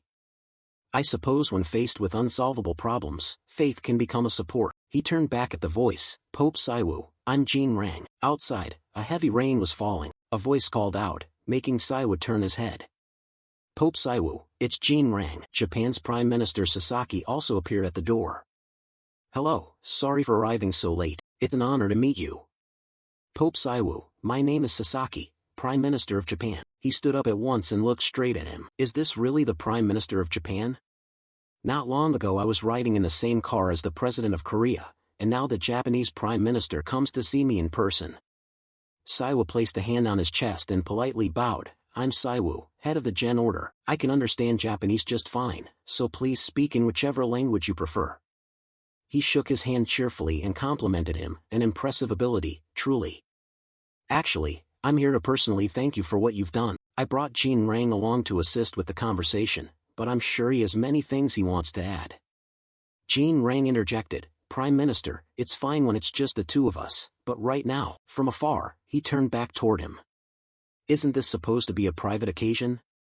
From what you see, Jin Rang seems closer to Prime Minister Sasaki than I thought. It even feels like the Prime Minister regards him as a son. Still, it's good to see the Prime Minister hold such affection for Jin Rang. He turned back warmly. Sorry, it seems we got carried away into personal matters. Allow us to speak with you here. Jin Rang also said, sorry for the abruptness, I'm not a difficult person. Saiwu smiled, it's okay, I don't take offense. With the Prime Minister visiting in person, Captain Kim took the chance to return to his room. Prime Minister Sasaki was courteous, arriving so suddenly. I apologize for disturbing your rest. Saiwu shook his head, it's all right. He bowed and spoke politely. Pope Saiwu, on behalf of Japan, I offer our thanks for eliminating Ozoki.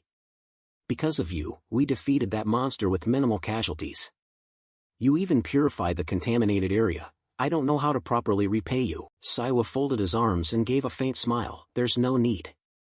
Whether Korea or Japan, I can't stand by and watch the unawakened suffer for no reason. However, borrowing President Xianwu's words, leading a nation means the important things happen in the shadows. Prime Minister, you came to make a proposal, didn't you? What is the real reason you came here? His face looked nervous from the moment he entered the room. The cup of coffee remained on the table, untouched. I find our Pope sharp. First, Jin Rang recounted what happened at the airport. The Prime Minister said, I want to apologize for that incident. His expression was somewhat displeased. Although no one was hurt, the situation had been quite dangerous. You surely noticed at the airport that if even a few extremists awakened had spoken up, relations between Japan and Korea could have quickly soured. Jin Rang's move to Japan was the starting point of it all. While I believe it was fate between the neighboring countries, I have always hoped to maintain good relations with Korea. Pope Saiwu, what do you think about establishing a temple for the Gen Order in Japan? Hearing this, Saiwu was somewhat surprised. Religion is a faith that transcends national borders. The Prime Minister continued, I believe that if the Gen Order had a temple in Japan, the chilly relations between Japan and Korea could warm like the spring breeze. If people of shared faith begin to appear, wouldn't mutual hatred naturally fade? Only a few hours have passed since your name was announced to the Japanese public, so I think this is the best time to make this proposal. After those remarks, Saiwu understood why he had called him Pope from their first meeting. There was intent behind the title. Outside, there was still no sign of the rain letting up. Before leaving, Prime Minister Sasaki didn't forget to promise, tomorrow when we meet again will be the first official meeting. For now, please talk with Jin Rang and rest comfortably.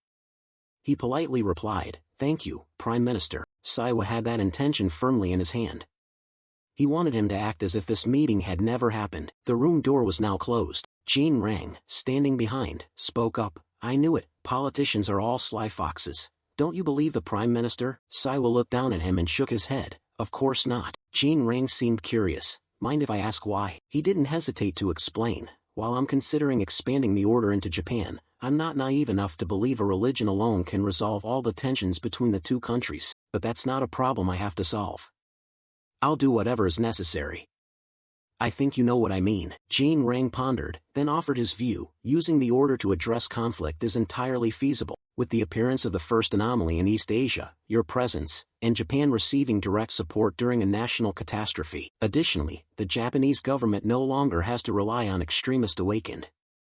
We can use reason and politics to quash opposition and begin rebuilding relations between the two countries. Prime Minister Sasaki is not a dreamer but a natural-born politician. From what I've experienced, Pope Saiwu is certainly underestimating his current influence. He said frankly, I think that's true of others as well. Jean rang. Saiwu had been watching you closely. I sense trust and responsibility in your eyes. People like you are easy to read when they lie. So it's better to make you tell the truth from the start. He decided to move closer. May I ask you directly? Actually, I heard about your naturalization to Japan from Captain Kim. Things between me and Organization N haven't been smooth either. So if I can take care of everyone on N's side, have you ever thought about returning to Korea? The public might easily forgive it if we provide a satisfactory explanation. Jean Rang lowered his head, looking genuinely sorrowful. He decided to tell this story. Even though 2 years had passed, every Monday a little Japanese girl still sent me a letter. She always thanked me for saving her family and said she wanted to grow up to be like me. At first I couldn't understand what she wrote, but over time I gradually did. I even have the Prime Minister, who sees me as a son. Here, I have people who would try to keep me from leaving, and now in Korea, I have you, Saiwu. Just knowing you understand the truth about me is enough. Hearing this, Saiwu felt even more reassured. He had a clear stance. Luna would likely like him a lot. Saiwu grew curious about one thing. How old are you? He hesitated and answered, on Earth I'm 31, as for the other world, that's not something I want to think about. Earth age will do. I'm 27, how about we be friends? Jean Rang was surprised by the offer. Friends? Of course. Saiwu was happy to make a new friend. If so, why don't we go grab a drink? That made him even more bashful. The latest paper had also reported news about relations between Korea and Japan. Jen would surely be pleased to see Japan and Korea gradually reconciling. Saiwu comfortably held his phone and read the news. She always cherished peace. I'll tell her when we can get in touch again. She used to drop by to check on us.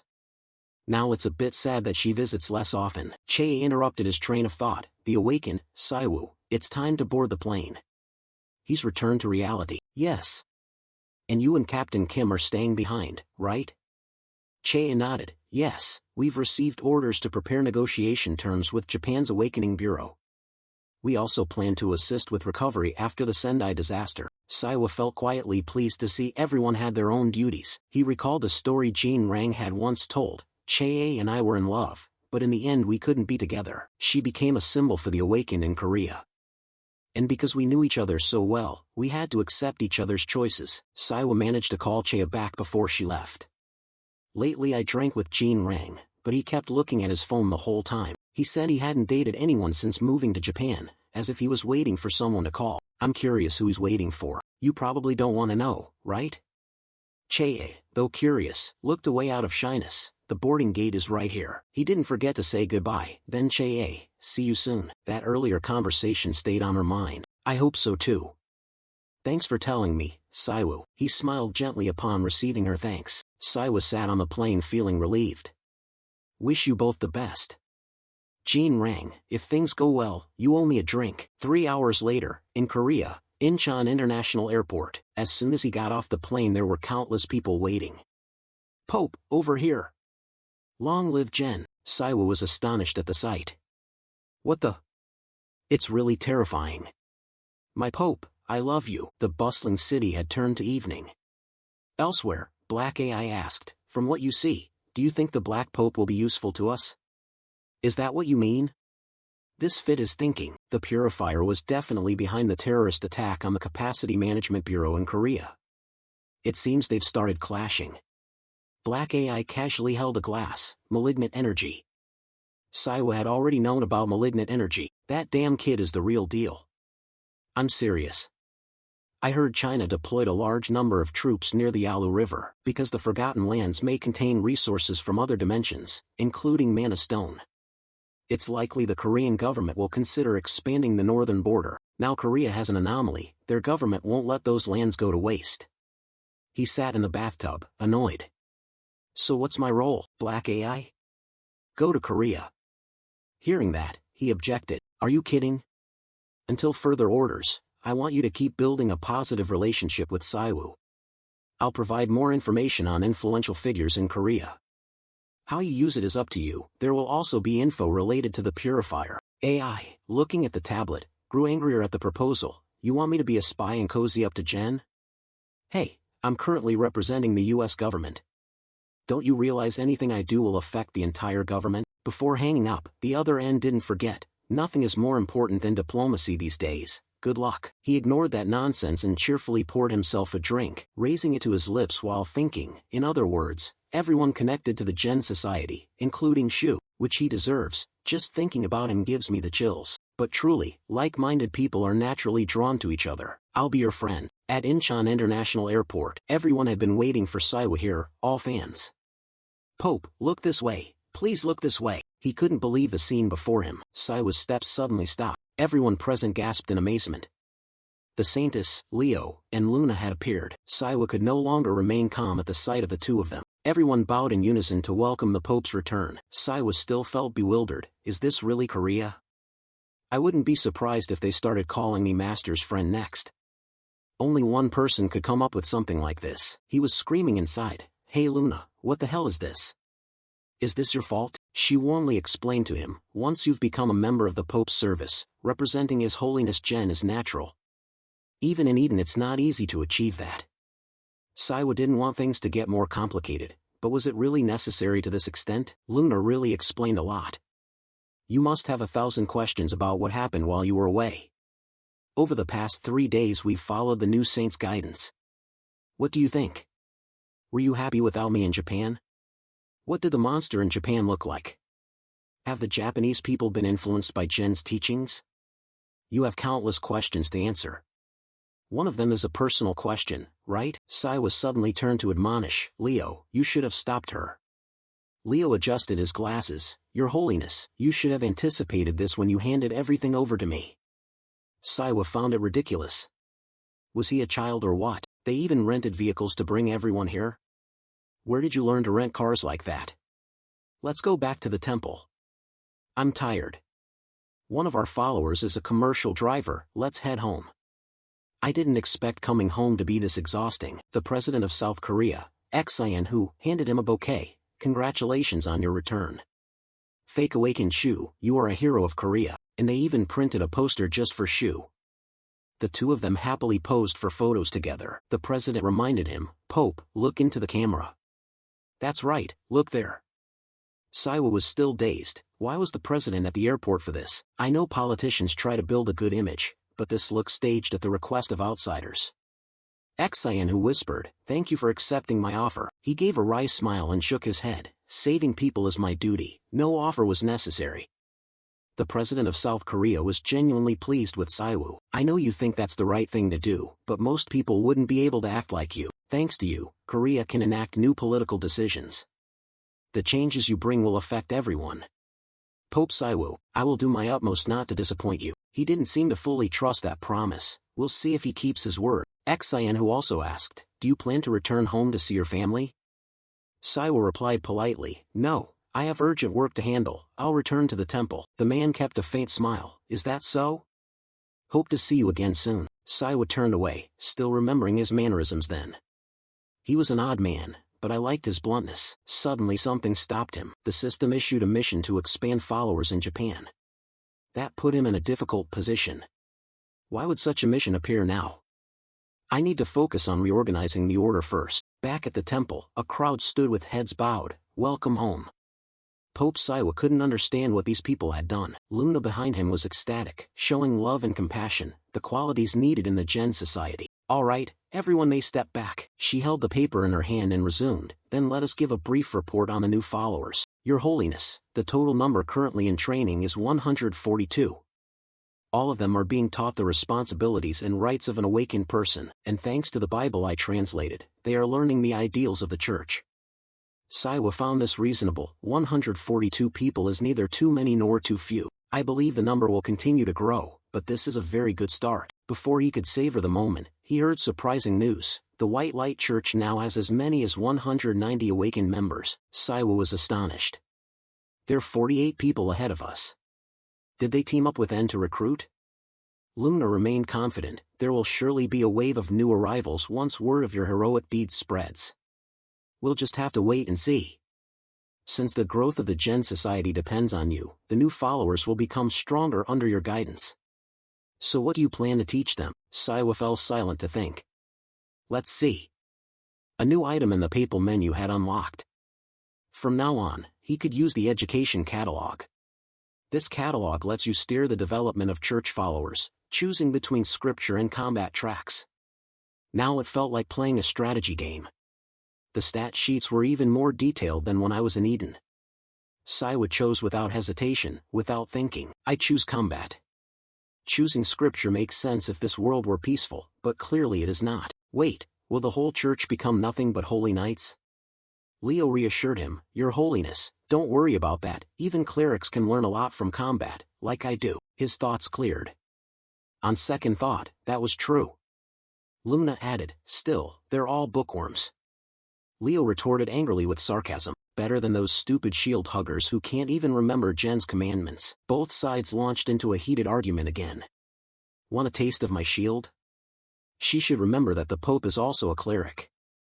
He even holds the titles of Commander of the Holy Cavalry and Crusader Knight. Saiwa suddenly recalled something. Right, the Archbishop and the Knight Commander have always disliked each other, haven't they? I forgot because Leo and Luna are both seen as prophets, so I didn't notice. Their voices pulled him out of his thoughts. Your Holiness, both of them turned their eyes toward Saiwu. He really wanted to run away from here. I don't know, I want to go home. She grabbed his sleeve. Where do you think you're going? You still have work to do. Your Holiness, our church is short on funds. Even though you negotiated with Leader Sane, we still have to cover training costs for 140 people. And with the number of followers increasing, finances will be a major issue. Saiwa said nervously, That issue? We've already signed a contract with the Japanese side. Luna's face grew even more fearsome when serious. Nothing cleanses malignant energy and monster toxins better than the holy stones, right? They've agreed to buy our entire inventory. And Representative Choi has already started thinking about making more bracelets.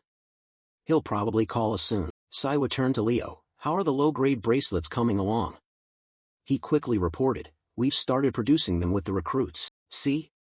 Our finances are fine. You must be tired after everything in Japan. Everyone should rest. I'd like to rest a bit too. No sooner had he finished speaking than someone announced, Your Holiness, we have visitors. They claim to be important people. He turned, puzzled. Who could that be? I don't think anyone I forgot would dare call themselves important. It turned out to be that black AI. The friend I met outside. I came bearing gifts. Saiwa was completely surprised. Why was he here? His eyes had become bright. Who would have expected a beauty to be here? You should have warned me. If I'd known, I wouldn't be dressed like this. Luna snapped, annoyed. Your Holiness, who is this rude, muscle-bound pig? Black AI was captivated by her beauty and kept praising her. A beautiful rose always has sharp thorns, and a hero would never leave a beauty alone. I found the meaning of my life here in Korea. Luna snapped into a murderous stance. What did you just say? Saiwa joked. Luna, he won't die. Go ahead and hit him as much as you want. She didn't hesitate and immediately attacked him. Black AI hadn't even had time to react. Wait, hold on. Sounds of a scuffle echoed through the temple. He writhed in pain on the ground. Do members of the Gen Church have a habit of beating people on first meeting? Leo had to calm her down. Please calm down, 5 hits are enough. After that fight, he thought highly of the man. He's okay after taking 5 hits from Luna? That's not abnormal at all. His body is solid. Black AI struggled to get up. Wait, Pope Saiwu, I said I brought gifts. I come here as a representative of the United States. Saiwu whispered into Luna's ear. Hear him out, but if the gift is lousy you can beat him more. He snapped back. Can't you speak more quietly? He ordered immediately. You two step outside for a moment, I'll talk to him. What kind of American representative brags so much? Tell us about your gift. Black AI said in a dangerous tone. Is the Gen Church really a criminal organization? A voice from outside warned. Be careful, the gifts might be useless junk. Hearing that, he became terrified. These are things you actually need, I swear. Information about the Purifier, the one responsible for the terrorist attack at the Korean Abilities Bureau, was revealed. The space gate opened. Since the space gate opened on Earth, gods and demons from other dimensions have begun to come here. But you probably already know that, right? Since then, Earth entered an unprecedented era. The US has been closely monitoring all major changes, including organizations with shady activities or those that seem to be hiding something. Among them, the organizations we are monitoring include the White Light Church, the Purifier, and the Gen Church. Saiwa was very puzzled. Why us? He seriously explained the situation. Because of you, Saiwu, you are an anomaly. You saved another world called Eden from demons and returned with absurd power. You are the strongest awakened in Asia, and since supernatural powers began appearing on Earth, your Gen Church has been expanding followers explosively. Initially the US was very worried, because having an anomaly involved would be troublesome. But it seems the Gen Church is restraining suspicious organizations, and you are the most warlike pope I've ever seen. I guarantee that. This guy really bores you. Are there any other popes on Earth? Black AI proudly placed his hand on his chest. I've completed the report on the Gen Church. Now the US won't suspect you anymore. Saiwa said politely, thanks. He took out an item. The US assesses that Korea cannot control other suspicious organizations. Saiwa didn't understand why. What do you mean? Black AI produced a report prepared before I appeared. Don't you want to check whether the gift from the US is real or fake? So this is the information the Korean Abilities Administration has? He read carefully what was written there. It bruised his pride, but the information from the US largely matched what he knew. Almost everything checked out: the White Light Church, the Purifier, and, even the organization with shady ties to the two above. So far I know the White Light Church is linked to gods from other worlds and confronts demons coming through the space gate. The Purifier uses hosts to summon demons or demon lords, then destroys the weak under the pretense of purging the world. Saiwo analyzed it clearly. The data on these organizations is still very limited. Some powerful people in the country are also tied to the Purifier. I guess they wanted me to investigate directly, expecting to manipulate the information like always, but handing this to me must be Emma's intent. Why give this to me like this? He didn't forget to thank him. Good, thanks for the gift, goodbye. Black AI looked puzzled, but I don't have a place to sleep here. He thought this guy was truly a comedian, but still pretended to be annoyed. So? Sleep in the subway. He cried out in panic. How can you be so cold? Evening at Saiwa's building. I'm back. I'm exhausted today, whined Gagak. As soon as he stepped into the house, there were fireworks bursting everywhere. Whined Gagak was the one who set this up. You just threw the whole world into chaos. Big brother. Saiwa couldn't understand. Are you crazy? He kept praising his brother. I saw the photo you took with the president. That's no joke. Are we about to be famous worldwide? The press came swarming like the whole neighborhood. Do we need to hire bodyguards? What if we can't walk outside like celebrities? I forgot about that. It's possible. Chu Ditan the kid still hasn't awakened. Also, since she's coming over soon, I need to move to a bigger place. The residents in this building will probably be annoyed. I need to move, find somewhere safer for the kid. Suddenly a loud voice rang out. Saiwu. Siyun, seeing her brother return, rushed out to ask, how was Japan? Saiwu cheerfully held out a box. It was amazing. Siyun, I bought some souvenirs, for Snow too. Wang Gagak jumped in. What? Where's my gift? He playfully teased. Wang Gagak, you're old now, what do you need gifts for? Just check your account. He took out his phone to check, and saw the allowance had been transferred into the account. Wang Gagak was so happy his eyes lit up. What do you want for dinner tonight? Please choose between sky, land, and sea. Saiwu, seeing that attitude and expression, got goosebumps. Consider it a reward for increasing the subscriber count. I want Korean beef.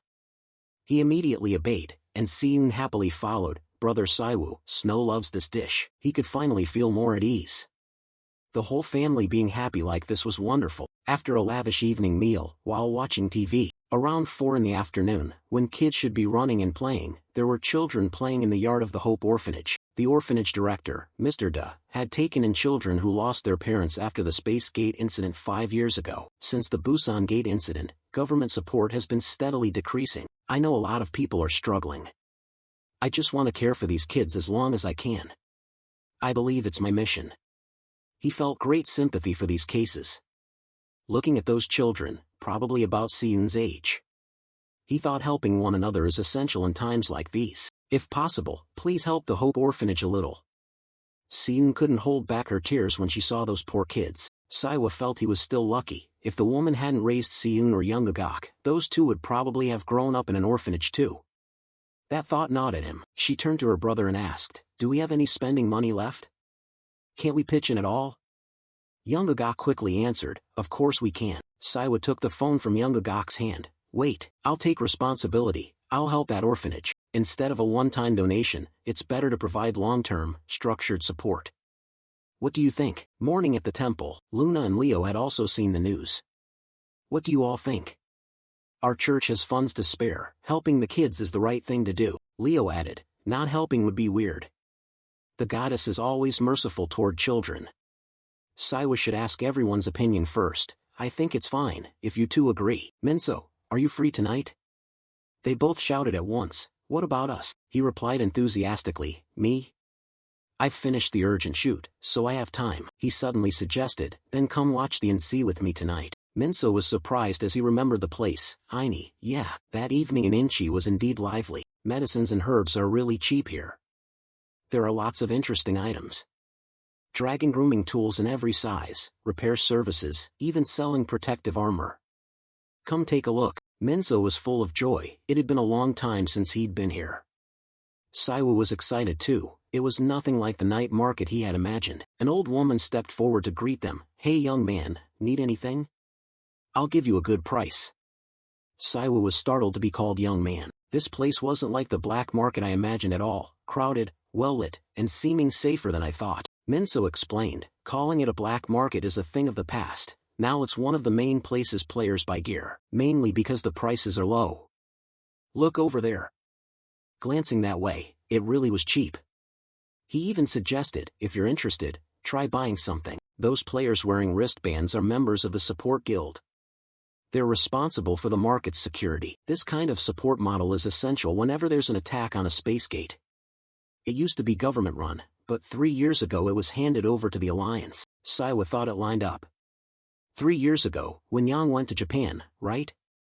This place is managed by the National Awakened People's Alliance, isn't it? He answered, "You could say that. Directly, it's under the DH Guild, a major guild within the Alliance." Saiwa still had questions. But isn't this still Korean territory?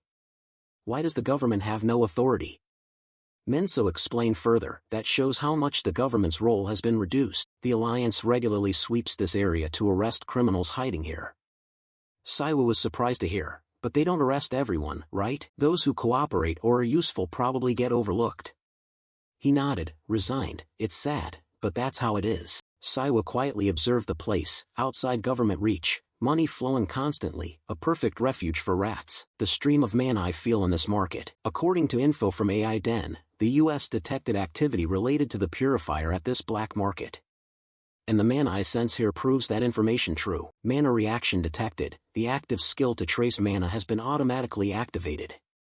The mana reaction is increasing and spreading. Saiwa quietly realized, the US knows about this, but seeing South Korea as weak they didn't bother to inform us. Apparently they regard us as expendable. Minso reported the situation immediately. "Your Holiness, from this point onward even the Dahuan patrols. This area is dangerous. I didn't expect you'd come this far. Are you sure?" He paid it no mind. "Don't worry, I won't be the one in danger." He knew this too. "I know, but I'm still worried." Saiwa turned to Minso, "Stay here. If anything happens outside, report it to me immediately. Thanks for leading the way." Minso, genuinely concerned for him inside, said, "Please be careful." He hurried on, afraid of losing his bearings. Damn purifiers, they sure know how to hide. This time I have to get out quickly and see what they're planning. Inside, the atmosphere changed completely. Someone who bumped into him spoke up, "Hey, you look ordinary but you came in here alone. Wrong place." That two-faced guy had a brutal face. "Or are you on a mission? Did you arrange with someone to get in here? If you need anything, say it. Or do you want to sell something, kid?" Saiwa had been silent this whole time, thinking, they even have guides here. Looks like trade is busier than I thought. Alright, what was that line people say? Just then, the follower behind cut in, looking at the kid's face and laughing. "No way." The two-faced man grabbed Saiwa's shoulder. "If you made it this far, you're definitely not a rookie. Kids usually stick to the upper area." Saiwa's will to eradicate evil activated. The system retrieved the player's criminal record, charges including murder, assault, human trafficking, and 24 other offenses. "Just speak up, I can tell your type by your face. Want a good time? I'll set you up for one amazing night. He slowly pulled down his mask. One amazing night? Sounds tempting. At the sight of him, the guy felt that face was somewhat familiar, and then the whole group recognized him. The odd one, the Black Pope Saiwu. I didn't expect to have this much influence. Looks like I'm famous after all. The Black Pope, huh? Alright then. Who wants an amazing night with me? The two-faced men lunged angrily, shouting, "Get lost!" But defeating Saiwa wasn't going to be easy. He quickly grabbed the 3 arrows in his hand. Saiwa's hand clenched, then he struck like a hero. First time meeting and already so hasty. I'm even looking forward to it. He panicked and signaled to stop. Wait, it was too late. A chaotic fight broke out. Saiwa beat the two-faced man until he was ruined. Two-faced, huh? Ridiculous name. I should split your face in two to match that name. He was so terrified he begged, "Spare me. I'll do anything you want, please, don't kill me. I don't mean any harm. Rest assured, I'm a follower of the Gen sect. We don't kill so easily. Is there a shop around here that sells the best stuff? Take me there. This place is truly dark." The two-faced men led him to a spot where a girl ran the shop. The strange girl saw Saiwa and asked, "I've never met you before." Two-faced, is he your customer? The two-faced man, restrained by him, had to answer, "Yes, he's a regular customer." "Good, anything special?" He got straight to the point. "The best you have." She kept a smile on her lips. "Lucky you, we just received fresh stock. Healthy children, no illnesses, no parents." The orphanage director brought out a little boy. Seeing this, Saiwa couldn't help but become furious. "You bastards, have you lost all sense of humanity?" Only then did those people realize he possessed divine power. That one widened her eyes in fear and charged forward aggressively. The Black Pope Saiwa taunted them on purpose. "Can't fight back, planning to hug each other to death?" At a glance he knew, she was using dark magic while pumping in corrupt energy, exactly like Seihai's style. It seemed Saiwa had noticed something. He lunged in to stop her, throwing her far away. She screamed in pain from taking a lethal blow, and could no longer get back on her feet. Saiwa prepared to land a few more punches. The 3 others standing outside couldn't help but be frightened. He said crisply to all of them, "You think forcing corrupt energy into yourself makes you stronger? That's laughable. Are all you purifiers a bunch of idiots? Now it's your turn. You there, director, stay here with the child and keep him safe until I'm done. If you try to run, I'll make your life 1,000 times the hell you're afraid of." Saiwa carefully scanned everything in the place. Down in the basement was the source spreading corrupt energy throughout the black market. Screams came from there. "Please don't kill me, Dad, Mom." He could hear footsteps. In that dark place, a red light was emanating, and the monsters were starting to go berserk. Saiwa calmly used his power to restrain them all. One of the creatures had become even more frenzied. He saw the situation getting more complicated. Had they summoned a mana-beast? What on earth are they doing down there? Saiwa recalled the scene Aiden Black had once told him about. "You know about the Purifiers, right? Under the Purifiers' command are various groups called cults. The ones that attacked Korea's Ability Management Bureau were one of them. We don't know how many cults operate in Korea, but it probably depends on you." Back in reality, many people were trapped, cries for help ringing out. "Please save me, someone save us." The formation had imprisoned them, and they couldn't escape. He went inside and saw the whole scene. A cult altar meant a place of sacrifice, somewhere to offer victims. Boyang stood motionless there, perhaps watching Saiwu. It had begun casting the magic formation. He ignored it and kept looking for a way to resolve things. Saiwu wondered if a demon was leading the cult. Were they planning to sacrifice humans to summon a demon king? On top of that, they had released fierce fire dragons. His gaze shifted into a state of alert. Saiwu only needed to unleash his move and they'd all die right here. Electric currents flowed from that skeleton. It spoke to him. "I heard you destroyed a cult altar and are searching for a host to incarnate into. A demon king possessing a body is the best way to retain power when summoned. What a pity. Tremendous loss, but the humans in this world have already sided with us. Slave of Lyman, you have come far too late this time." Saiwu also recognized that the high priest had come from elsewhere. "That's the title they call me in Eden." It was astonished. "You came from Eden too?" "Since you suddenly appeared, we lost our footing in Eden. If he hadn't led us here, we would have been wiped out completely. When I arrived, I realized this place is truly your home. A world full of chaos, sin, and suffering." In his eyes, it's a magnificent world. Even when unity is needed, they point weapons at one another. Stir a little greed, and they'll willingly sacrifice their own kind. Saiwa found it strange. "I never saw any demons from Eden while I was on Earth. What's happened to Eden now? Where's that bastard you call him?" Speak before I kill you. That skeleton seemed to fear nothing. In any case, my role ends here. Even if we lose in Eden, this world will collapse. Those fools will keep slaughtering each other for their bottomless greed. Not even that damned goddess will be able to save you again. Saiwa was deeply worried. He knew well he couldn't contact Jen. How can you be so confident? What do you know? The skeleton replied calmly, this place is not Eden. I'm the only one trying to protect people here. My faith. He showed me the future. No matter how I fight, no matter how strong I am, I cannot stop what is coming. Do you think the goddess you trust doesn't know the future of this place? It's too late. Die in despair, powerless before destruction. Such an end is fitting for one who stands alone, isn't it? Saiwa vowed to uncover the truth. He still had many questions to ask it. He carelessly got drawn into the magic circle. Saiwa immediately raised his guard. Turning around, he saw the winged beasts had flown wildly outward. They were released and flew toward the buildings. Saiwa watched them, thinking how pathetic they were. Would they willingly sacrifice themselves? Although he had dealt with most of the man of beasts, there was no way to leave quietly now. He could still hear those people's cries for help. Saiwa looked inside and suddenly realized there were still survivors. First, I have to save them. He clenched his hands tight, as if praying for something. Saiwa used his power to peer into the cells. 13 people remained alive, nearly half children. Likely kidnapped from somewhere, like the boy earlier. He quickly went in to rescue them. Are you okay? I'll get you out right now. Sorry I'm late. He looked at the pitiful children with compassion. They were certainly not all right, seeing someone sacrificed right before your eyes. How many can keep their composure after that? Saiwa reached out to comfort the kids. It's all right now. You can feel safe. Those who had been rescued earlier were now fast asleep. Sudden, hurried footsteps came from outside. Those people rushed in urgently, aggressively asking his identity. Who are you? State your name.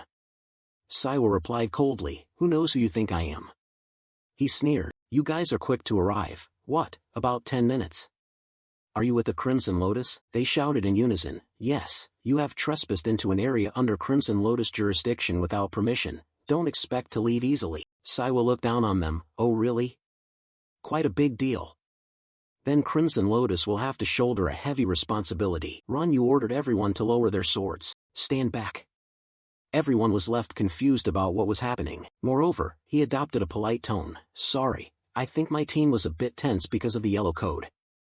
Please accept our apologies for the inappropriate reaction, Pope Saiwu. At the sound of that name, people began to fear. Pope Saiwu, why has that odd name appeared here? He took none of this to heart. At least someone understands the situation we've been through, right? I thought you'd visit the temple sometime. I'm a little disappointed you didn't come. The masked man was Junyu. He felt deeply ashamed. I'm sorry, because of the yellow code, members of my team were a bit on edge. We apologize for our earlier reaction, Pope Saiwu. Saiwu recognized Junyu. We've met before, haven't we? I always thought you'd drop by the temple at least once. Honestly, I'm a bit disappointed you didn't. Runyu bowed his head, still carrying guilt. You remember me? Pope Saiwu, how could you not recall? I still remember I escaped then thanks to your help. Junyu, an S-rank hunter of the DH Guild, whom I met at the Gunmi Gate when Luna crossed to Earth. Back then he looked dazed, as if Luna had mesmerized him at first sight. But now he's different. Perhaps that's the mark of an S-rank hunter. Someone behind nervously reminded Runyu, Chief, it's a yellow code situation. By orders from above, we must eliminate all survivors. No sooner had he spoken than he was struck and knocked sprawling to the ground. He offered a sincere apology. I'm sorry, Pope Saiwu. A new member of our team lacks experience. We ask for your understanding. With your mercy. Saiwa looked at the man who had been struck and couldn't get up. Runyu, unexpectedly stern for someone with his appearance. He spoke up. I was just helping that person. He replied cheerfully, Indeed, Runyu, I like your style. However, you will have to explain the order to shoot all survivors. Junyu no longer dared meet his gaze, and deftly offered an explanation. The yellow code applies only in cases of severe contamination. It's used when enemies employ biological or chemical weapons for terror, to contain spread in the worst-case scenario. Saiwa folded his arms to see how Runyu would explain. You mean the worst-case scenario? If it were me, I'd have asked immediately what happened. But you didn't ask, did you, Runyu? Or did you already know something? Is this area under DH Guild jurisdiction? Could they really know nothing about it? Junyu had now shifted into a trembling state. His hands clenched tight with anxiety. Saiwa whispered in his ear, "Runyu, if you hadn't looked like that just now, my attitude might have been different." "So you truly don't know, go back." He patted Runyu on the shoulder, making him jump. "We'll handle things here. I've already called the Ability Management Bureau. From our conversation I understand this man better. He isn't guilty, it's just the circumstances that made him look suspicious. If he were truly a villain, the will to destroy evil would have already been activated. The reason Luna took a liking to Junyu is probably because she instinctively sensed his kindness. Luna always has a very trusting eye when judging people." Noticing his odd demeanor, Saiwa turned to Runyu and asked, "Runyu, you seem troubled. May I offer some advice? My previous invitation still stands. Whenever you have time, come to the temple whenever you feel uneasy. Collapse always begins with the smallest cracks. When that time comes, let's have a serious talk." Runyu pondered those words seriously, and before leaving he didn't forget to reply, "Thank you for the advice." Saiwa watched his retreating figure and wondered whether he would act of his own accord. Outside the building a relief team had already arrived. It was surprising that something as insane as human sacrifice happened right in the heart of the capital region. After finishing, Saiwa reported to Captain Kim, "The death toll is certainly higher than the number of people we rescued today. We, the Gen Church, will pray for their souls." Captain Kim was deeply grateful. "Thank you. That eases some of the burden on my heart."